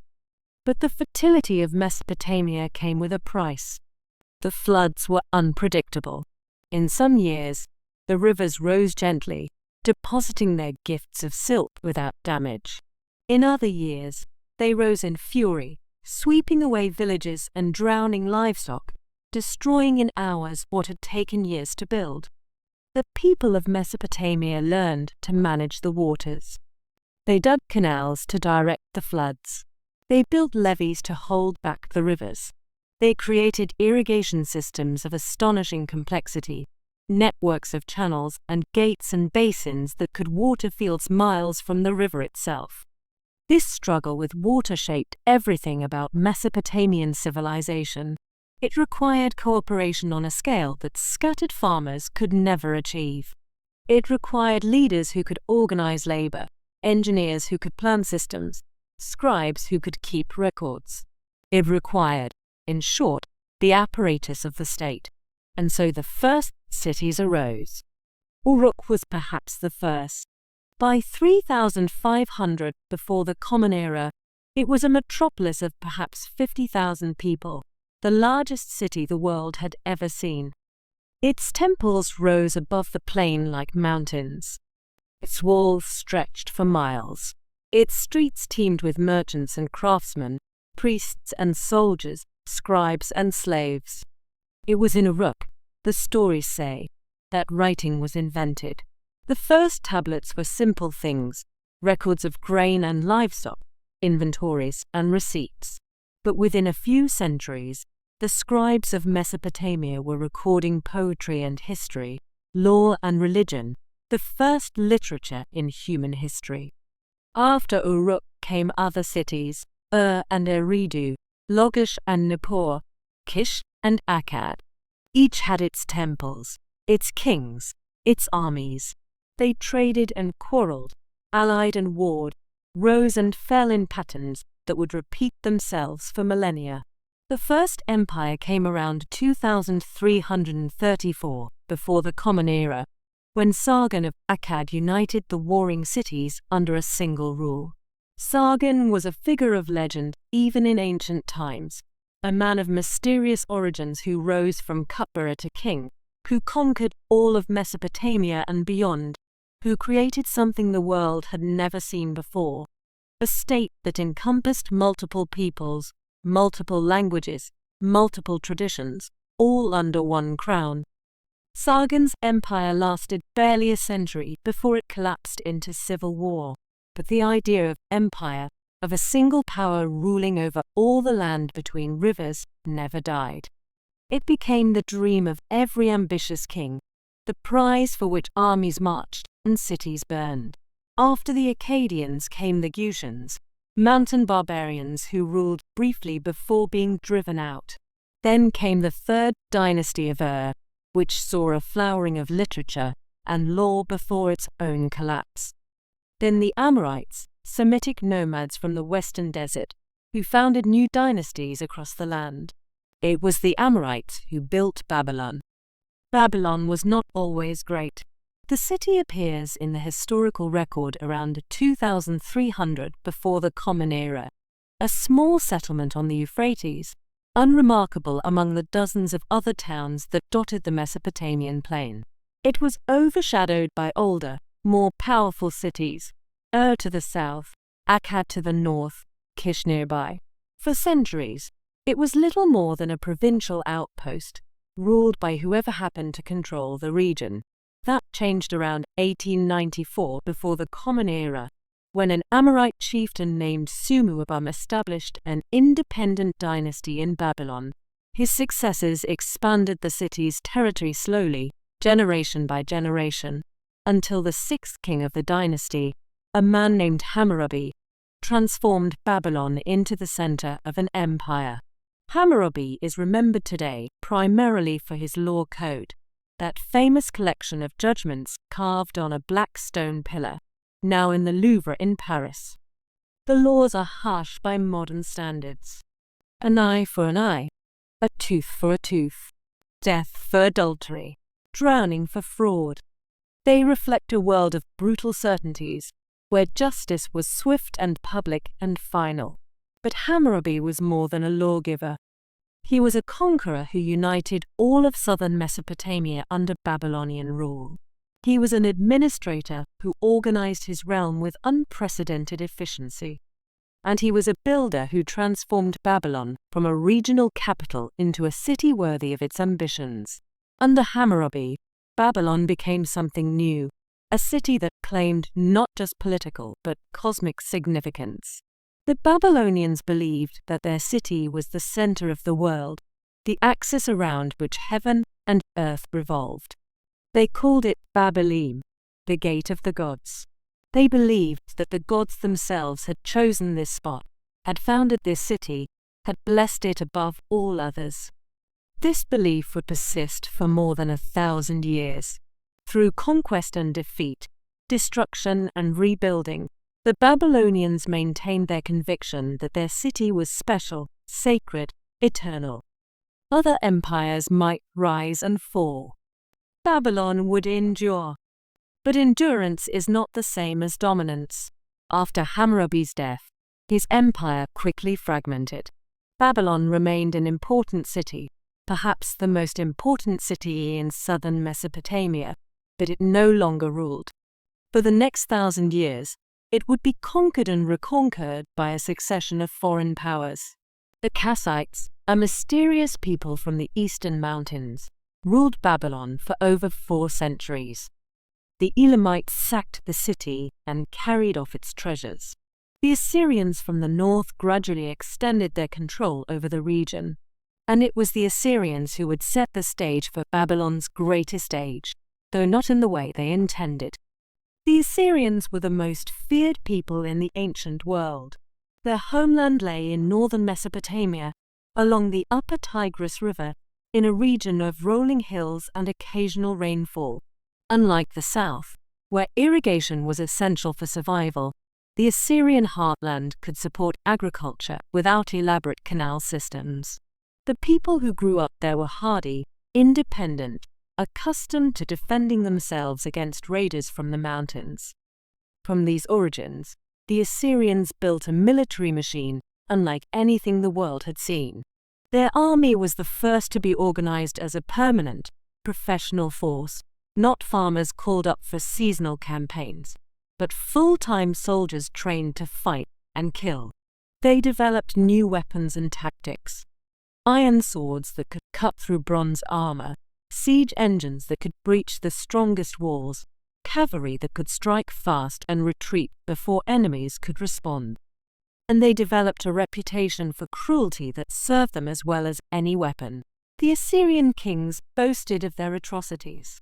Their inscriptions describe flaying captives alive, impaling them on stakes, cutting off hands and feet and noses and ears. They piled up severed heads outside conquered cities as warnings to others. They deported entire populations, scattering them across the empire so they could never unite in rebellion. This was terror as policy, violence as propaganda.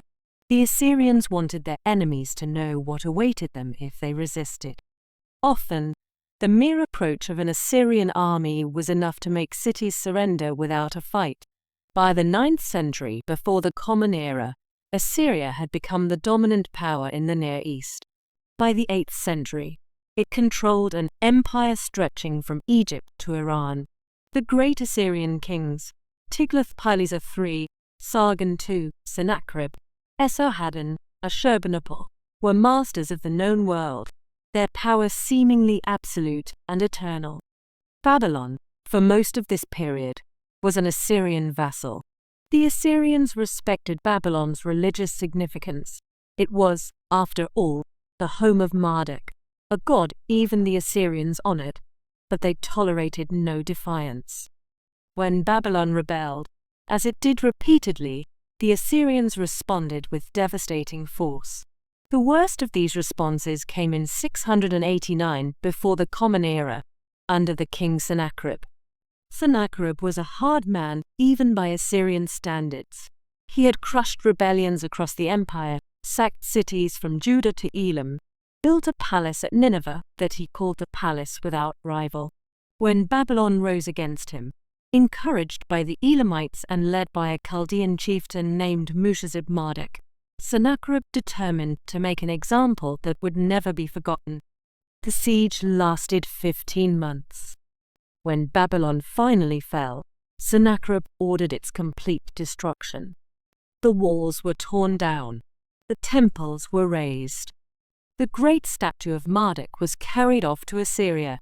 The canals that watered the city were diverted to flood the ruins. Sennacherib's own inscriptions describe the destruction with evident satisfaction. The city and its houses, from its foundation to its top, I destroyed, I devastated, I burned with fire.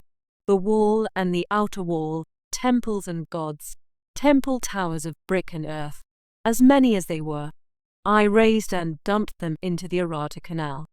It was devastation on a scale that shocked even the ancient world. Babylon, the gate of the gods, the holy city, reduced to rubble and standing water. But Babylon would rise again. Sennacherib was murdered by his own sons, killed, some said, by the vengeful gods of Babylon. His successor, Esarhaddon, sought to atone for his father's sacrilege. He rebuilt Babylon, restored its temples, returned the statue of Marduk to its shrine. The city that had been destroyed was reborn, and in the chaos that followed the Assyrian decline, Babylon would have its revenge. Empires fall. It is one of the most certain facts of history, and one of the least predictable. One moment, an empire seems invincible, its armies undefeated, its kings unchallenged, its power stretching to every horizon. The next moment, it is gone, its cities burning, its people scattered, its very name becoming a byword for vanished glory. The Assyrian Empire fell in barely 20 years. The causes were many. A series of civil wars weakened the central authority. Rebellions flared across the empire, in Egypt, in Babylon, in the mountain regions to the north. Nomadic peoples pressed in from the steppes. The military machine that had conquered the world began to crack. But the fatal blow came from an alliance between two peoples the Assyrians had long dominated: the Babylonians and the Medes. The Babylonians we have already met. They were a proud people with a long memory, nursing centuries of grievances against their Assyrian overlords. The destruction of their city by Sennacherib had been avenged, but not forgotten. They waited for their chance. The Medes were a different people entirely. They lived in the mountains of what is now western Iran, in valleys green with oak and beech, watered by streams from snow-capped peaks. They were fierce warriors, expert horsemen, proud of their independence. The Assyrians had raided their lands for centuries, extracting tribute and slaves, but had never fully conquered them. Around 626 before the Common Era, both peoples rose against Assyria at the same moment. In Babylon, a man named Nabopolassar seized power. His origins are obscure. He may have been a Chaldean chieftain from the southern marshes, or possibly an Assyrian general who switched sides. What is certain is that he was ambitious, capable, and ruthless. He declared himself king of Babylon and began the war that would destroy Assyria. In Media, a king named Cyaxares unified the various Median tribes into a formidable fighting force. He trained his warriors in new tactics, organized them into disciplined units, and turned his attention to the Assyrian enemy. The two kings made an alliance. They would attack Assyria together, divide its territories between them, and ensure that neither would threaten the other. To seal the bargain, a marriage was arranged. Nabopolassar's son, a young prince named Nebuchadnezzar, would wed a princess of Media. Her name was Amytis. The war against Assyria was swift and devastating. In 614, the allied forces sacked Ursur, the ancient religious capital of the Assyrian Empire. 2 years later, they turned their combined armies against Nineveh itself. Nineveh was the largest city in the world. Its walls stretched for 7 miles. Its population numbered perhaps 100,000 souls. It was the seat of kings who had ruled the known world, the repository of treasures looted from a dozen conquered nations. It fell in 3 months. The siege began in the spring of 612. The Allies surrounded the city, cutting off supplies, bombarding its walls with siege engines. According to the Greek historian Diodorus, the river flooded that year, undermining part of the walls and creating a breach through which the attackers poured.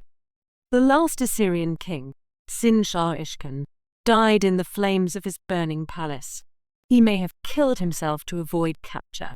The sources are unclear. What is certain is that he was the last. After him, there were no more Assyrian kings. The allies plundered Nineveh with systematic thoroughness. The palaces were stripped of their treasures. The temples were burned. The libraries, those vast collections of clay tablets that held the accumulated wisdom of centuries, were scattered and buried in the rubble. The city that had terrorized the world for 300 years became a ruin, inhabited only by wild animals and the ghosts of the past. The prophet Nahum, writing in the Hebrew scriptures, captured the moment with savage satisfaction. "Woe to the bloody city," he wrote. "It is all full of lies and robbery, the crack of a whip and rumble of the wheel, and galloping horses and bounding chariots, horsemen charging, flashing sword and glittering spear, hosts of slain, heaps of corpses, dead bodies without end. Nineveh is laid waste. Who will bemoan her?" And now, at last, we come to Amytis. We know almost nothing about her. Her name appears in no contemporary record. No image of her survives.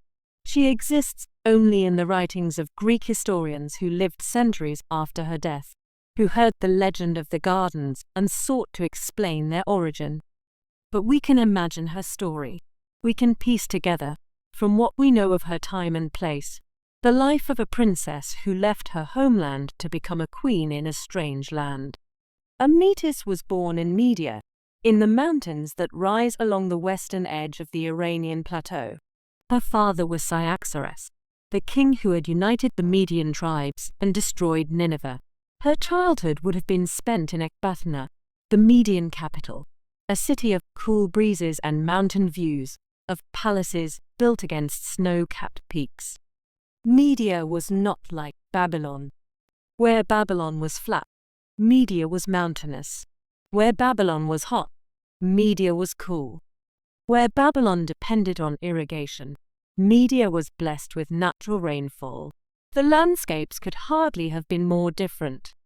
A princess growing up in Media would have known the beauty of the mountains. She would have walked through forests of oak and beech, smelled the scent of wild flowers in alpine meadows. She would have seen snow fall in winter, watched streams swell with meltwater in spring. She would have known the cycle of the seasons in a way that no one from the river plains could understand. She would have learned to ride. The Medes were famous horsemen, and even royal women were expected to master the art. She would have galloped through highland pastures, perhaps hunted deer and wild boar in the oak woods, felt the wind in her hair and the thunder of hoofs beneath her. She would have learned the ways of her people. The Medes worshipped Ahura Mazda, the Lord of Light, and his opposite Angramaynu, the spirit of destruction. They believed in a cosmic struggle between good and evil, light and darkness, truth and lies. Their priests, the Magi, tended sacred fires and interpreted dreams. And she would have learned her duty. A princess of Media was not free. She was a piece on a political chessboard, to be moved as her father saw fit. Her marriage would serve the kingdom, strengthen alliances, secure the peace. Her own wishes, her own happiness, were secondary considerations. When Amytis was perhaps 15 or 16 years old, her father told her she would marry the crown prince of Babylon. We can imagine her feelings. Excitement, perhaps, at the prospect of becoming a queen. Fear at leaving everything she knew. Curiosity about the legendary city of Marduk, the gate of the gods. And beneath it all, perhaps, a quiet sorrow at saying goodbye to the mountains she loved. The journey from Ecbatana to Babylon would have taken several weeks. Amytis would have travelled with a grand entourage, servants and attendants, guards and guides, wagons loaded with her dowry of gold and cloth and precious things. The caravan would have moved slowly through the mountain passes, descending gradually toward the plains. Day by day, the landscape changed around her. First the high passes, where snow lingered in shadowed corners and the air was thin and cold. Then the lower slopes, where orchards grew and villages clung to the hillsides. Then the foothills, dry and brown, where the last trees gave way to scrubland. And finally the plain itself, that vast flat expanse stretching to every horizon, broken only by the shimmer of the rivers and the dark green ribbon of cultivation along their banks. She would have looked back often, watching the mountains shrink behind her. Each day they grew smaller, fainter, until one morning she looked, and they were gone, lost below the horizon, visible only in memory. And then, at last, she saw Babylon. It rose from the plain like a dream. Its walls stretched for miles, thick as a city block, high as a cliff. Its towers gleamed with glazed blue bricks that caught the sunlight and threw it back toward heaven. The great ziggurat rose above the city like an artificial mountain, its 7 levels painted in brilliant colors, its summit reaching toward the sky. She entered through the Ishtar Gate, that magnificent portal decorated with rows of dragons and bulls in brilliant yellow against Babylonian blue. She walked the processional way between walls of glazed lions, each one seeming to pace alongside her, guardians of the greatest city on earth. She passed through the temple precinct to the palace where her future husband waited.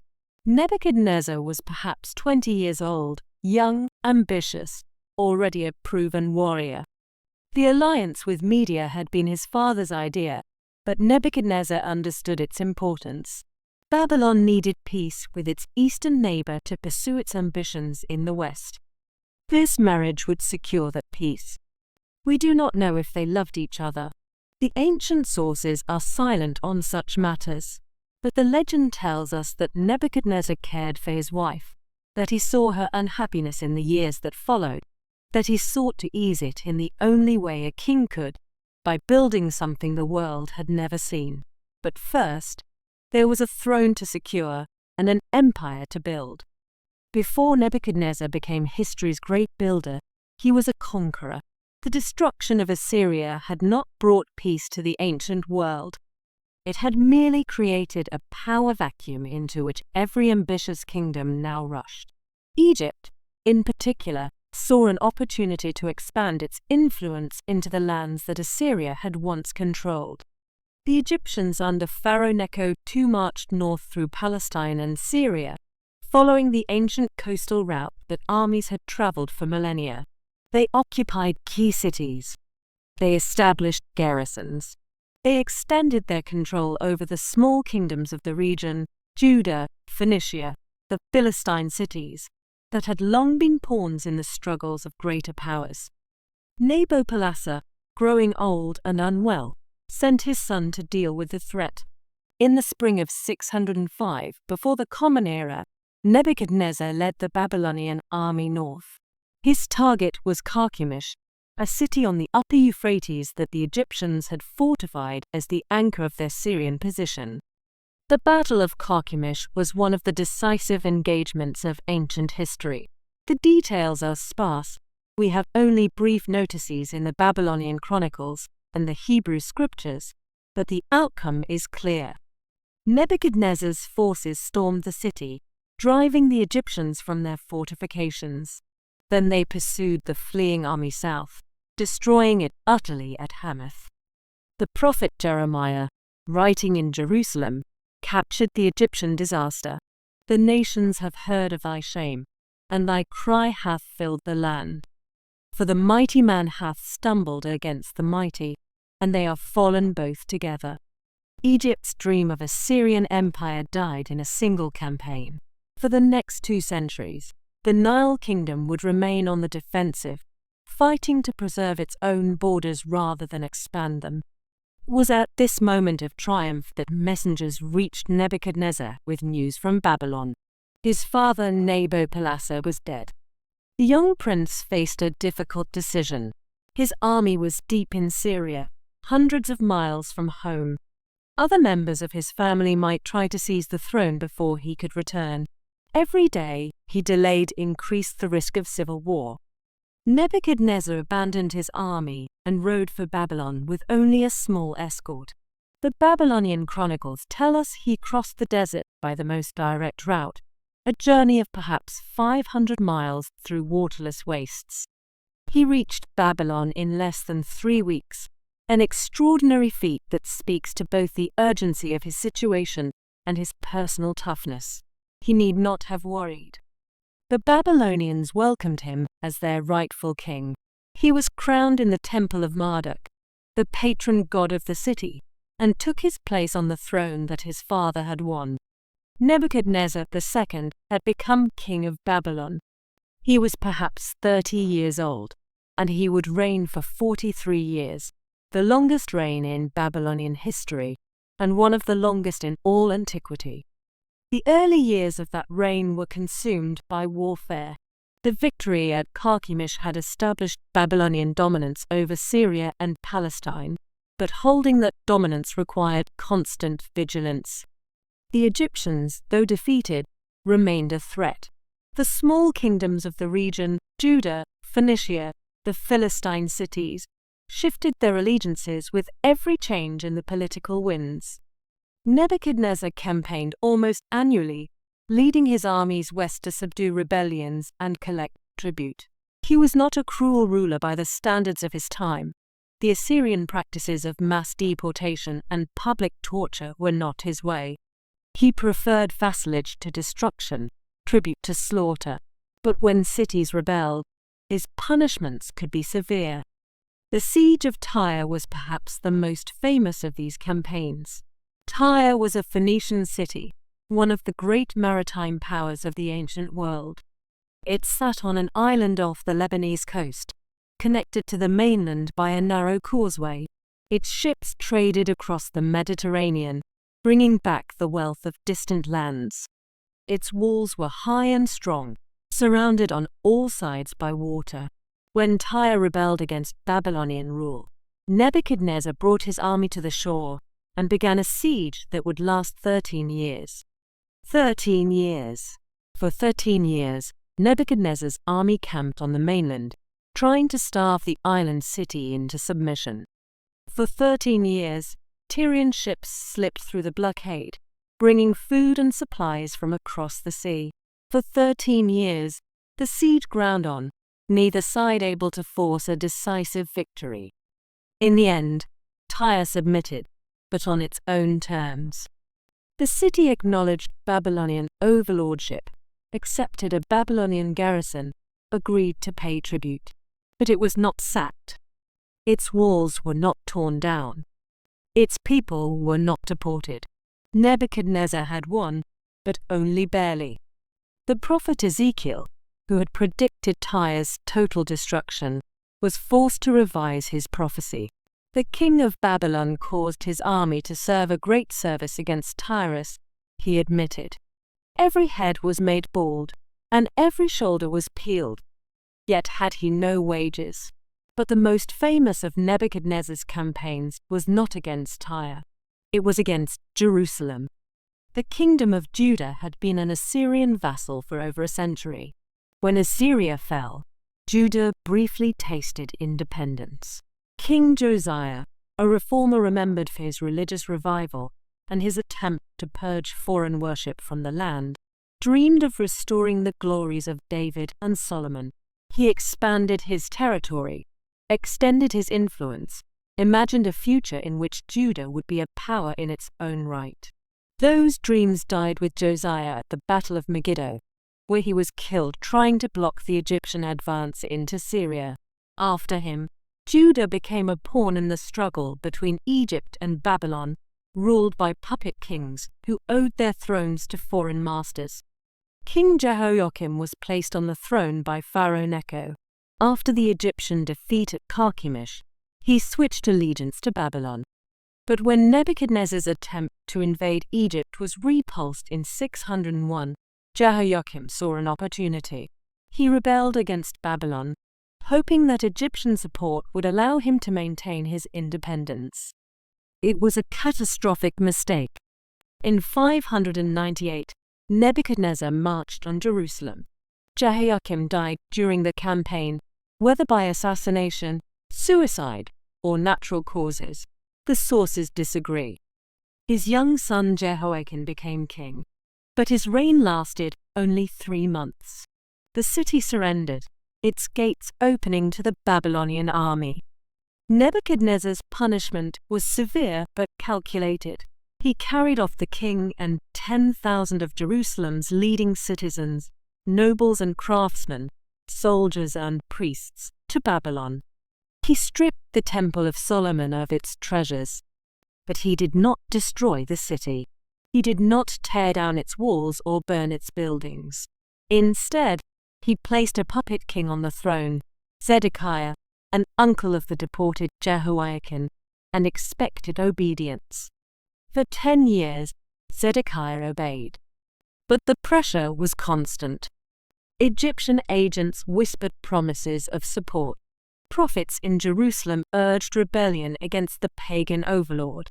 The deportees in Babylon sent letters urging their countrymen to remain loyal, but their voices were drowned out by those who dreamed of freedom. In 589, Zedekiah rebelled. Nebuchadnezzar returned. This time, there would be no mercy. The siege of Jerusalem lasted 18 months. The Babylonian army surrounded the city, building siege works, cutting off supplies. Inside the walls, famine spread. The prophet Jeremiah, who had urged submission to Babylon as the will of God, was thrown into a cistern and left to die. He survived only because a sympathetic official pulled him out. The Book of Lamentations, traditionally attributed to Jeremiah, captures the horror of the siege. The tongue of the nursing infant sticks to the roof of its mouth for thirst. The children beg for food, but no one gives to them. Those who once feasted on delicacies perish in the streets. Those who were brought up in purple embrace ash heaps. In the summer of 586 or 587, the sources differ, the walls were breached. Zedekiah tried to flee through the gardens near the city, but he was captured in the plains of Jericho. He was brought before Nebuchadnezzar at Riblah in Syria. The king of Babylon forced him to watch as his sons were executed before his eyes. Then Zedekiah's eyes were put out, and he was carried off to Babylon in chains, where he died in prison. Jerusalem itself was destroyed. The walls were torn down stone by stone. The Temple of Solomon, the dwelling place of God, the heart of Israelite worship for nearly 400 years, was burned to the ground. The bronze pillars and the golden vessels, the sacred furnishings and the ark itself, all vanished, carried off to Babylon or destroyed in the flames. The remaining population was deported. Only the poorest of the land were left behind to tend the vineyards and the fields. This event, the destruction of Jerusalem and the Babylonian exile, would echo through history for millennia. It was the formative trauma of Jewish identity, the catastrophe that shaped Judaism into its mature form. The prophets Jeremiah and Ezekiel witnessed it. The Psalms mourned it. By the waters of Babylon, there we sat down, we wept, when we remembered Zion. For Nebuchadnezzar, it was simply another campaign, another rebellion crushed. He returned to Babylon with his prisoners and his spoils, to continue the great work of building his capital. Among those prisoners, according to the book of Daniel, was a young man who would rise to prominence in the Babylonian court. Daniel, the interpreter of dreams, the reader of signs. But that is another story. Among the captives who walked the long road from Jerusalem to Babylon were the poets. They carried no weapons, these poets. They possessed no wealth that the Babylonians might covet. What they carried was something far more durable than bronze or gold. They carried memory. They carried the stories of their people, the psalms sung in the temple, the prophecies spoken by men who claimed to hear the voice of God, and they carried their grief. The book of Psalms preserves their sorrow. By the rivers of Babylon, there we sat down, we wept, when we remembered Zion. We hanged our harps upon the willows in the midst thereof.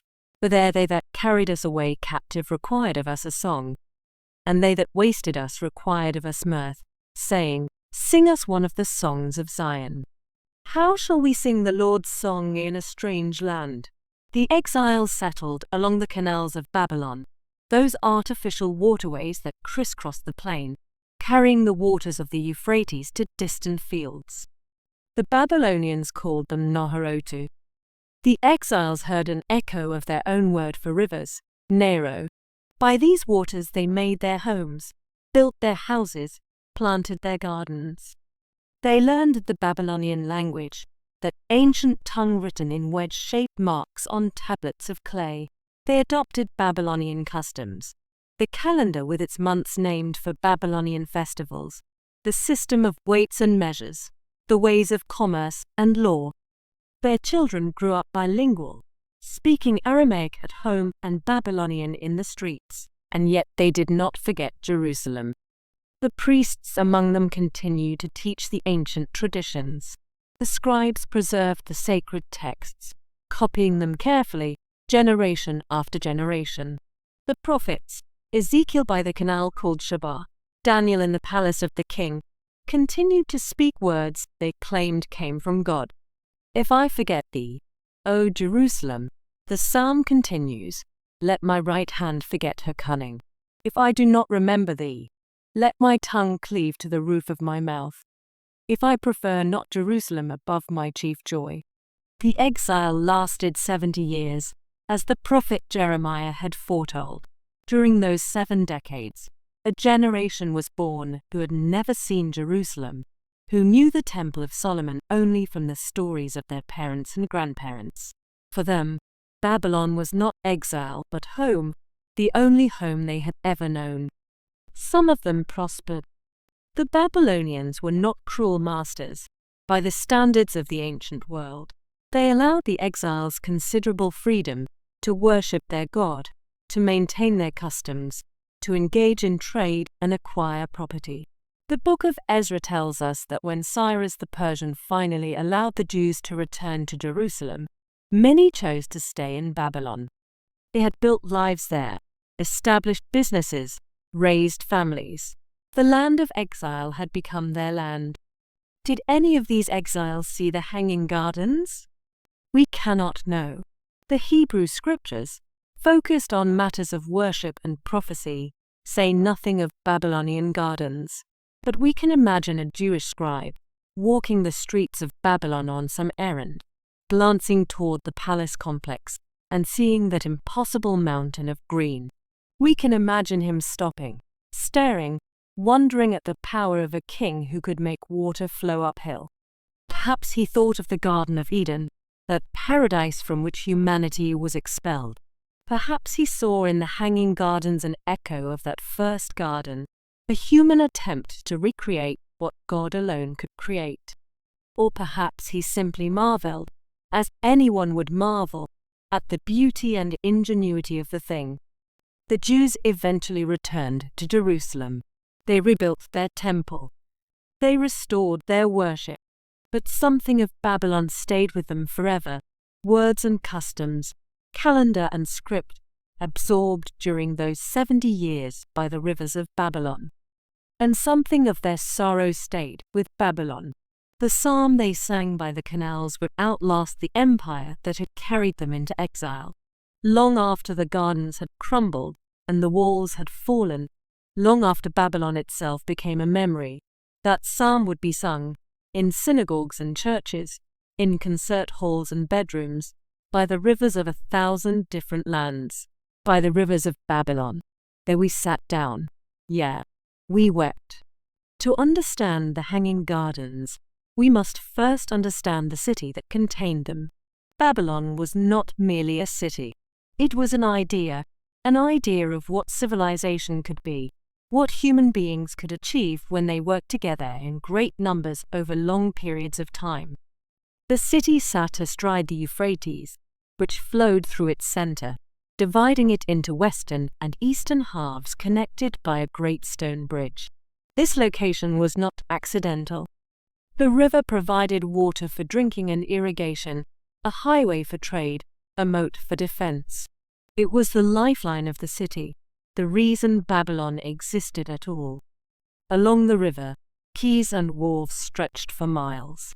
Ships arrived daily from the Persian Gulf, bringing goods from India and Arabia, spices and incense, pearls and precious stones, exotic woods and rare animals. Other ships came from the north, carrying timber from the mountains, metals from the highland mines, wine and oil from distant provinces. The markets of Babylon were famous throughout the ancient world. The Greek historian Herodotus described them in detail: the merchants in their stalls, the shoppers haggling over prices, the bewildering variety of goods from every corner of the known world. You could buy silk from China, ivory from Africa, amber from the Baltic. You could purchase slaves from 12 different peoples, each with their own skills and languages. The city was organized into quarters, each with its own character. There were residential districts where the common people lived, their small houses crowded together along narrow lanes. There were temple precincts, where the great religious institutions dominated entire neighborhoods.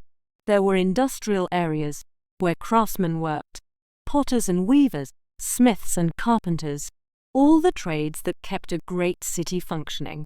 And there was the palace district, where the king and his court resided in splendor unimaginable to the common people. The palace district occupied a vast area along the river, protected by its own walls within the greater walls of the city. Here Nebuchadnezzar had built his southern palace, with its famous throne room and its endless corridors. Here stood the administrative buildings where scribes kept the records of empire. Here were the barracks of the royal guard, the storehouses of the treasury, the archives where treaties and laws were preserved. And here, somewhere, if the legends are true, rose the Hanging Gardens. The gardens would have been visible from throughout the palace district. Courtiers going about their business would have glimpsed them through windows and doorways. Visitors approaching the palace would have seen them rising against the sky, a green mountain in the heart of the city. They would have been a constant presence, a daily reminder of the king's power and the queen's homesickness, of love and engineering, and the triumph of human will over nature. With his wars largely won, Nebuchadnezzar turned his attention to the city he loved. Babylon in the early 6th century was already ancient. The site had been occupied for at least 2,000 years. Great kings, Hammurabi, the Kassites, the earlier Nebuchadnezzar, had built and rebuilt the city over the centuries. But none had ever built on the scale that Nebuchadnezzar II now contemplated. The king's inscriptions, preserved on clay cylinders found by archaeologists, describe his building projects in obsessive detail. They have a formulaic quality. These inscriptions, ritual invocations to the gods, lists of achievements, prayers for long life and prosperity. But through the formulas, we glimpse the scope of Nebuchadnezzar's ambition. He rebuilt the walls of Babylon, making them the most formidable fortifications in the ancient world.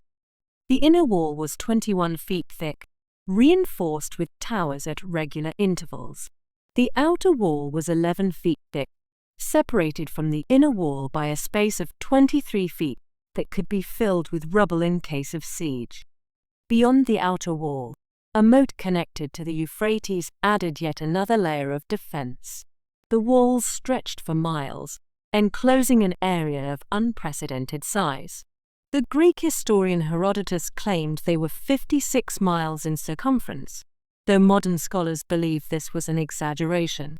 Even so, the walled area of Babylon was enormous, perhaps 3 square miles, large enough to contain fields and orchards as well as houses and temples. Nebuchadnezzar paved the processional way with limestone slabs, each one inscribed with his name and titles. He rebuilt the Ishtar Gate, covering its surface with glazed bricks in brilliant blue, decorated with rows of lions, bulls, and dragons in raised relief.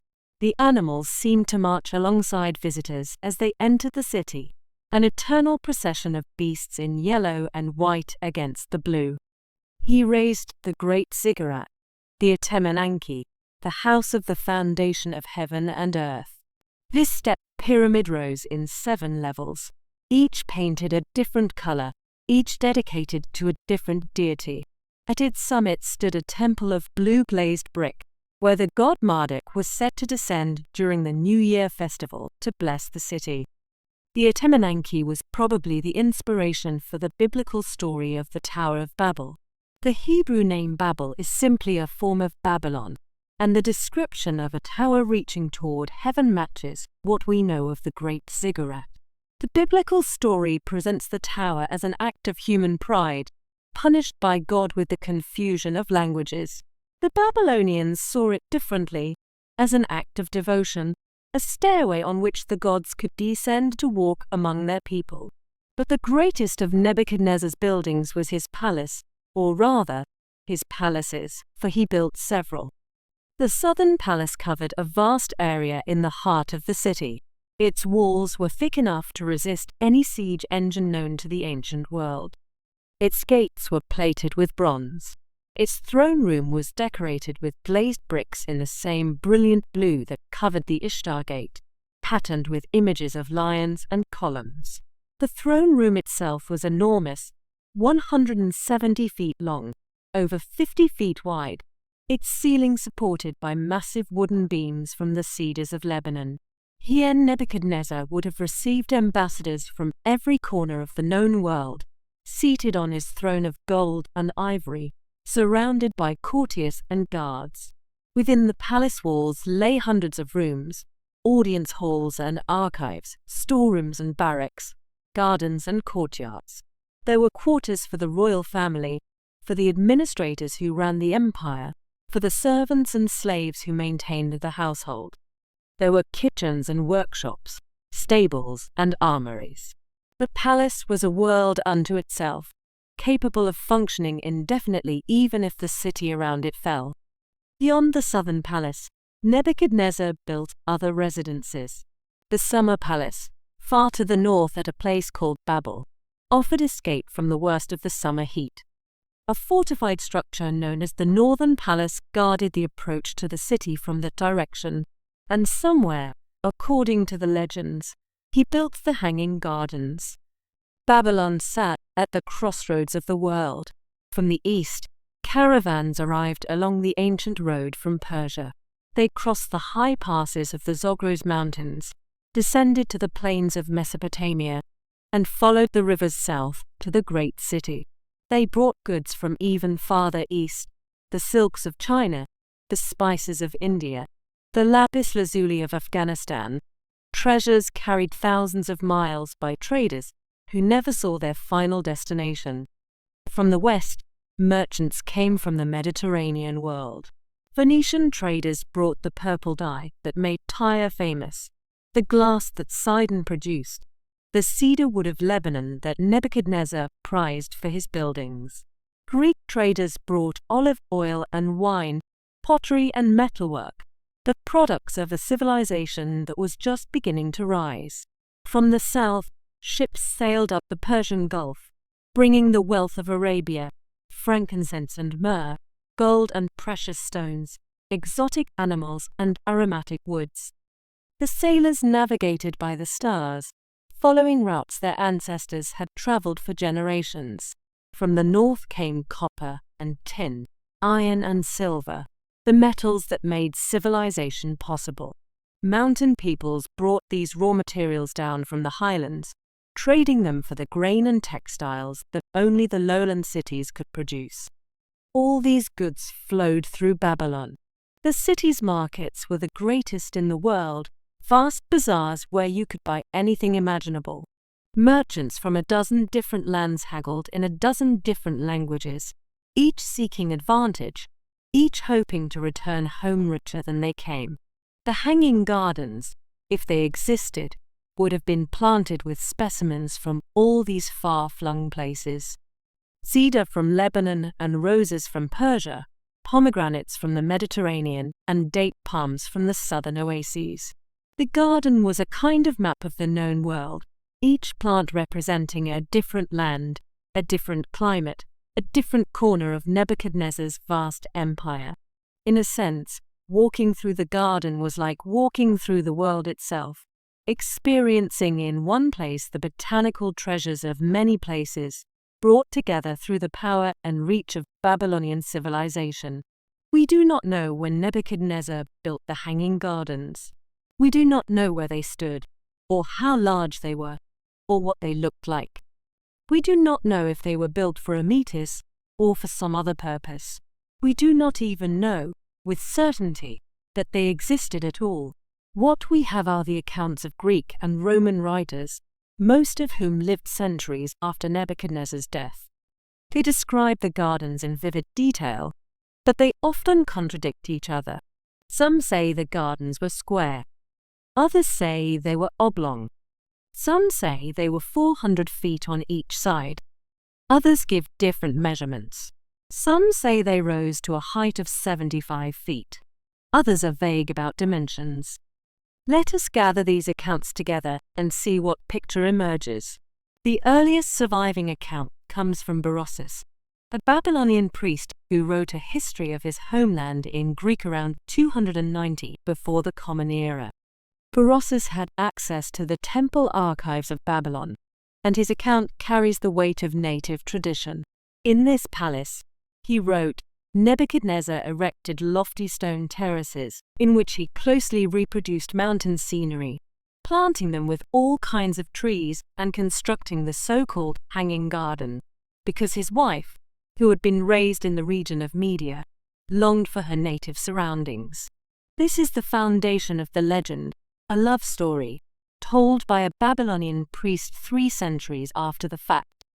We cannot know where Berosus got this information. Perhaps it was genuine tradition, passed down in the temples. Perhaps it was romantic speculation, an attempt to explain a monument whose true origins had been forgotten. Either way, the story caught the imagination of the ancient world. Later writers elaborated on Berosus's account. The most detailed description comes from Diodorus Siculus, a Greek historian who wrote in the 1st century before the Common Era. The garden, Diodorus wrote, was 400 feet on each side. The approach to the garden sloped like a hillside, and the several parts of the structure rose from one another tier upon tier. On all this, the earth had been piled, and was thickly planted with trees of every kind that, by their great size or any other charm, could give pleasure to the beholder. Diodorus described the construction in some detail. The pillars, which were hollow and filled with earth to allow the deepest rooting trees to grow, were constructed of baked brick and asphalt. The ascent to the highest story was by stairs, and alongside the stairs, water engines raised water in great abundance from the river, although no one outside could see it being done. That last phrase is significant. Although no one outside could see it being done, the gardens were not merely a garden. They were an illusion, a magic trick on a grand scale. The machinery that kept them alive was hidden from view. Visitors saw only the miracle: green growing things, reaching toward the sky, watered by streams that seemed to flow from nowhere. The geographer Strabo, writing around the same time, added further details. The garden is quadrilateral in shape, he wrote, and each side is 4 plethra in length. It consists of vaulted terraces, raised one above another, and resting upon cube-shaped pillars. These are hollow and filled with earth to allow trees of the largest size to be planted. Strabo described the engineering with evident admiration. The pillars, the vaults, and the terraces are constructed of baked brick and asphalt.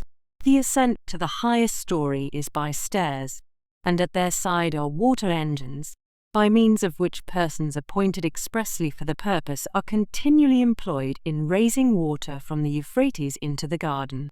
The final major source is Philo of Byzantium, who compiled a list of the 7 wonders of the world around 225 before the Common Era. His description is perhaps the most evocative. The hanging garden, Philo wrote, has plants cultivated above ground level, and the roots of the trees are embedded in an upper terrace rather than in the earth. This is the technique of its construction. The whole mass is supported on stone columns. Streams of water emerging from elevated sources flow down sloping channels. These waters irrigate the whole garden, saturating the roots of plants and keeping the whole area moist. Hence the grass is permanently green, and the leaves of trees grow firmly attached to supple branches. Permanently green. In a land where everything turned brown under the summer sun, where dust covered every surface, where the only relief from the monotonous palette of the plain was the dark green band of vegetation along the river. In such a land, a garden that was permanently green would have seemed miraculous. From these accounts, we can imagine what the gardens might have looked like. Let us consider what it would have taken to build such a thing. The challenges were immense. Babylon sits in one of the driest climates on Earth. The summer temperatures routinely exceed 100 degrees Fahrenheit, sometimes reaching 115 or even higher. The annual rainfall averages less than 6 inches, most of which falls in winter, when it is least useful for growing things. The soil of the Mesopotamian plain is not naturally suited for gardens. It is heavy clay, prone to cracking in the summer heat, becoming waterlogged in the winter rains. Without constant irrigation, almost nothing will grow. With too much irrigation, salt accumulates, poisoning the earth. And yet the ancient writers describe a garden of extraordinary lushness, trees of the largest size, grass that was permanently green, flowers and shrubs and vines in profusion. Creating such a garden at ground level would have been difficult enough. Creating it on terraces raised high above the city, exposed to the full force of the Mesopotamian sun, would have required engineering of the highest order. The first challenge was structural. How do you build a platform strong enough to support the weight of earth and trees, high enough to create the impression of a mountain, stable enough to resist the forces of water and roots? The ancient sources describe a foundation of stone, not the mud brick that composed most Babylonian buildings, but actual quarried stone, rare and precious in this riverine land. Upon this foundation rose columns, closely spaced, supporting vaulted arches. The vaults in turn supported the terraces, broad platforms of brick, sloping gently to allow drainage. The columns, according to Strabo, were hollow and filled with earth. This was a clever solution to the problem of weight. A solid platform of earth, thick enough for full-grown trees, would have been enormously heavy, but hollow columns, essentially giant planters, distributed the weight more efficiently. The trees would root in the columns themselves, their branches spreading outward over the vaulted spaces below. Above the structural elements, the builders had to create a waterproof membrane. This was crucial. The terraces were built of brick, and brick, especially the mud brick that was standard in Mesopotamia, dissolves in water. A garden, by definition, requires water. Without some way to keep that water from seeping into the structure, the whole edifice would eventually collapse. The ancient sources mention baked brick and asphalt. Baked brick, fired in kilns rather than merely dried in the sun, is far more resistant to water than ordinary mud brick. The Babylonians used it for their most important structures, including the processional way and the foundations of temples. Asphalt, called bitumen in ancient sources, occurred naturally in Mesopotamia, seeping from the earth in places where petroleum deposits lay close to the surface. The Babylonians had used it for waterproofing since prehistoric times. They sealed boats with it, lined cisterns with it, used it as mortar in their most important buildings. A layer of baked brick, sealed with asphalt, would have created a waterproof platform upon which the garden could grow. The water that irrigated the plants would trickle down through the soil, hit the waterproof layer, and drain through carefully designed channels to the level below. The structure would remain dry and stable. But the greatest engineering challenge was not structural. It was hydraulic. How do you get water to the top of a 75-foot structure?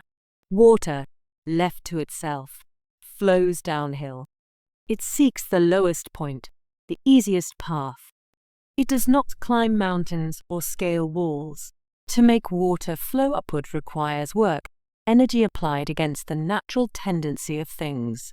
The ancient sources describe machinery, water engines, screws, devices of bronze and wood that lifted water from the Euphrates to the highest terraces of the garden.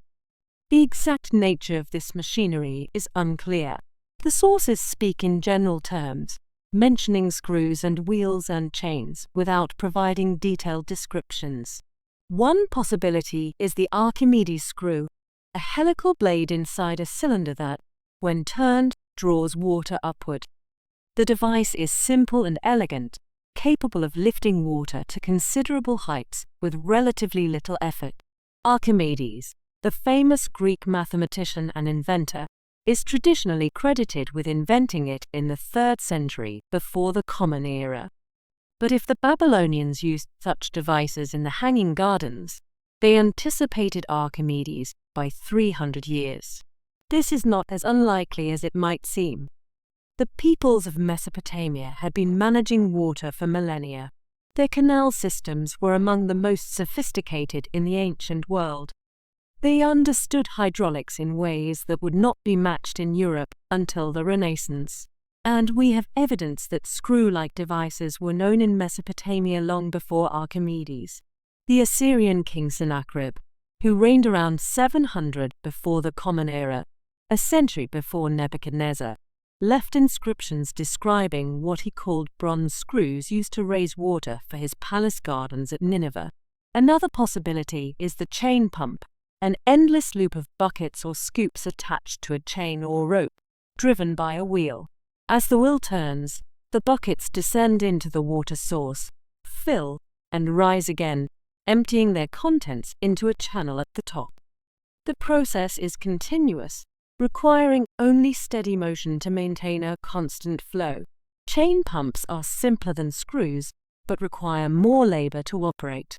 They would have been driven by oxen or slaves, walking in endless circles to turn the wheels that lifted water to the gardens above. The ancient sources mention people appointed expressly for this purpose, employed continuously in raising water from the Euphrates. We can imagine the sound of the machinery, the creak of wheels, the splash of water, the patient footsteps of the oxen in their endless rounds. We can imagine the channels that carried water from the pumps to the gardens, clay pipes or stone conduits, running beneath the soil, hidden from view.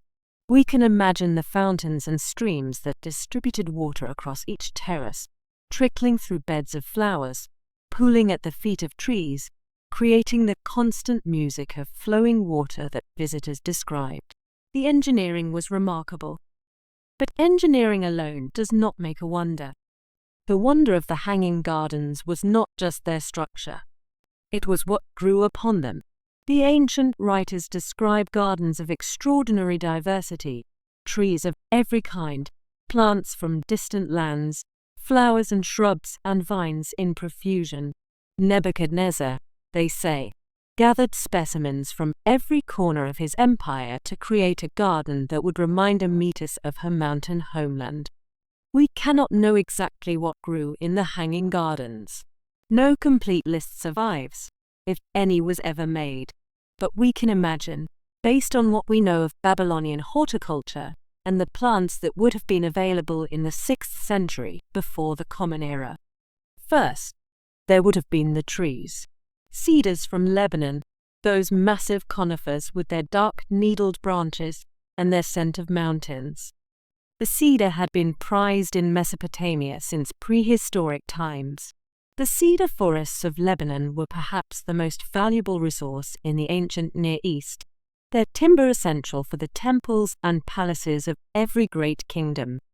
Nebuchadnezzar himself boasts in his inscriptions of bringing cedars from Lebanon to roof the temples of Marduk. Cypresses, those tall columnar trees that point toward heaven like green spires.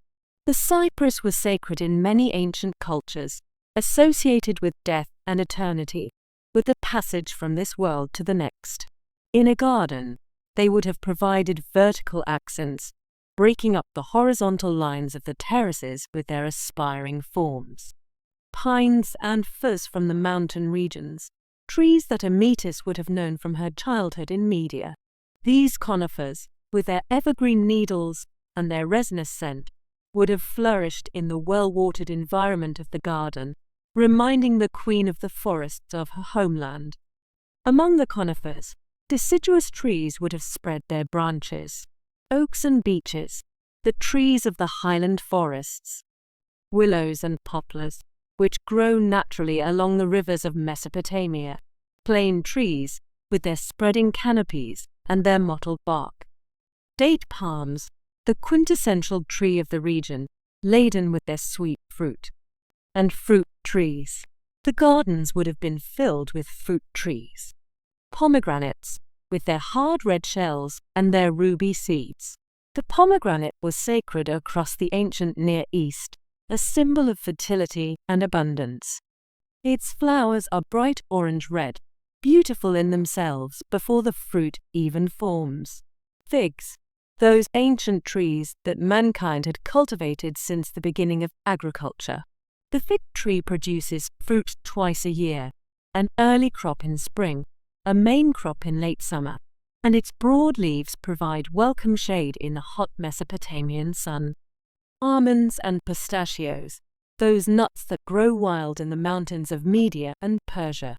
They would have been familiar to Amytis, foods of her childhood, and their spring blossoms, pink for almonds, greenish for pistachios, would have brightened the garden terraces. Apples and pears and quinces, fruits that originated in the mountains of Central Asia. By Nebuchadnezzar's time, they had been cultivated in the Near East for millennia, and the Babylonians would have known how to grow them, though they would have required more water than the native date palms. Beneath the trees, the gardens would have been planted with shrubs and flowers. Roses. The rose has been cultivated in Persia and Mesopotamia since ancient times. The Persian word for rose Gull is one of the oldest words in any language. The gardens would have been thick with roses, red and pink and white, single and double, climbing and bushing, their perfume filling the air on summer evenings. Jasmine, that night-blooming vine whose small white flowers release an intoxicating fragrance after dark. Jasmine was native to the mountains of Iran and northern India, within the trading networks of the Babylonian Empire. Its scent, mingling with the roses, would have transformed the gardens into a place of sensory delight. Lilies and irises, those elegant flowers that grow from bulbs. The lily was associated with purity and royalty across the ancient world. The iris, named for the Greek goddess of the rainbow, comes in every color imaginable. Both would have thrived in the well-watered soils of the hanging terraces. And herbs! The Babylonians were great cultivators of herbs, for medicine, for cooking, for perfume. The gardens would have included beds of mint and marjoram, of basil and thyme, of coriander and cumin. Their leaves would have released their scents when touched, adding another layer to the sensory experience of walking the terraces. On the terraces, we might imagine grass, real grass, green and soft, kept alive by the constant flow of water through hidden channels. Grass was rare in Babylon. The heat and drought of summer turned everything brown.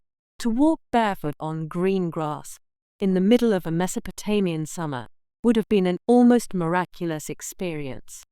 And climbing the walls and trellises, vines, grapevines, their fruit hanging in heavy clusters, purple and green and gold. The Babylonians cultivated grapes, though their hot climate made wine production difficult. In the cooler, moister environment of the gardens, grapes would have thrived. Honeysuckle, with its sweet-scented flowers that attract bees and butterflies. Bougainvillea, whose brilliant purple and pink and red bracts would have cascaded down the terrace walls like frozen waterfalls of color. Ivy, that ancient plant that clings to walls and trees, creating curtains of green wherever it grows. The ivy would have softened the hard edges of the architecture, making the stone terraces look like natural hillsides. This was the garden that Nebuchadnezzar built for his queen, or so the legend tells us. A garden of trees and flowers, of fruit and fragrance, of green and growing things in the middle of a brown and dusty plain, a piece of media transplanted to Babylon. A gift of love. Babylon was not only a city of wonders, it was a city of wisdom. For more than 1,000 years, the scribes of Mesopotamia had studied the heavens. They watched the movements of the stars, night after night, year after year, recording their observations on tablets of clay. They tracked the wandering of the planets, those lights that moved against the fixed background of stars. They noted the phases of the moon, the risings and settings of the sun, the rare occasions when moon or sun went dark. From these observations, they created the first systematic astronomy. The Babylonian astronomers divided the sky into 12 sections, each marked by a constellation. These are the signs of the zodiac, Aries and Taurus, Gemini and Cancer, and the rest, names that have come down to us through Greek and Latin, but which originated in the temples of Babylon. They divided the circle into 360 degrees, the hour into 60 minutes, the minute into 60 seconds. These divisions, based on the Babylonian system of counting by 60s, we still use today. They could predict eclipses.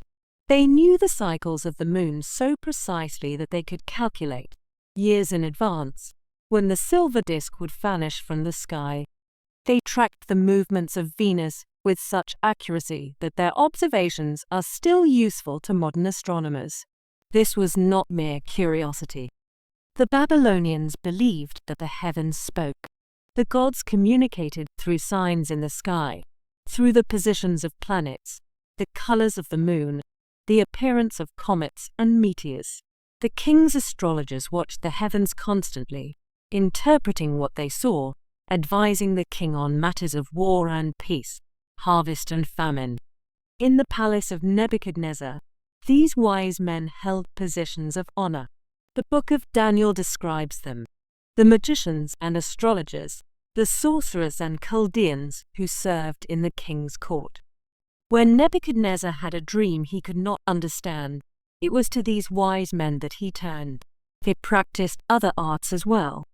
Mathematics, essential for the calculations of astronomy and the demands of administration.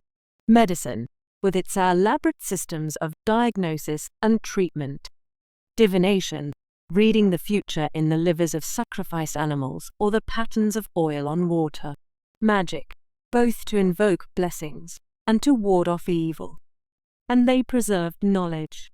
The temple libraries of Babylon held thousands of tablets, collections of omens and rituals, dictionaries and word lists, mathematical problems and astronomical records. These were copied and recopied, generation after generation, preserving the accumulated wisdom of millennia. When the Greeks came to Babylon, centuries later, they found this wisdom still being taught. They studied Babylonian astronomy, adapting it to their own theories.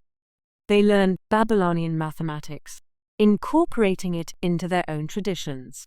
The scientific knowledge of the ancient world flowed from Babylon into Greece, from Greece into Rome, from Rome into the medieval Islamic world, and from there into modern Europe. In a very real sense, the Hanging Gardens, if they existed, were products of this wisdom. They required mathematical calculations to design the terraces, to plan the irrigation systems, to determine the loads that columns and vaults could bear. They required astronomical knowledge to orient the gardens, to plan for the seasons, to predict when water would be most needed. They required engineering wisdom accumulated over centuries of managing the rivers of Mesopotamia. The gardens were not merely beautiful. They were a triumph of knowledge over nature, of human understanding over the raw material of the world. The Babylonians wrote on clay. It seems strange to us, accustomed as we are to paper and screens, to imagine a civilization that recorded its thoughts in mud. But clay was everywhere in Mesopotamia, free for the taking, easy to work, remarkably durable when dried or fired. A scribe would take a lump of wet clay, shape it into a tablet, and press marks into its surface with a reed stylus. The marks were wedge-shaped, cuneiform, we call them, from the Latin word for wedge. Different combinations of wedges represented different sounds, which combined to form words, which combined to form the records of civilization. The scribes of Babylon wrote everything. They wrote receipts for grain delivered to temples. They wrote contracts for the sale of houses and slaves. They wrote letters from merchants to their agents in distant cities. They wrote laws and treaties, myths and poems, astronomical observations and mathematical calculations. And they wrote about gardens. We have tablets that list the plants grown in Babylonian gardens, their names, their properties, their uses in medicine and ritual. We have tablets that describe the layout of royal gardens, the arrangements of trees and flowers, the placement of pools and fountains. We have tablets that record the wages paid to gardeners, the supplies purchased for maintenance, the administrative details that kept the gardens running. But we have no tablet that clearly describes the Hanging Gardens. This is the mystery at the heart of our story. The Babylonians wrote everything down. They were obsessive record keepers, preserving every detail of their civilization in clay that has survived to our own time. And yet, of the wonder that the Greeks called one of the 7 marvels of the world, the Babylonian tablets say nothing. There are possible explanations. The tablets may have been lost, destroyed by fire or flood, scattered by looters, dissolved by the elements. The tablets may still be buried, waiting to be discovered in some unexcavated corner of the ruins. The tablets may be in museum collections, not yet deciphered, their secrets hidden in the wedge-shaped marks. Or the Hanging Gardens may have been a legend, a story that grew in the telling, a wonder that existed only in the imagination of those who heard about Babylon from afar. The clay tablets of Babylon preserve many truths. The truth of the hanging gardens they did not preserve, or at least have not yet revealed. Let us walk now through the gardens themselves. Imagine that it is a summer morning in Babylon. The year is 580 before the Common Era. Nebuchadnezzar has reigned for a quarter century. His wars are largely won. His building projects are nearing completion. The city has reached the height of its glory. You have risen early to escape the heat that will come later.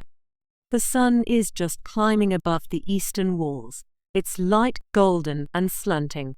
The streets are beginning to stir, merchants opening their shops, servants carrying water from the wells, priests making their way to the temples for the morning sacrifices. You are a visitor to Babylon, a merchant from the west, perhaps, or a diplomat from some vassal kingdom. You have heard of the wonders of the city, and you have come to see them for yourself. The walls and gates, the temples and palaces have all impressed you. But there is one more wonder to see. A servant leads you through the palace complex, through courtyards and corridors, past guards and officials, until you reach a gateway in the western wall. Beyond the gateway, something rises against the morning sky, a green mass, a mountain of vegetation, impossibly lush against the brown Babylonian landscape. The hanging gardens. From the outside, they look like a green hill, terraces rising tier upon tier, each one thick with plants. Trees reach toward the sky, their branches spreading in canopies of shade. Vines cascade down the terrace walls, trailing curtains of leaves and flowers. And everywhere, even from here, you can see the glint and shimmer of water. You can hear it too. The sound of water is constant, splashing, trickling, gurgling. It sounds like a mountain stream, like the rivers of legend that flow through the garden of the gods. The servant leads you through the gateway. You step into shadow, the shadow of the lowest terrace, supported by rows of massive columns. The stone is cool to the touch. The air smells of earth and growing things, green and damp, utterly unlike the dusty streets outside. You stand for a moment, letting your eyes adjust. The light filters down through gaps between the terraces above, falling in golden shafts upon mossy stones and clusters of fern. Small channels run along the floor, carrying the overflow from the gardens above. The water catches the light, glittering as it flows. The servant leads you to a stairway carved into the rock. The stairs are broad and shallow, easy to climb. As you ascend, the light grows stronger. The air grows warmer. The scent of earth gives way to the perfume of flowers. You emerge onto the first terrace, and you stop to catch your breath. Before you stretches a garden that seems to have no end. Trees grow in ordered rows, cedars with their dark needles, cypresses with their columnar forms, oaks with their spreading branches. The ground beneath them is not bare earth, but grass, green grass, soft beneath your sandals, kept alive by the constant flow of water through hidden channels. You slip off your sandals and feel the grass beneath your feet. It is cool and slightly damp. You have never felt anything like it in Babylon, where every public space is either paved with brick or baked by the sun to hodpan. The sensation is almost shocking, as if you have stepped into another world. You follow a path that winds between the plantings. The path is paved with smooth stones, comfortable under your bare feet. It curves gently, never offering a long straight view, always promising something new around the next bend. On either side, flower beds bloom in colors you have rarely seen. Roses, dozens of varieties, red and pink and white and yellow. Lilies opening their cups to the sky. Irises in every shade of purple and blue. Jasmine climbing a wooden trellis, its white flowers not yet open in the morning light, waiting for evening to release their fragrance. Bees move among the blossoms, their hum a counterpoint to the ever-present sound of water. Butterflies drift on the warm hair, yellow and white and iridescent blue. Birds sing from the branches of the cedars, not the ravens and sparrows of the city streets, but songbirds, deliberately introduced to complete the illusion of a wild garden. You round a corner and find a fountain. Water jets from the mouths of bronze lions into a circular basin of polished granite. The basin overflows into a channel that runs beside the path, disappearing among the roots of a pomegranate tree. The water is cool when you trail your fingers through it, cool as mountain snow. Courtiers have gathered near the fountain, lounging on cushions in the shade of a spreading fig tree. They drink wine from silver cups. They eat dates and figs, almonds and pistachios. They laugh at some private joke, their voices soft in the morning stillness. One of them notices you and gestures you over. You are offered a cup of wine, cooled in the waters of the fountain itself.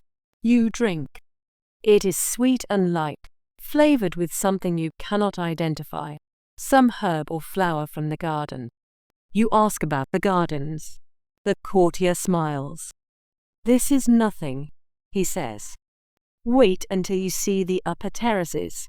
You continue your ascent, climbing from level to level, each one revealing new wonders. One terrace is devoted to fruit trees. Pomegranates hang heavy with ripening fruit, their skins just beginning to show the deep red of maturity. Figs split with sweetness on the branches. Apples and pears grow in neat rows, their fruit not yet ripe but promising harvest in autumn. A servant offers you a date, fresh from the palm, sweet and moist, nothing like the dried dates you have eaten in your homeland. Another terrace is a rock garden. Great stones have been arranged to suggest a mountain landscape, boulders and outcrops, clefts and hollows. Among the rocks grow alpine plants, small hardy things with tiny leaves and bright flowers.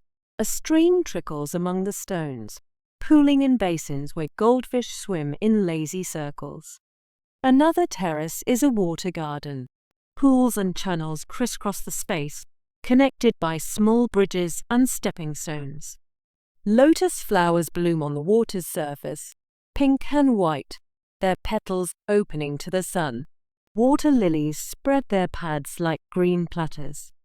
Reeds and rushes grow along the margins, rustling in the breeze. You climb higher.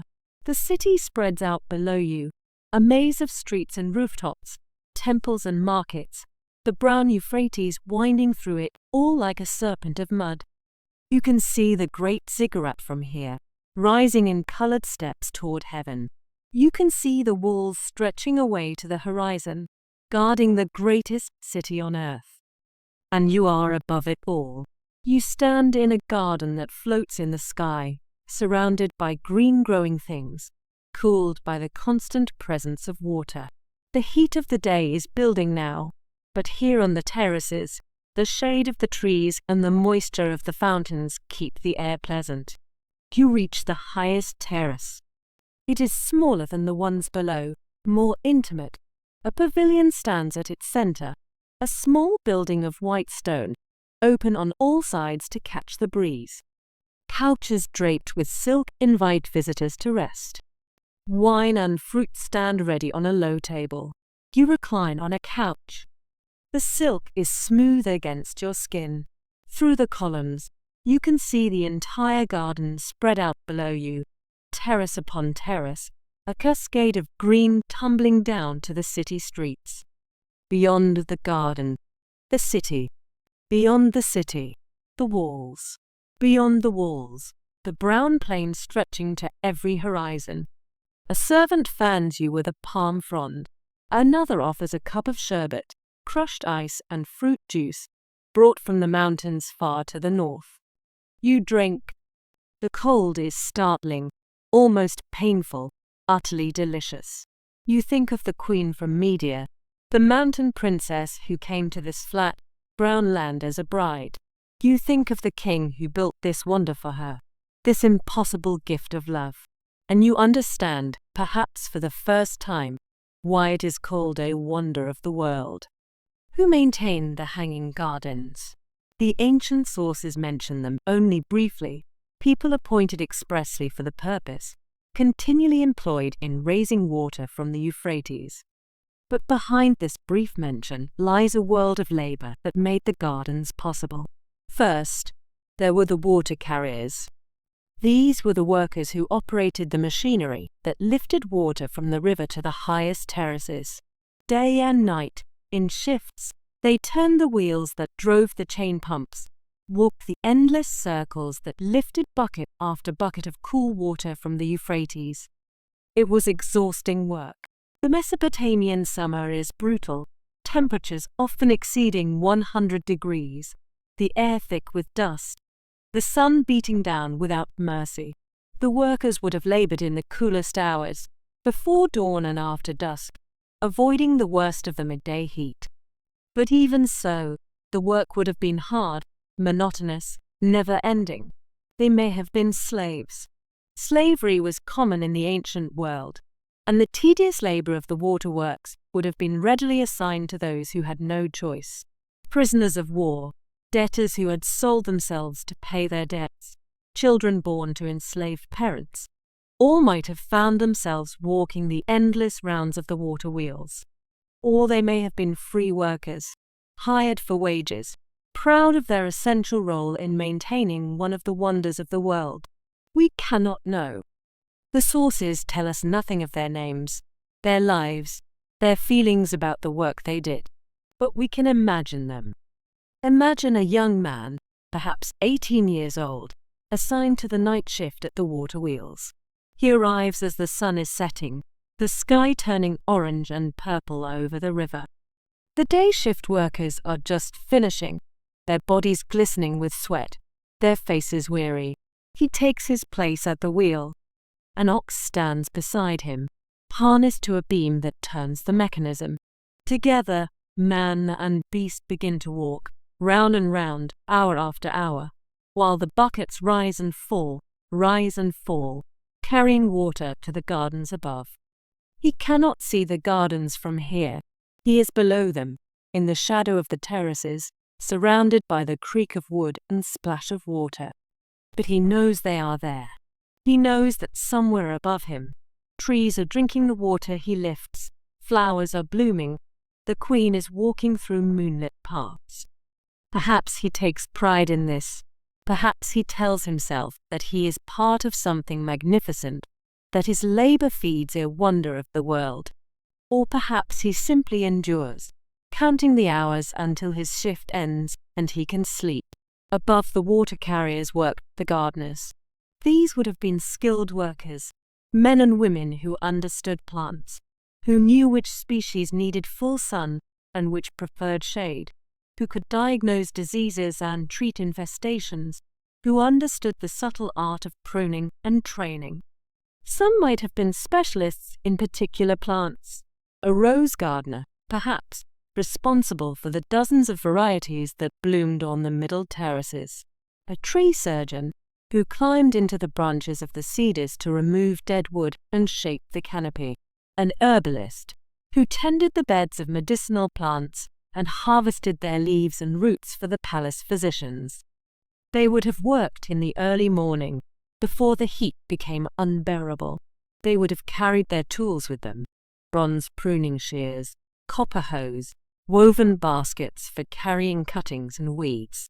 They would have known every path and terrace, every plant and fountain, as intimately as they knew their own homes. Perhaps some of them had worked in the gardens for decades. Perhaps there were families of gardeners, passing their knowledge from parent to child, each generation learning the secrets of the terraces from the generation before. And below the gardens, in workshops and storerooms, still other workers labored.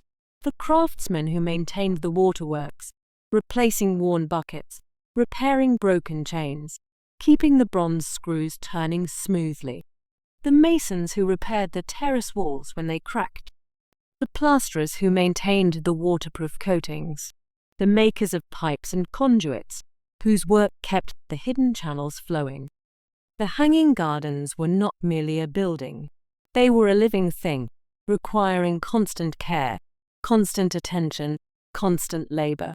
For every hour of beauty that visitors enjoyed, 100 hours of work went into maintaining that beauty. The visitors saw magic. The workers knew the truth. The hanging gardens changed with the seasons. In spring, the gardens would have awakened from the relative dormancy of winter. The deciduous trees, the oaks and beeches, the willows and poplars, would have put forth new leaves, pale green and tender. The roses would have begun their first bloom, covering the terraces in waves of color. The air would have been thick with the scent of orange blossoms, of jasmine, of 100 flowering plants responding to the lengthening days. The birds would have been especially active in spring. Songbirds would have built their nests in the branches, filling the morning hours with their calls. Swallows would have arrived from their winter grounds, wheeling and diving among the terraces, catching insects on the wing. The hum of bees would have been constant, as the insects moved from flower to flower, gathering nectar and spreading pollen. In summer, the gardens would have become a refuge from the brutal Mesopotamian heat. While the city baked under the relentless sun, the terraces offered shade and moisture, a coolness that seemed miraculous in that climate.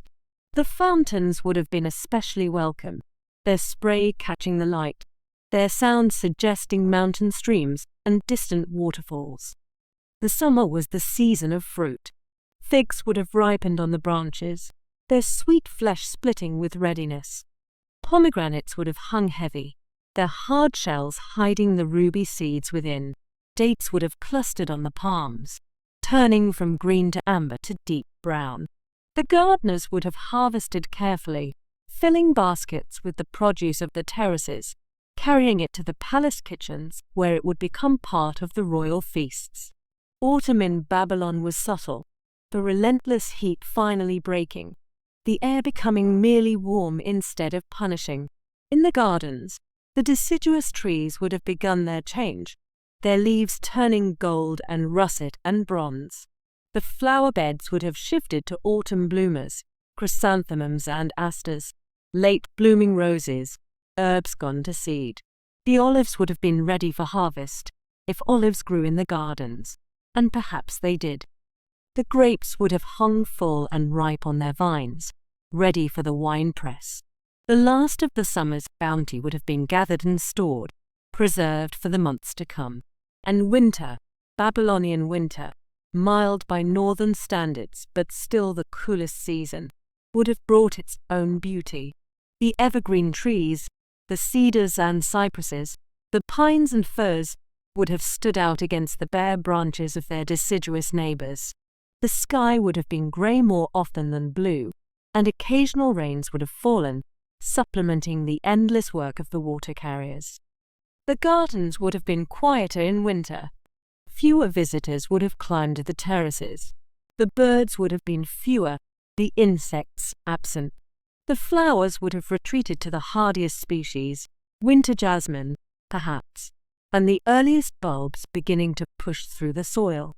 But even in winter, the gardens would have been green. The grass would have stayed emerald, fed by the constant irrigation.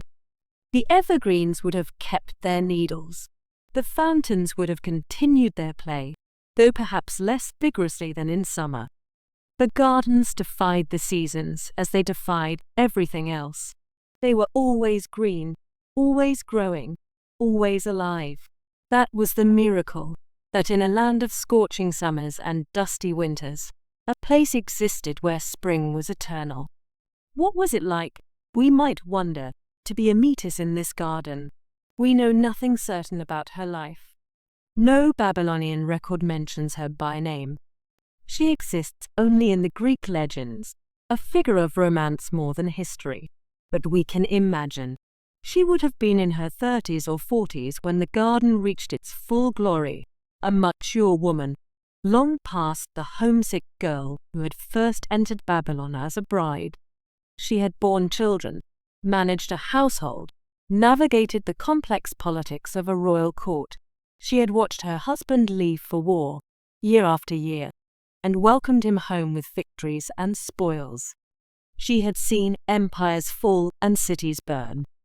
And now she had this. We might imagine her walking the terraces in the early morning, before the heat of the day, before the courtiers and petitioners descended. She would have risen before dawn, as she always did, the habits of her mountain homeland, where the cool of morning was the best time for any activity. She would have dressed simply. The elaborate robes and jewelry of state would be for later, for public appearances. Here, in her garden, she was simply a metis, a woman walking among the trees. The dew would still be on the grass. Her feet would leave dark prints on the silvery surface as she walked. The flowers would be opening their petals to the rising sun, first the roses, then the lilies, then the 1,000 smaller blooms that filled the beds. The birds would be singing, their morning chorus filling the air. She would climb slowly, pausing on each terrace to admire a particular tree, to smell a particular flower, to watch a particular bird. She knew every plant in this garden. She had helped choose them, had watched them planted, had tended them through seasons of growth. On the rock garden terrace, she might pause to sit beside the stream, listening to its music. It sounded almost like the streams of her childhood, the mountain brooks that tumbled over stones in the highlands of Media. Almost, but not quite. The stones here were wrong, brought from distant quarries rather than worn smooth by centuries of water. The plants were similar, but not the same species that grew on the slopes of the Zagros. Did the garden ease her homesickness? We cannot know. The garden, for all its magnificence, was not Media. The cedars were not the forests of her childhood. The water came from the Euphrates, pumped by slaves and machinery, not from mountain springs. The mountains themselves, real mountains, with snow on their peaks and wind in their passes, remained far away, visible only in memory. But perhaps the garden offered something else, not a replacement for what she had lost, but an acknowledgement of it. Testament to her husband's love, a daily reminder that her longing had been seen, understood, honored. Every morning, stepping into the garden, she would know that she was not forgotten, that her happiness mattered, that the most powerful king in the world had bent his will and his kingdom's resources to easing her sorrow. The thousands of workers who maintained the gardens, the gardeners and water carriers, the engineers and slaves, all labored for her comfort, for her joy, perhaps that was worth more than any mountain. As the years passed, the garden would have become more than a reminder of her homeland. It would have become her homeland, the place where she felt most at peace, most herself. The trees she had watched grow from saplings would become old friends. The paths she had walked 1,000 times would be worn into her feet, into her memory. She would have watched her children play among the flowers. She would have strolled with her husband in the cool of evening, discussing matters of state, planning the future of the empire. She would have received visitors on the highest terrace, showing them the wonder that love had built. And when her time came, as it comes for all of us, she would have known that the garden would endure. Long after she was gone, the trees would still grow, the water would still flow, the flowers would still bloom. The love that had created this place would outlast the lovers themselves. The Greek writers tell us nothing of Amytis's death. We do not know when she died, or where she was buried, or how she was mourned. She disappears from the legend as quietly as she entered it, a romantic figure, a reason for wonders, but never a fully realized person. What we have is the garden. Her garden. The garden that rose from the plain because a king loved his queen and wanted her to smile. Nothing lasts forever. Not even wonders. Nebuchadnezzar died in 562 before the Common Era, after a reign of 43 years. He had transformed Babylon into the greatest city the world had ever seen. He had conquered an empire that stretched from Egypt to the borders of Persia. He had built monuments that would stand for centuries, walls and gates, temples and palaces, and perhaps the hanging gardens themselves. But he could not control what would happen after his death. The years following Nebuchadnezzar's reign were chaotic. His son Amel-Marduk, the evil Merodach of the Hebrew Scriptures, ruled for only 2 years before being assassinated by his brother-in-law Neriglissar. Neriglissar lasted 4 years before dying and leaving the throne to his young son Laboshi-Marduk, who was murdered after just 2 months by conspirators who placed the scholar Nabonidus on the throne. Nabonidus was an odd choice for king. He was not of the royal family. His interests were antiquarian rather than political. He loved excavating ancient temples and deciphering old inscriptions. He devoted himself to the worship of the moon god Sin rather than Marduk, the patron deity of Babylon, alienating the powerful priesthood. Most strangely, Nabonidus spent years away from Babylon, living in the oasis of Tamar in the Arabian desert, while his son Belshazzar ruled as regent in the capital. The reasons for this self-imposed exile remain unclear. Religious devotion, perhaps, or political calculation, or simple eccentricity. While Babylon's kings quarreled and priests plotted, a new power was rising in the east. The Persians. The Persians were originally a minor tribe in the mountains of southwestern Iran, vassals of the Medes.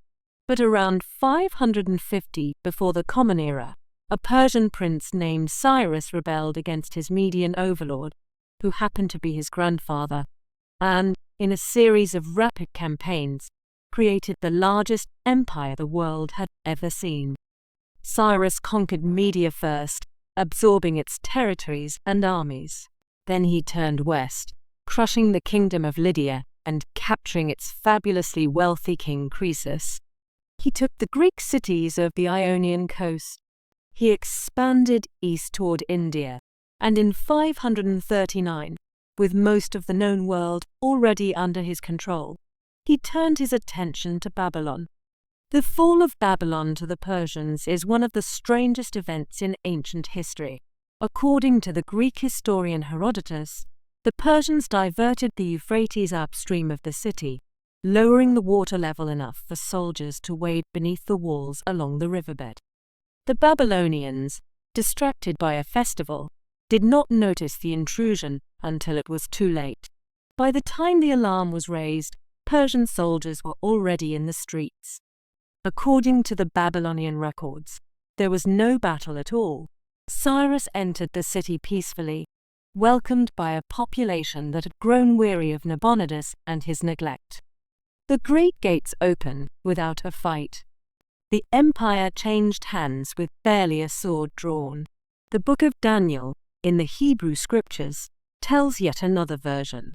On the night Babylon fell, King Belshazzar was holding a feast, drinking wine from the golden vessels that Nebuchadnezzar had taken from the Temple of Solomon. A mysterious hand appeared, writing words on the wall, mean, tekel, upharsin. Daniel interpreted the writing. God has numbered your kingdom and finished it. You have been weighed in the balances and found wanting. Your kingdom is divided and given to the Medes and Persians. That very night, the story says, Belshazzar was slain, and Darius the Mede received the kingdom. However it happened, whether by stealth or surrender or divine intervention, the result was the same. Babylon, the greatest city in the world, became a provincial capital of the Persian Empire. Cyrus treated Babylon well. He presented himself not as a conqueror, but as a liberator, chosen by Marduk himself to punish the impious Nabonidus and restore proper worship. He maintained the temples, respected local customs, allowed the city to retain much of its ancient dignity. He even issued a decree allowing the Jewish exiles to return to Jerusalem and rebuild their temple, an act recorded both in the Hebrew Scriptures and on the famous Cyrus cylinder, now in the British Museum. But Babylon was no longer the center of the world. The great building projects ceased. The walls began to crumble. The The canals that watered the surrounding fields began to silt up, and the gardens, if they still existed, began their slow decline. 2 centuries after Cyrus, another conqueror came to Babylon. Alexander of Macedon, Alexander the Great, was the most remarkable military genius in human history.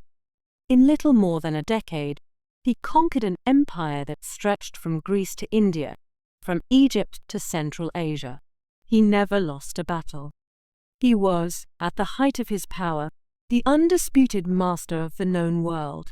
In 331 before the Common Era, fresh from his decisive victory over the Persian king Darius at Gaugamela, Alexander approached Babylon. The city that had once resisted the greatest empires in the world opened its gates without resistance. The Babylonians, like so many others, preferred submission to destruction. Alexander entered Babylon in triumph, riding his horse Bucephalus through the Ishtar Gate, past the walls of glazed lions, along the processional way to the palace complex. The people lined the streets, throwing flowers and burning incense. The priests welcomed him as a liberator, another Cyrus, sent by the gods to free them from Persian oppression. Alexander was enchanted by Babylon. After years of campaigning in harsh climates, the mountains of Anatolia, the deserts of Egypt, the rugged terrain of Persia, the luxury of the ancient capital must have seemed like paradise. He rested his army in the city for over a month, enjoying the palaces, the temples, the famous entertainments of the Babylonian court. Alexander made Babylon his capital.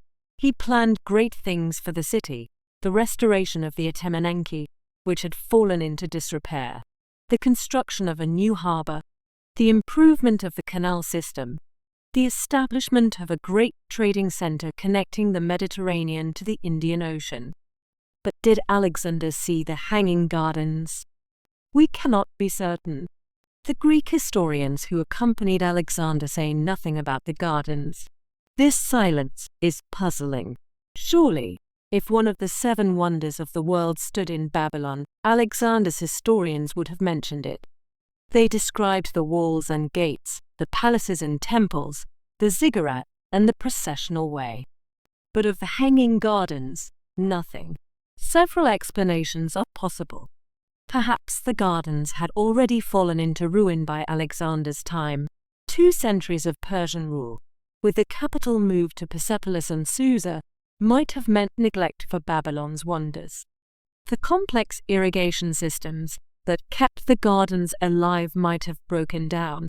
The trees might have died. The terraces crumbled.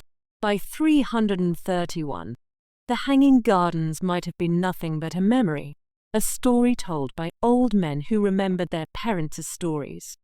Perhaps the gardens still existed, but Alexander's historians simply failed to record them. Ancient writers were selective in what they reported. They were primarily interested in military matters, battles and sieges, strategies and tactics. A garden, however remarkable, might not have seemed worth mentioning, or perhaps, and this is the possibility that troubles scholars most, the gardens were never in Babylon at all. But we shall come to that possibility in time. What we know is that Alexander loved Babylon. He returned to the city again and again during his campaigns, making it the effective capital of his empire.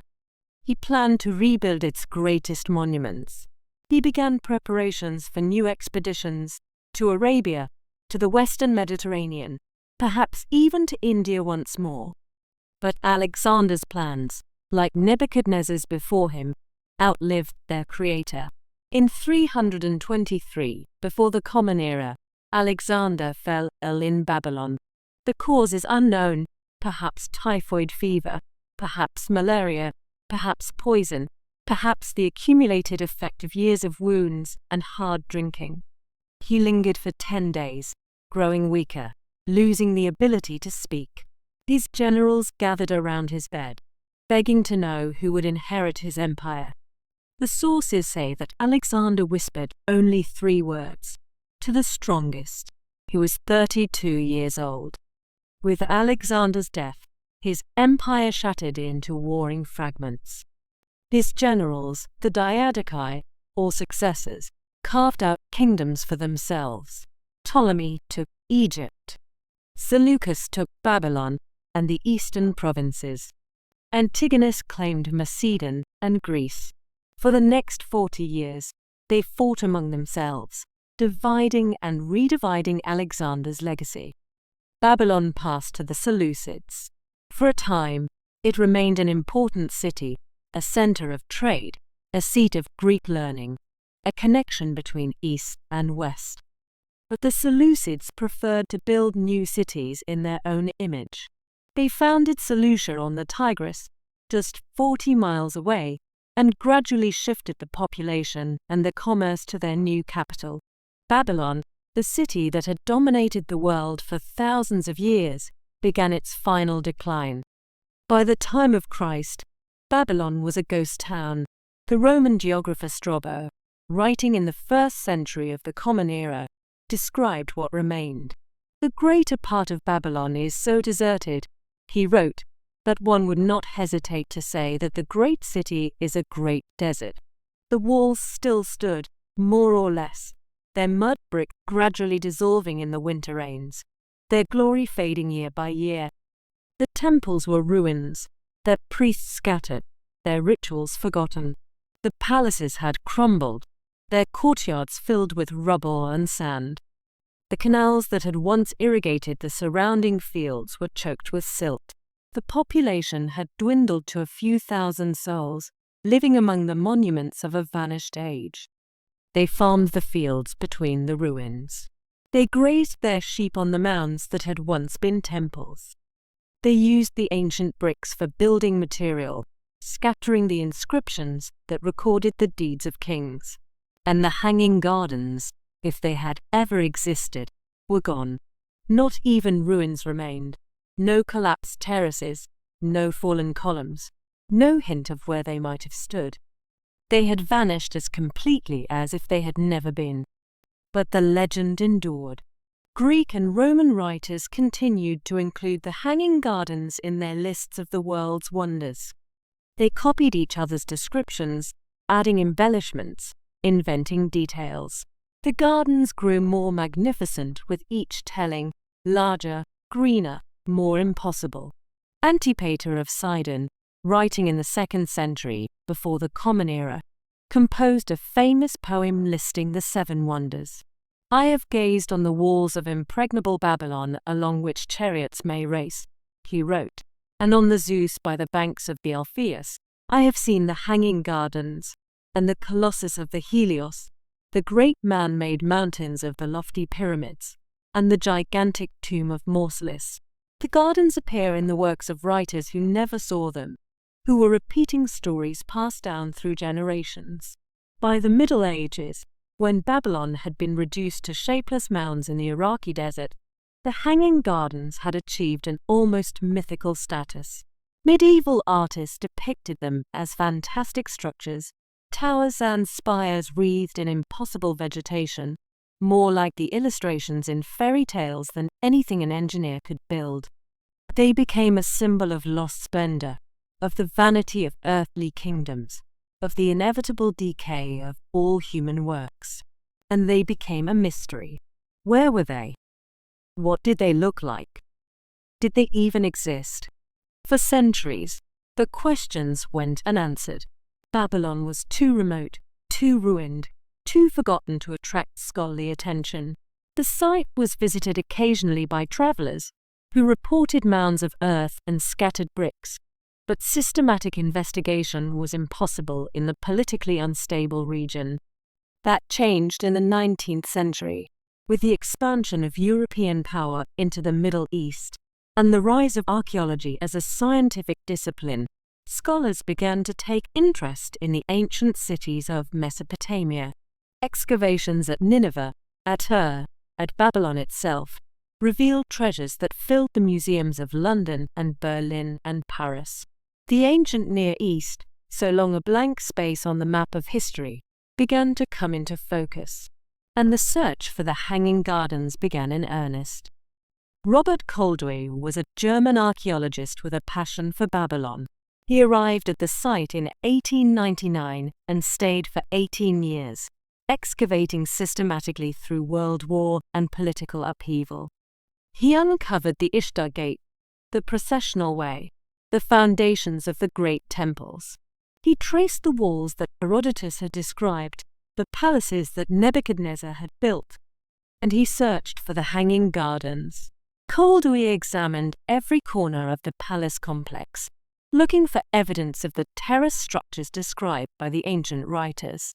He was looking for several things: a stone foundation, unlike the mud brick of ordinary Babylonian buildings, vaulted chambers that could have supported the weight of earth and trees, evidence of water-lifting machinery. In the northeast corner of the southern palace, he found something promising: a series of 14 vaulted chambers, arranged in 2 rows, with massive walls of baked brick. The chambers were unlike anything else in the palace. Their construction was heavier, their materials more durable. They seemed designed to bear a great weight. In one of the chambers, Koldewey found a well with an unusual design, 3 shafts side by side, as if intended for some kind of water-lifting mechanism. The arrangement suggested a chain pump or similar device, capable of raising water to a considerable height. Koldewey was convinced he had found the substructure of the Hanging Gardens. But later scholars were not so sure. The chambers were too small, they argued. Even combined, they covered an area of perhaps 60 by 40 feet, far smaller than the 400 feet on each side described by Diodorus. The well showed no signs of having actually been used for irrigation. No mineral deposits, no wear patterns, no evidence of the constant use that watering a garden would require. And similar vaulted chambers had been found elsewhere in Mesopotamia, used simply for storage. The heavy construction was to protect valuable goods, grain and oil, perhaps, or military supplies, from moisture and temperature fluctuations. There was nothing inherently gardening-related about them. Some scholars proposed alternative locations. Perhaps the gardens had stood along the walls of the city, which were famously thick and could have supported terraces on their tops. Perhaps they were on the summer palace, far to the north, where the breezes were cooler and a garden would have been more practical. Perhaps they were somewhere else entirely, in a location not yet excavated, or destroyed beyond recognition. Others began to wonder whether the gardens had existed at all. The silence of the Babylonian records was troubling. Nebuchadnezzar left detailed inscriptions describing his building projects, the walls, the gates, the temples, the palaces. He even mentions palace gardens in one inscription, describing a high garden for the amazement of the people. But this brief mention is nothing like the elaborate descriptions in the Greek sources. If Nebuchadnezzar had built a wonder of the world, surely he would have boasted of it more fully. Surely other Babylonian texts would mention it: temple records, administrative documents, the letters and poems that have survived by the thousands. The mystery deepened. And then, in 1994, an Oxford scholar named Stephanie Daly proposed a radical new theory. What if the Hanging Gardens were real, but in the wrong city? Stephanie Daly had spent years studying the ancient texts of Mesopotamia, the cuneiform inscriptions on clay tablets and building stones, the records of kings and priests and administrators. She knew the evidence, or rather the lack of it, for the Hanging Gardens at Babylon, and she had noticed something curious in the Assyrian records. The Assyrian king Sennacherib, the same king who had destroyed Babylon in 689 before the Common Era, left extensive records of his own building projects. And among those projects was a garden. Not just any garden. A garden with terraces rising like a mountain above the plain. A garden watered by aqueducts that brought water from the mountains, lifted by screws and engines to the highest levels. A garden that Sennacherib himself called a wonder for all peoples. This garden was at Nineveh, the Assyrian capital, more than 200 miles north of Babylon. Dali's argument was meticulous and controversial. She gathered evidence from multiple sources, inscriptions, archaeological remains, artistic depictions, to make her case. First, there was the matter of contemporary records. In Babylon, no text from Nebuchadnezzar's time mentions anything like the Hanging Gardens as described by the Greeks. The king's inscriptions are detailed and boastful, listing every temple rebuilt, every wall strengthened, every gate beautified. If he had built a wonder of the world, surely he would have said so. In Nineveh, by contrast, Sennacherib left explicit records of an elaborate palace garden. His inscriptions describe a garden of all kinds of fruit trees, forest trees and trees of the mountains, planted on terraces. He describes bronze screws used to raise water, technology that would not appear elsewhere for centuries. He built aqueducts stretching for miles, bringing water from the mountains to his capital. The archaeological evidence supported the Assyrian connection. At Nineveh, excavators had found traces of Sennacherib's irrigation works, canals and aqueducts with inscriptions recording their construction. They had found the foundations of palace gardens, with elaborate water channels. They had found nothing comparable at Babylon. Perhaps most striking was a carved relief from the palace of Sennacherib's grandson Ashurbanipal, now in the British Museum. The relief depicts a lush garden with trees growing on terraces, supported by rows of columns. In the background, an aqueduct carries water toward the garden. The image matches the Greek descriptions of the Hanging Gardens more closely than anything ever found at Babylon. But how, if the gardens were at Nineveh, did they come to be associated with Babylon? Dali had an answer. It lay in the curious history of the name Babylon itself. When Sennacherib destroyed Babylon in 689, he did more than tear down its buildings. He sought to erase the city's very identity. He carried off the sacred statue of Marduk. He scattered the priests. He tried to end Babylon's role as a sacred city, a competitor to Assyrian religious prestige. And then, having destroyed Old Babylon, he gave its name to his own capital. Nineveh, Sennacherib declared, would henceforth be known as New Babylon. The name persisted for decades. During this period, any visitor to New Babylon, that is, Nineveh, might have seen the magnificent gardens that Sennacherib had built. They might have heard the city called Babylon. They might have reported what they saw using that name. Centuries later, when Greek writers compiled their lists of wonders, they worked from fragmentary sources, travelers' tales, temple records, half-remembered stories. They knew of magnificent gardens somewhere in Mesopotamia. They knew the name Babylon. The confusion between Old Babylon and New Babylon had been lost to time, and so the gardens of Nineveh became the Hanging Gardens of Babylon. The theory was elegant and well supported, but it was not universally accepted. Critics pointed out that the Greek sources explicitly associate the gardens with Nebuchadnezzar, not with any Assyrian king. Pharos, the Babylonian priest who wrote the earliest account, would surely have known the difference between his own city and Nineveh. The love story of Nebuchadnezzar and Amytis, however romantic, might preserve genuine tradition. The debate continues to this day. Perhaps it will never be resolved.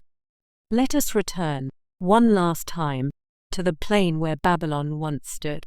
Today, the ruins lie about 50 miles south of Baghdad, in modern Iraq. The site is called Hilla in Arabic, after the modern town that has grown up nearby. Farmers work the fields between the ancient mounds. Children play among the remnants of walls that once guarded the greatest city on earth.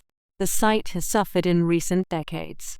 Wars have swept across Iraq: the Iran-Iraq War of the 1980s, the Gulf War of 1991, the American invasion of 2003, and the long chaos that followed. Soldiers have dug trenches through the archaeological layers. Military vehicles have cracked the glazed bricks of the ancient walls. Looters have carried off artifacts that survived 26 centuries only to be sold on the black market. And then there was the palace. In the 1980s, Saddam Hussein ordered the construction of a new palace on top of one of the mounds of ancient Babylon.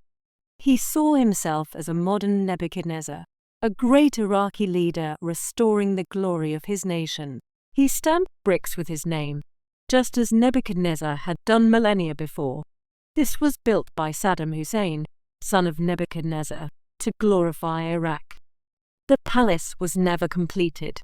It stands today as a hollow shell, its walls decorated with murals of Saddam in ancient costume, overlooking the ruins of the city he claimed to emulate.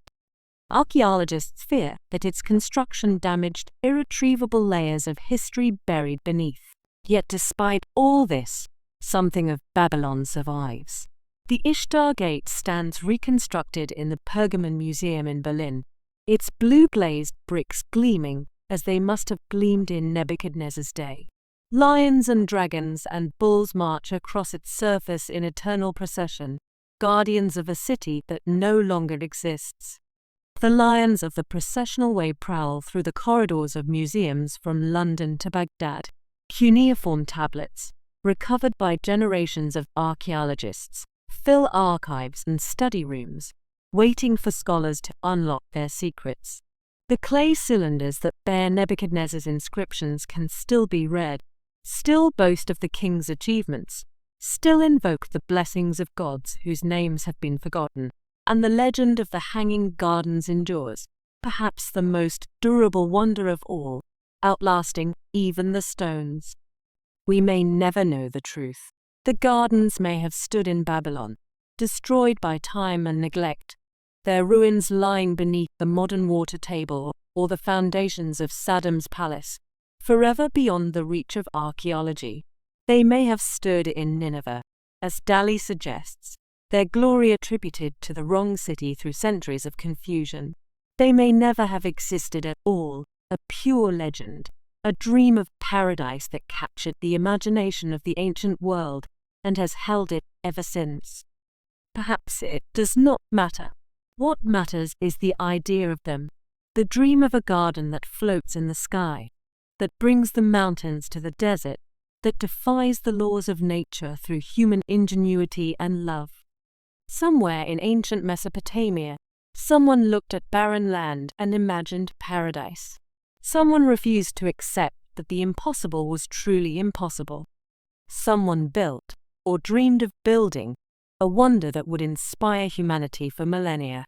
That dream is real, whether or not the gardens ever were. What remains of Babylon today? The physical city has crumbled. The walls that Herodotus described have eroded to low ridges. The temples where priests once chanted have become mounds of rubble. The palaces where kings ruled have vanished beneath centuries of sand and dust. But Babylon's legacy lives on in ways we rarely recognize. The calendar we use descends from Babylon. The Babylonians divided the year into 12 months, as we do.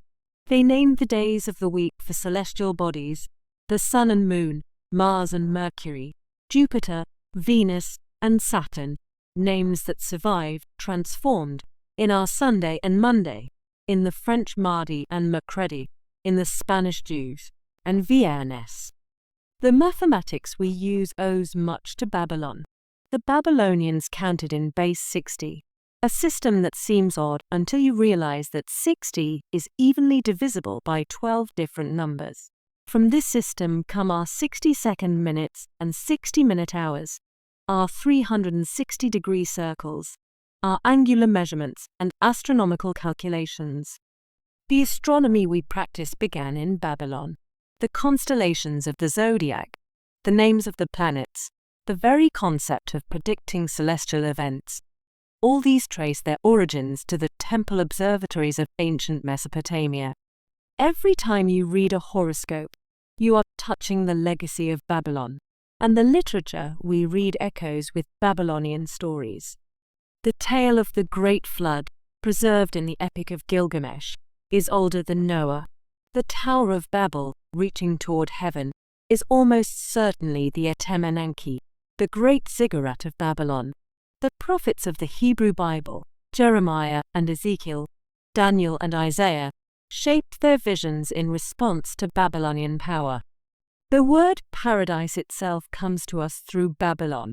The ancient Persians called an unclosed garden a paradisa, a walled place, a pleasure ground, a space set apart from the harsh world outside.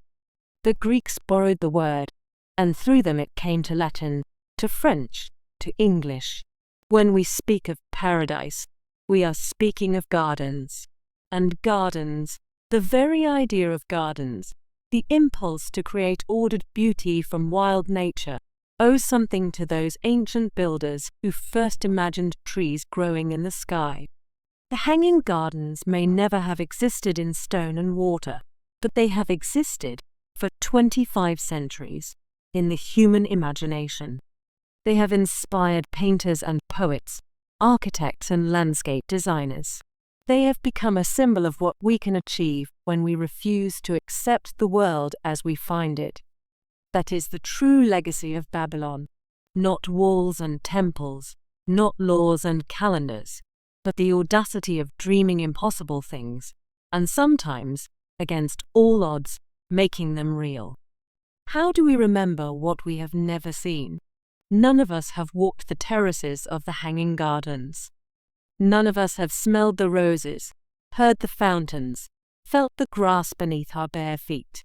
The gardens exist for us only in words, in the descriptions of ancient writers, in the poems and paintings they have inspired, in stories like this one. And yet, when you close your eyes and imagine the gardens, something appears. A green hillside rising against a blue sky, water flowing through channels of stone, trees spreading their branches over paths dappled with sunlight. Where does this image come from? Perhaps it comes from gardens you have actually visited, parks and pleasure grounds, botanical collections and private yachts. The human memory of gardens is vast and deep. We have been making gardens since the beginning of civilization, since the first farmers decided to plant beauty as well as food. Perhaps it comes from paintings and photographs, from movies and television, from the countless images of gardens that flow through our visual culture. We have seen so many gardens, in so many forms, that the image rises easily to mind. Or perhaps it comes from somewhere deeper, from some ancestral memory of green places, of the forests and savannas where a species evolved. We are creatures who evolved surrounded by plants, who learned to read the signals of leaf and flower, who found safety in the shade of trees. The garden, in this view, is a return to our origins, a creation of the world as we remember it should be, green and fruitful, abundant and safe. The hanging gardens tap into this ancient longing. They represent the ultimate garden, the garden of gardens, a paradise created in defiance of the desert. When we imagine them, we imagine our deepest desires for beauty, for abundance, for a world transformed by love. Perhaps this is why the legend has endured so long. Perhaps this is why we keep telling the story, keep imagining the terraces, keep dreaming of gardens we have never seen. The memory of the hanging gardens is not really a memory at all. It is a hope that somewhere, in some time, such beauty exists. That human beings can create such wonders. That love can build such monuments. It is a hope worth keeping. We live in a world that values proof. We want evidence. We want photographs and measurements, carbon dates and DNA analysis, excavation reports and satellite imagery. We are skeptical of legends, dismissive of stories that cannot be verified. If we cannot find the remains, we say, perhaps the thing never existed. But the hanging gardens remind us that stories have a power independent of their truth. For 25 centuries, the legend of the gardens has inspired artists and dreamers. It has been painted and sculpted, described in poetry and prose, reimagined in every medium that human creativity has devised. Medieval illuminators depicted the gardens in their manuscripts. Renaissance architects drew plans for their own hanging gardens, terraced structures that echoed the descriptions of the ancient writers. Modern landscape designers have created living monuments to the legend, green and flowering testimony to the enduring power of the idea. The gardens have inspired real gardens. The terraced gardens of Isfahan, built by Persian Shahs who knew the legend well. The water gardens of the Italian Renaissance, with their fountains and cascades and green geometry. The public parks of great cities, designed to bring the countryside into the urban heart. All of these owe something to the dream of the hanging gardens, the dream of a place where nature and human ingenuity combine to create beauty. And the gardens have inspired something else as well. They have inspired the belief that human beings can create wonders, that we are not bound by the limitations of our environment. That imagination, combined with skill and determination and love, can transform the world. The Babylonians lived in a desert. Water was scarce, greenery rare, the land flat and brown and hostile to growing things. Every logical argument said that a garden like the one described by the ancient writers was impossible, and yet someone imagined it anyway. Someone dreamed of terraces thick with trees, of water flowing uphill against all natural law, of a green mountain rising from the barren plain. Someone looked at the world as it was and saw the world as it could be. That capacity for imagination, for dreaming beyond what seems possible, is perhaps the greatest wonder of all. It is the quality that has allowed human beings to create civilizations, to build monuments, to transform the face of the earth. It is the quality that led our ancestors out of caves and into cities, that has taken us from stone tools to spacecraft, that continues to push the boundaries of the possible. The hanging gardens may have been an illusion, but the spirit that imagined them was real. And that spirit, the spirit that refuses to accept limits, that dreams of better things, that builds wonders in the face of impossibility, that spirit is still with us. It is, perhaps, the most lasting gift of ancient Babylon. Let us walk through the gardens once more, but this time in the evening. The sun is setting. The sky turns gold and crimson, colors reflected in the slow waters of the Euphrates. The heat of the day is finally breaking. A cool breeze rises from the river, carrying the first hints of night. The gardens look different now than they did this morning. The slanting light casts long shadows across the terraces, purple and deep. The trees stand in silhouette against the burning sky, their branches reaching upward like supplicating hands. The fountains catch the last rays of sun, glittering like scattered gold. You climb the stairs slowly, in no hurry now. The path is familiar. You have walked it twice today, in the cool of morning and the heat of afternoon. But the evening garden is its own world, distinct from day. On the first terrace, the roses are closing their petals, folding inward as the light fades. But other flowers are just beginning to open. The jasmine, which hung silent and scentless through the day, is releasing its fragrance now, that sweet, intoxicating perfume that fills the evening air. The moonflowers are unfurling their white petals, catching the last light. The bees have gone to their hives, but other creatures are emerging. Moths flutter among the night-blooming flowers, their wings pale in the dimness. Bats swoop overhead, feeding on the insects that rise from the grass. Somewhere in the shadows, a nightingale begins to sing. You pause on a terrace where a small pool reflects the darkening sky. The water lilies have closed, but the lotus flowers stand open still, their petals glowing pink and white against the dark water. Fish move beneath the surface, golden shadows in the depths. The lamps are being lit throughout the gardens. Servants move from post to post, touching flame to wick, leaving behind small pools of golden light. The terraces become a constellation of lights, stars brought down to earth, guiding your way through the gathering darkness. You reach the highest terrace as the first real stars appear in the sky. The moon is rising over the eastern walls, nearly full, painting the garden in silver and shadow.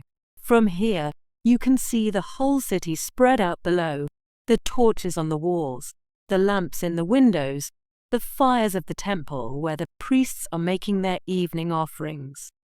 The air is cool now, almost chilly after the heat of the day. You wrap a light robe around your shoulders and sit on a stone bench, looking out over the garden and the city and the endless plain beyond. The nightingale is still singing. Its song rises and falls, pure and liquid, filling the darkness with beauty. Other birds join in, the soft cooing of doves settling into their roosts, the distant cry of an owl hunting in the fields beyond the walls. The water murmurs all around you. The fountains play more quietly now, their daytime exuberance giving way to a gentler music. The channels trickle through the darkness, feeding the roots of trees you can barely see. The fragrance of jasmine is almost overwhelming. It mingles with other night scents, the sweetness of flower and tobacco, the spice of night-blooming cactus, the green freshness of damp earth and growing things. You close your eyes and breathe deeply. The garden embraces you. The sounds and scents of the night wrap around you like a blanket. You are at peace. Somewhere below, in the depths of the palace, the king and queen may be looking up at these same stars, breathing this same jasmine-scented air. The great and the small, the powerful and the humble, all share the night, all share the garden, all share the ancient peace of darkness falling over Babylon. In the depths of the Babylonian night, the garden had visitors. Not human visitors. The guards at the gates saw to that. But other creatures moved through the terraces, living their own lives in this artificial paradise. The bats came first, as the last light faded from the sky. They emerged from the shadows beneath the terraces, where they roosted in the cool chambers between the columns. Dozens of them, hundreds perhaps, fluttering into the dusk on silent wings. They hunted the insects that rose from the grass and flowers, moths and beetles, gnats and midges. You could see them against the fading sky, swooping and diving, their echolocation guiding them to prey invisible to human eyes. Later came the owls. They nested in the cedars, in the hollows where branches had broken away. Their calls echoed through the night, soft hoots and eerie screams, the sounds of predators hunting in the darkness. The owls hunted mice and rats, the small creatures that lived in the garden's shadows, feeding on fallen fruit and scattered seeds. Without the owls, these rodents might have overrun the terraces. Nature had its own way of maintaining balance, even in a garden built by human hands. On the lower terraces, where the channels brought water from the river, frogs sang their ancient songs. They had come up the waterways, colonizing the pools and fountains, filling the night with their chorus. Their songs echoed off the stone walls, creating the illusion of a wild marsh in the heart of the city. And in the trees, other creatures stirred. Small birds, restless in sleep, shifted on their branches. Insects moved among the leaves, their tiny legs carrying them on journeys measured in inches. Spiders spun their webs between stems and branches, trapping the unwary, playing their part in the garden's ecology. The garden was not a static thing, not a painting or a sculpture frozen in time. It was a living system, constantly changing, constantly in motion. Even at night, when the humans slept, life continued, feeding and hunting, growing and dying, the endless cycles of the natural world. The Babylonians understood this. They believed that the gods had created a world in which all things had their place, in which predator and prey, plant and animal, human and nature were woven together in a great tapestry of existence. The garden was their attempt to create a small piece of that tapestry, a place where the order of nature and the order of civilization came together, where beauty and function intertwined, where the wild and the cultivated existed side by side. In the garden at night, that vision was realized. The bats and owls, the frogs and insects, knew nothing of Nebuchadnezzar or Ametis. They knew only that this was a good place, wet and green, full of food and shelter, a paradise for creatures who had no concept of paradise. Perhaps that is the truest measure of the garden's success. Let us return to the gardens one more time. You are a gardener now, not a visitor, not a courtier, but one of those who tends this place, who knows every plant by name, who has watched these trees grow from saplings. You rise before dawn, as you always do. The stars are still bright overhead, the morning star hanging in the east like a lamp. The air is cool as it ever gets in Babylon, and you wrap your work robe around you as you make your way to the garden. You enter through a small door, not the grand entrance used by visitors. This door is for those who work here, who know the garden's secrets, who maintain its beauty while others merely admire it. The garden is different at this hour. The visitors have not yet arrived. The paths are empty. The only sounds are the splash of water and the first stirrings of the birds. You walk the lower terrace, checking the channels that carry water to the plants. Here, a small blockage has formed, leaves and debris swept down from above. You clear it with practiced hands, and the water flows freely again. On the second terrace, the roses are just beginning to open. They unfurl as the sky lightens, their petals touched with dew, their fragrance rising on the morning air. You inspect each bush, looking for signs of disease or pest, removing the spent blooms to encourage new ones. You know these roses. You have tended them for years. You pruned them in winter, fertilized them in spring, watered them through the scorching summer. Some you planted yourself, carrying cuttings from other gardens, from the royal estates in the countryside, from traders who brought rare varieties from distant lands. On the third terrace, the fruit trees demand your attention. The figs are ripening. You can tell by the slight softening, the darkening of color, the way the fruit bends on its stem. You pick a few that are ready, placing them carefully in your basket. The king's table will have fresh figs today, thanks to your labor. You move higher, terrace by terrace, checking and tending, watering and pruning. The sun rises.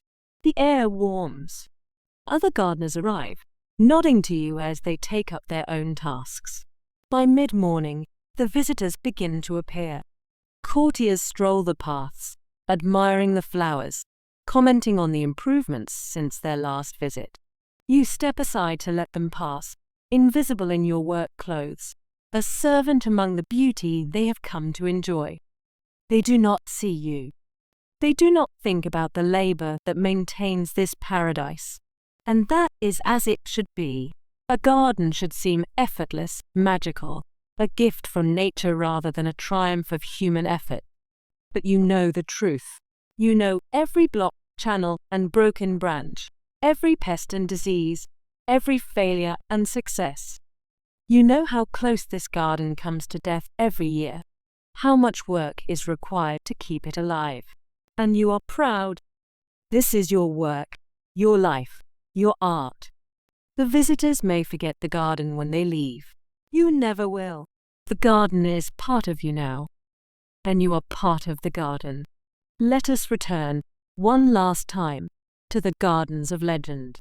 The sun is setting over Babylon. The sky blazes gold and crimson, colors reflected in the slow waters of the Euphrates. The heat of the day is finally breaking. A cool breeze rises from the river, carrying the scent of water and growing things. The gardens rise before you, a green mountain in the fading light. Shadows pool among the terraces, purple and deep, growing longer as the sun descends. The fountains catch the last rays of light, glittering like scattered gold. The trees stand in silhouette against the burning sky, their branches reaching upward like hands lifted in prayer. The birds are settling into the branches for the night. Their songs grow quieter, more sporadic, a final trill, a last call, then silence. The bees have returned to their hives.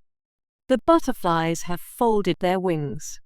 You have spent the day wandering these terraces. You have climbed to the highest level and looked out over the city. You have rested in the shade of cedars and pomegranates. You have trailed your fingers through cool fountains. You have breathed the perfume of 1,000 flowers. Now you sit on a stone bench on one of the lower terraces, watching the light fade. The water murmurs around you, an endless sound, like breathing. Somewhere in the depths of the gardens, the machinery continues its work, lifting water from the river, carrying it through hidden channels to the roots of every tree. The gardens drink deeply of the Euphrates, drawing life from the desert. The first stars are appearing, one by one, pricking through the darkening sky. You recognize them, the same stars that shine over Media, over every land in the empire. The same stars that humans have watched since the beginning of time, naming them, making stories about them, finding patterns in their eternal dance. Somewhere above you, in a pavilion on the highest terrace, a light appears, a lamp, perhaps, in the Queen's chambers. You imagine Ametis there, looking out at the sunset as she has looked out at 1,000 sunsets. She is no longer young. Her hair is grey now, her face lined with years. But the mountains of her homeland still rise in her memory, and the garden her husband built her still blooms around her. She is content, you think. Or if not content, then at peace. She has made a home in this strange flat land, surrounded by a garden that is half memory and half creation. She has watched her children grow, her grandchildren born. She has lived a long life in a time when lives were often short, and she has been loved. That much is certain. However the legend grew, however much was invented by later poets, this much is true. Someone loved her enough to build impossible things. Someone looked at the desert and saw mountains.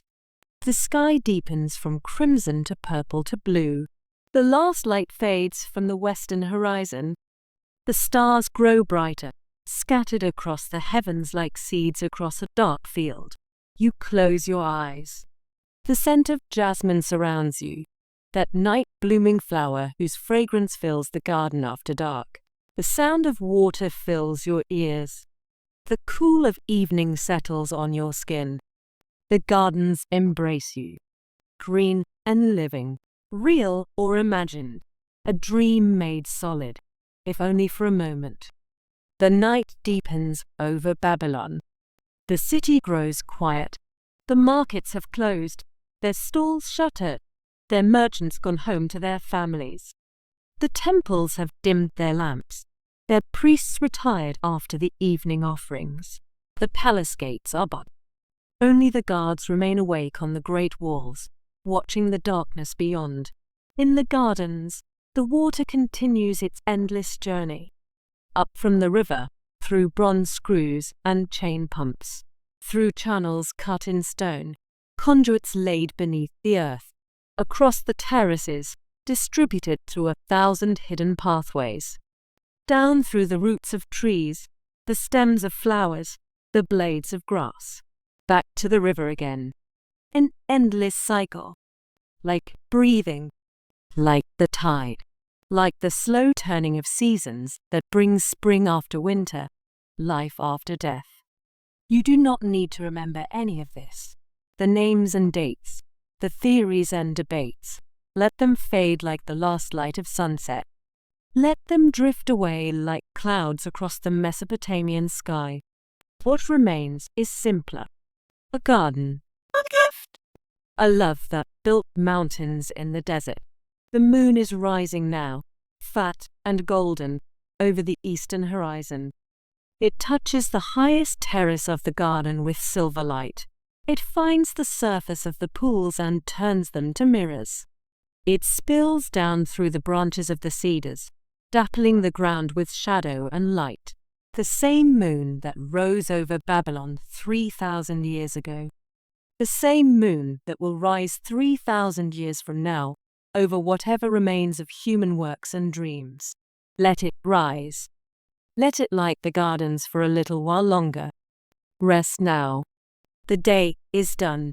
The wonders have been seen. Let the gardens grow in your dreams. Let the water carry you down. Down through the terraces. Down through the leaves and flowers. Down into the cool earth, where seeds sleep until spring.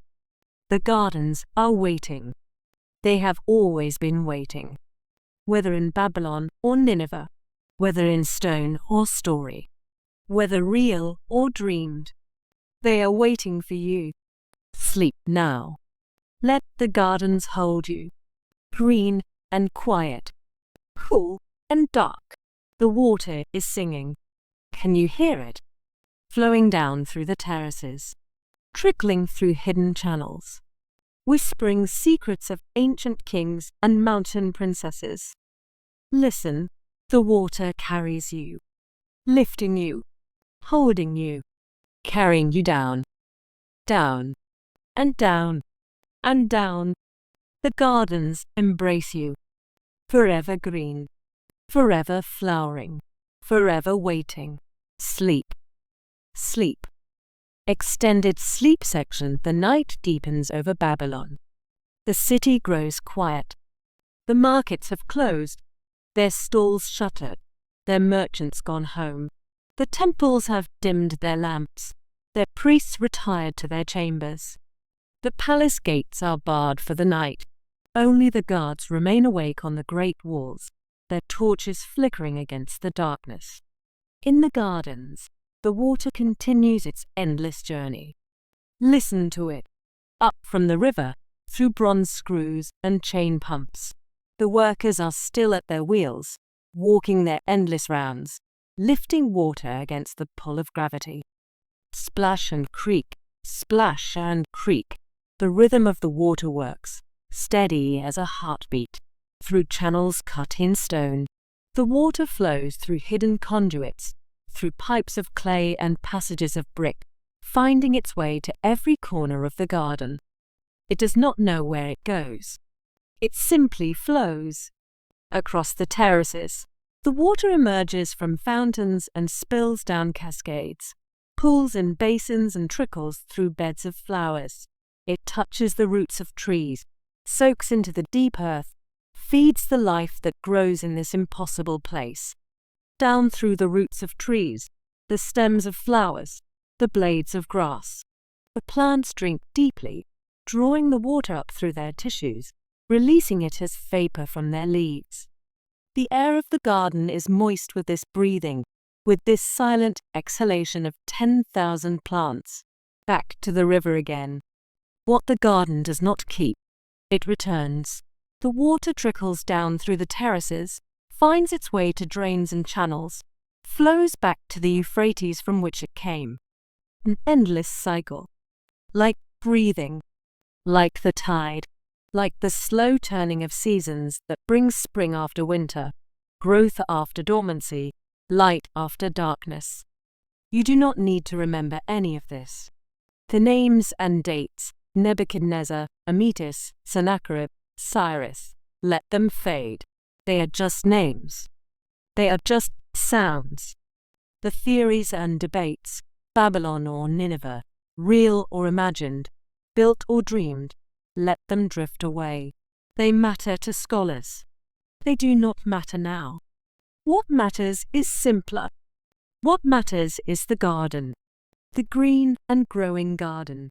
The cool and quiet garden. The garden that is waiting for you. The moon is high now, flooding the terraces with silver light. The shadows are black and sharp-edged. The illuminated space is bright as day.